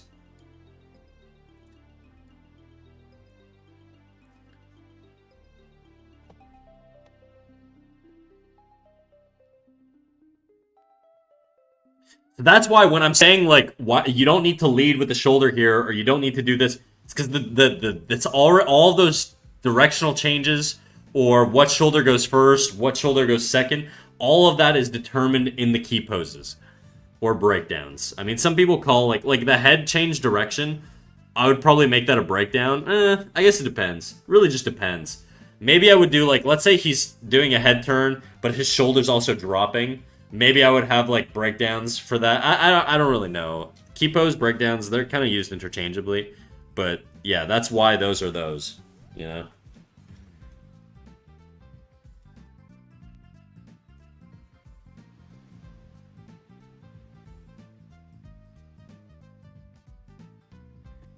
So if you're doing something non-linear, or you're changing direction, or you're adding complexity to a path or a movement or whatever, you could key it, just because it's gonna need a little bit more attention and a little bit more planning from one point to another. If it's like the highest point in an action, or the lowest point in an action, or the most extreme, or the last point, or the start point, that's probably also a key pose, right? So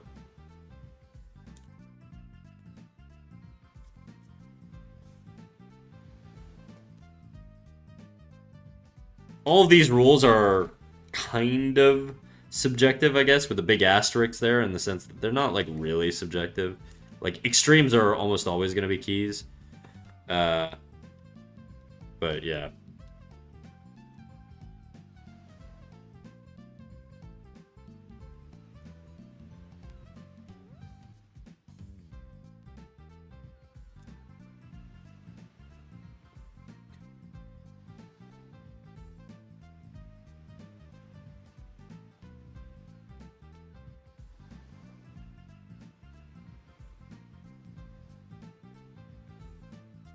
This shoulder's gonna come up. I really should have had the body rotate a little bit differently here.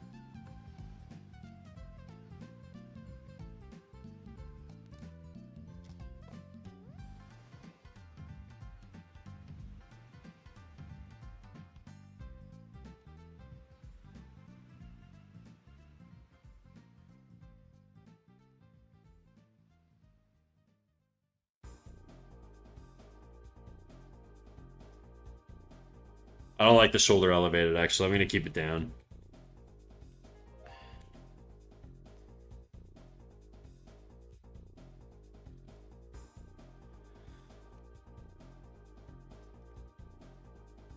Anyways. I mean, there's also rabbitskin glue gesso that did require cooking. Huh. I don't really know. I just want something. I don't really care what it is. I just want something that I can draw, that lets me draw in a sketchbook. Or paint in a sketchbook, I should say. I could draw in a sketchbook, but...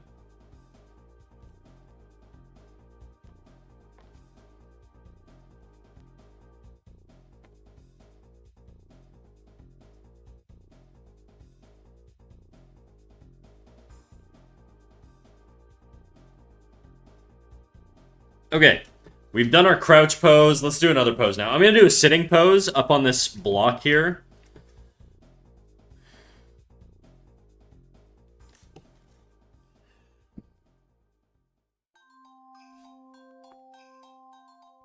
Oh, or ink painting. No, I want it to be oil paints. That's what I want to do.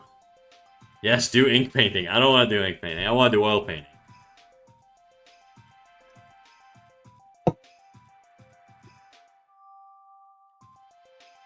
Okay, we can get rid of this goofy guy up here. Delete. What the fuck?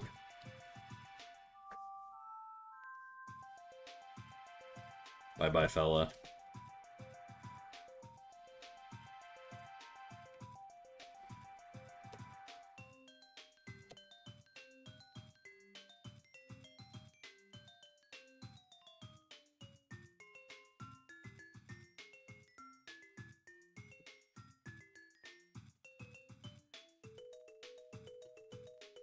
Okay.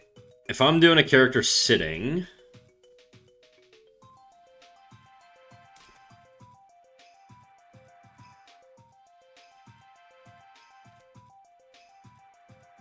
something like that.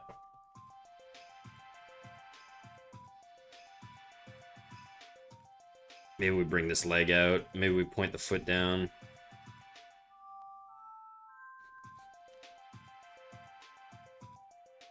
Maybe we extend them back so they're like relaxing, actually.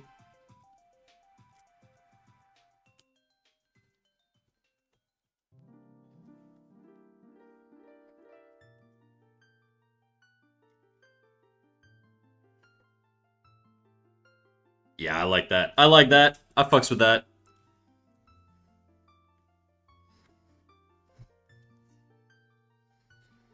Shit, I should have done that on a different layer, huh?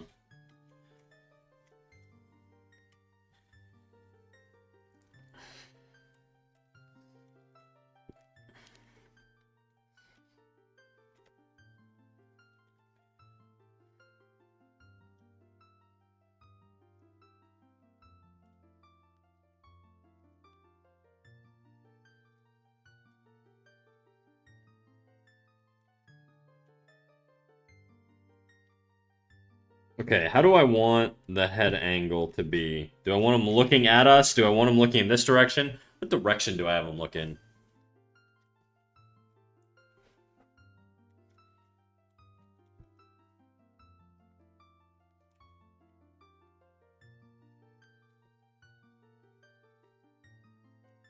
I'm gonna have him looking slightly off that way.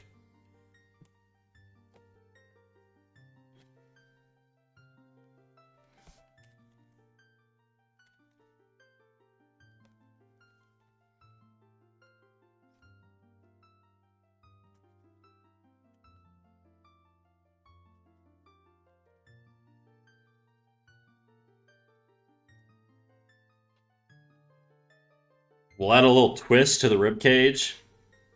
He's really above us, so the ribcage is gonna be... we're not really gonna see a whole lot of top.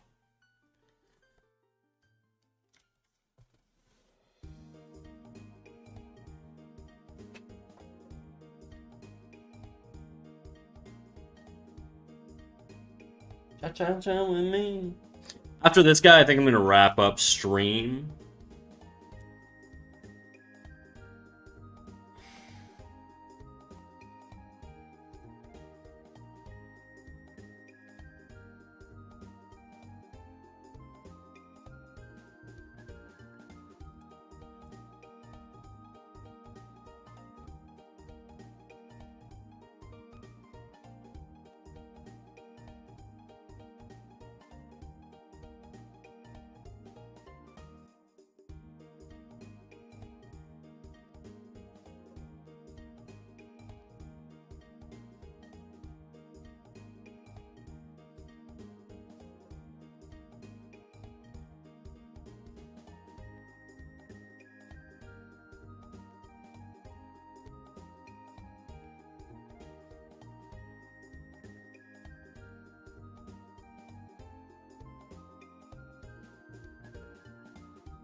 Boom, boom, boom, boom.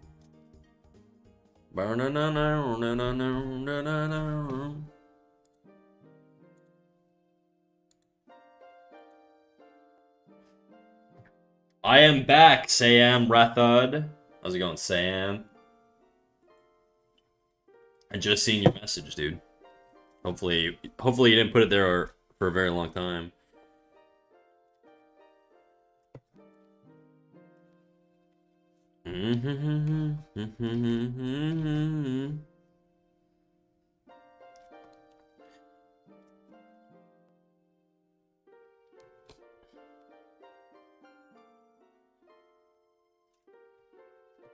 nine on the pieces every time.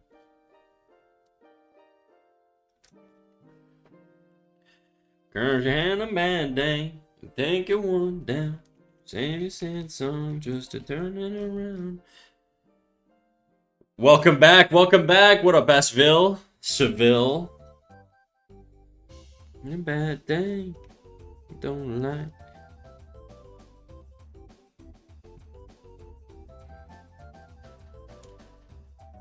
Had a bad day, boom, boom, boom, boom. Boom, boom, boom, boom.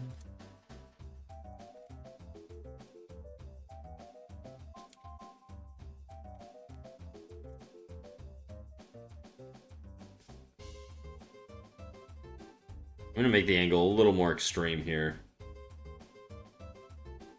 Clip Studio Paint. Ha! That's right. Clip Studio Paint, baby. That song just to turn it around.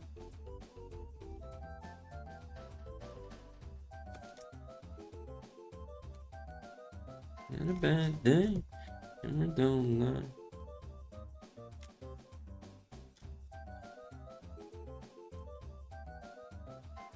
I'm thinking if he's so high up, I don't know that. I think the relationship would be a lot closer here. Thing it turns out wrong. Might not make it back. I don't think so.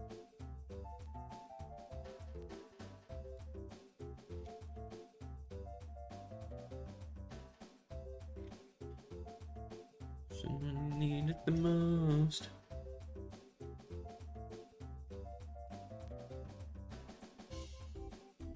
This has to have a downward tilt.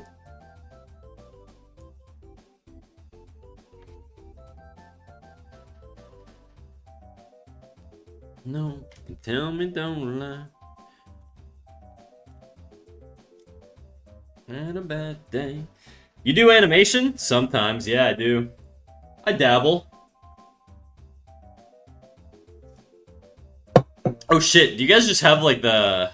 Oh no, never mind. I'm not live. I was like really behind in my thing. I was like, do I still just have my Discord open right now? I'm good.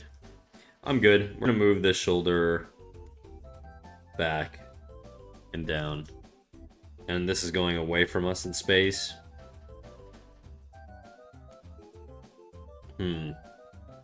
Normally it would be like this, but because it's...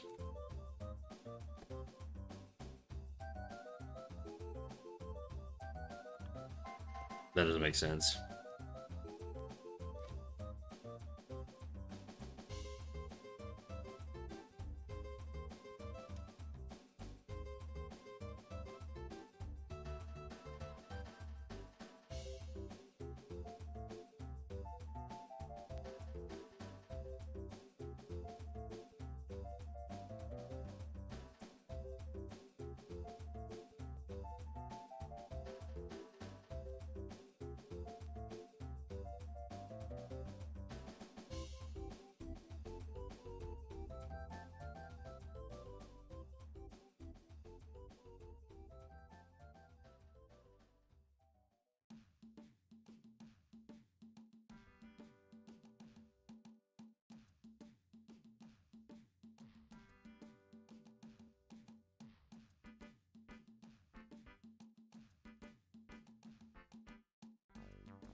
Here's what I'm gonna do.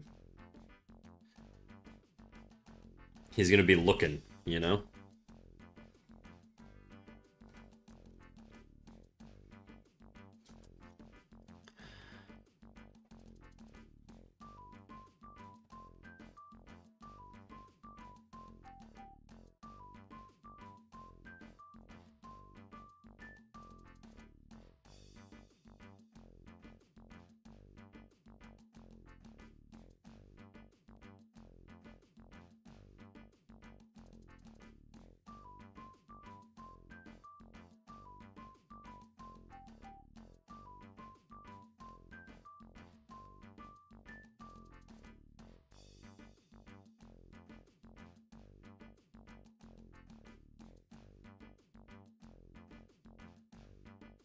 That doesn't look right.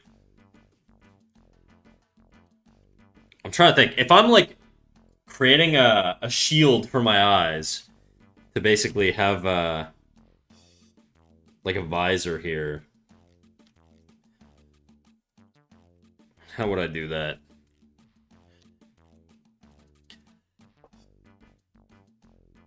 So are you just doing random mannequins, or is this gonna be characters drawn on a layer over top? You know, I've thought about it. Right now, it's just random mannequins.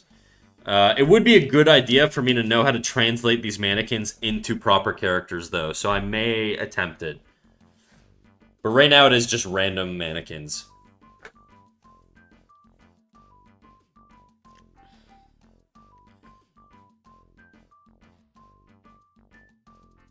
I'm just kind of freestyling.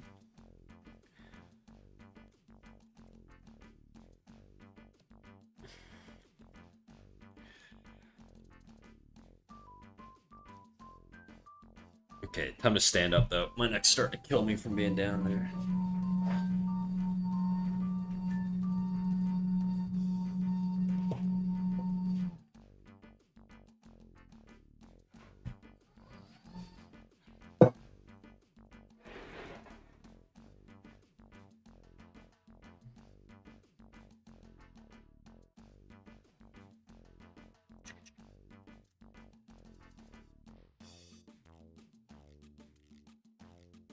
What if I had him do something like this?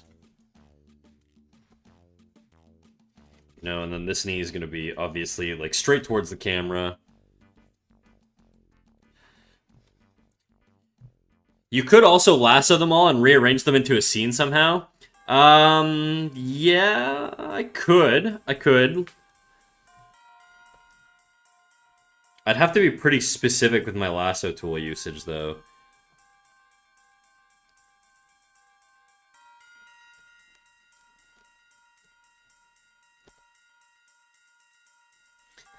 Just because I don't want to warp the perspective and the depth and all that stuff. Like, I measured a lot of these out, right? So it's...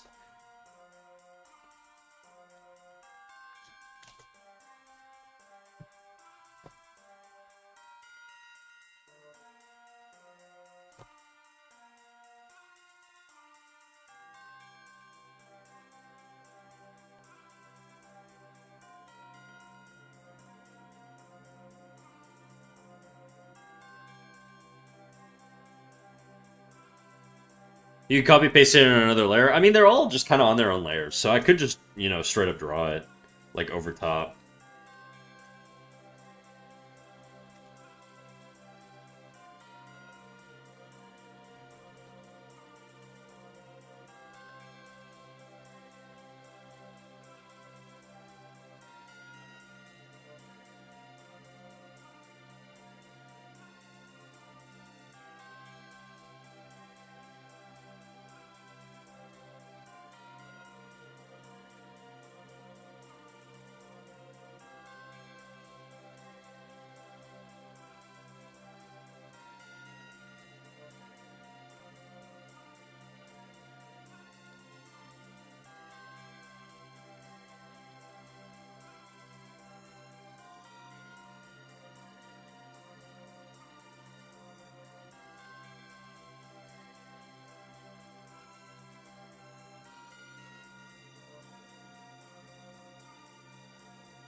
It would definitely be fun to turn these into characters, though. It would be incredibly tedious, though. I don't know how well that would work, but...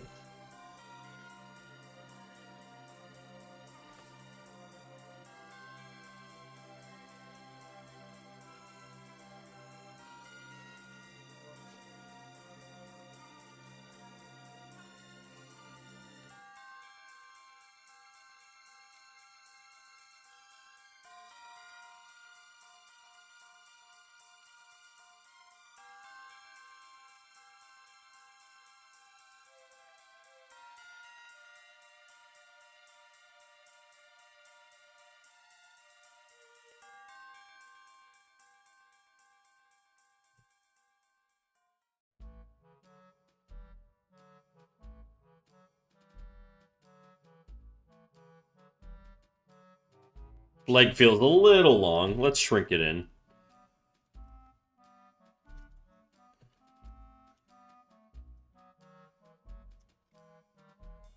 Still feels kind of long.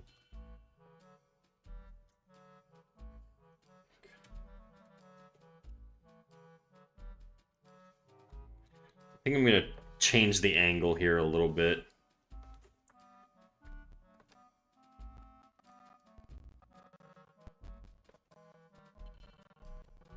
And then this leg needs to be longer, I think.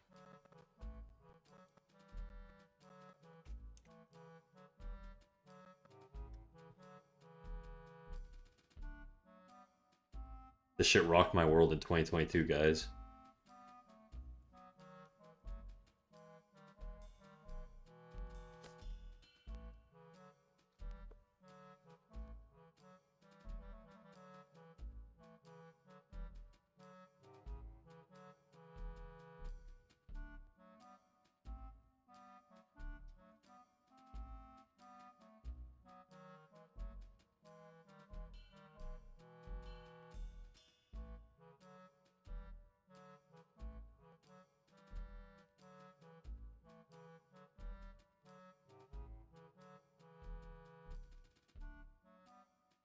That looks very, very stiff. Let's not do that.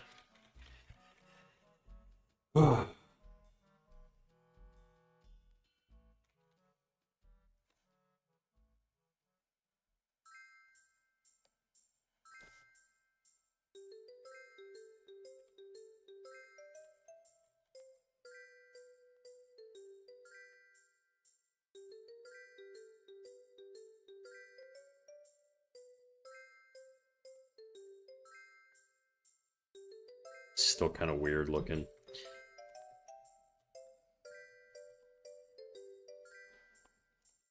If this line is like this, okay, yeah, that knee would be a little roughly there.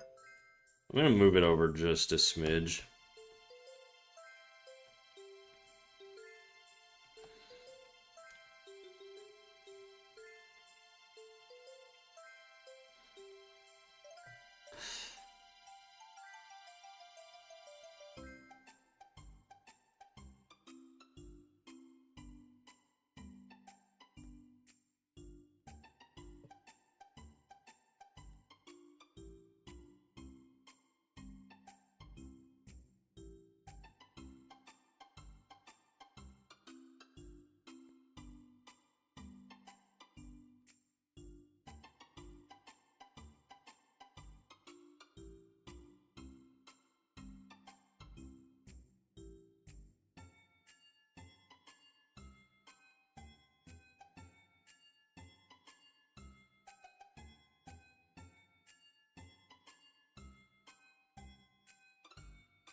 I think we're gonna need some foreshortening here.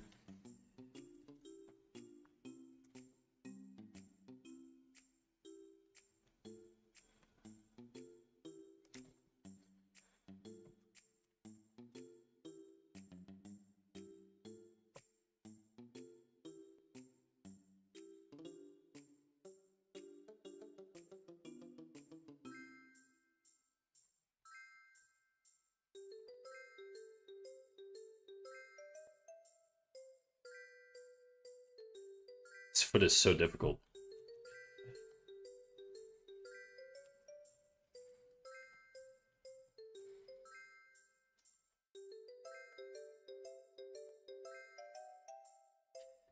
Aang and the gang. You're gonna hate me, Siren. I've never watched Avatar.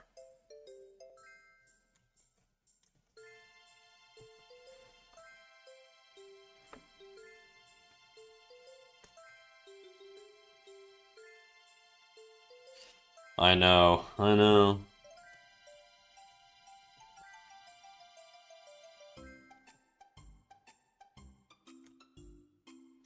I feel like the ribcage could be tilted more.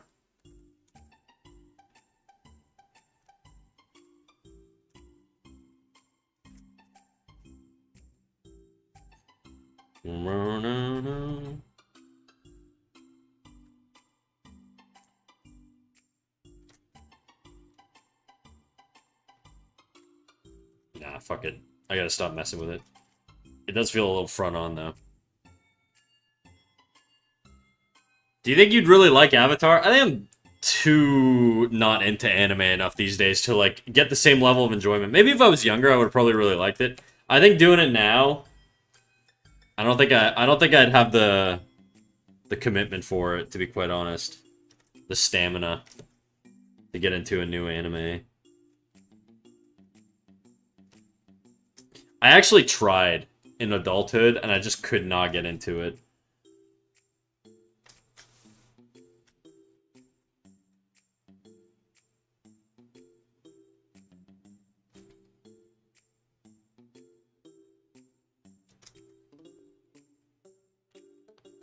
Everything you own. Looks interesting? Thanks, dude. It's just a bunch of mannequin breakdowns, I guess.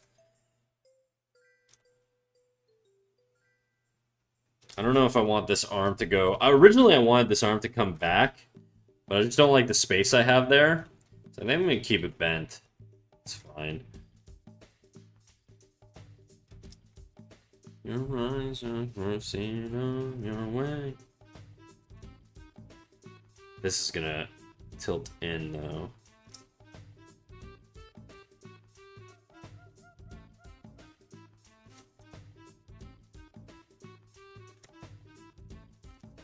I'm gonna lower the neck and head.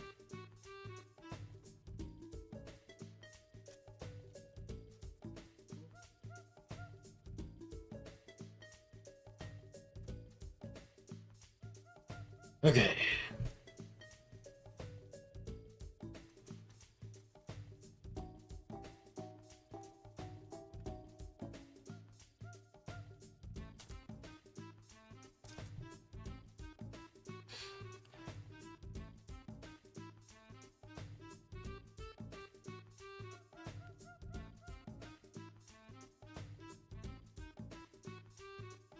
I actually think you'd like Avid. Yeah, well, look, I tried it.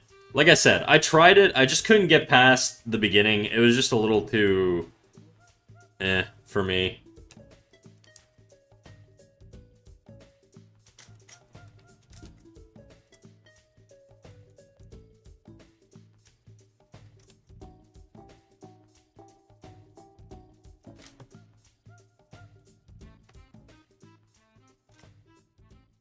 This foot is a little high.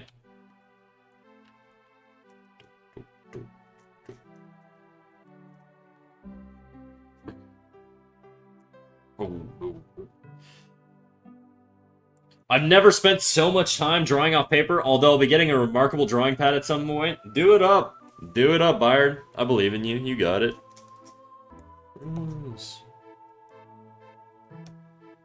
Darkened sky.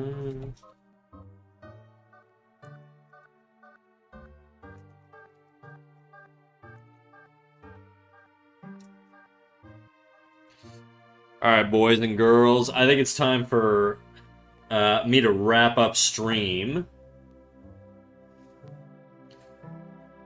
Let me raid into...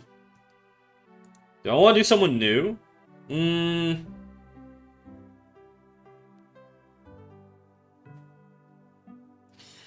Mmm. Nah. Let's do a blue Skittle. I don't think have I rated the blue Skittle? Jay Stiller 30? Who's that? Let me check him out. Jay Stiller. I feel like somebody's mentioned this person before, and I feel like I've done. Oh, it's the landscape guy. I've rated this dude before. Yeah, I've rated this guy before. We'll do somebody else. We'll just do someone new. Fuck it. We'll do someone new. I don't really have any interesting to share for our attacks. I'll probably just pump some old shit I did. Oh, we could also do Dr. Griswold. Dr. G raids us all the time. Let's raid into Dr. G. Fuck it. Okay, we'll pay it back. We'll go raid into Dr. G. They're doing art right now.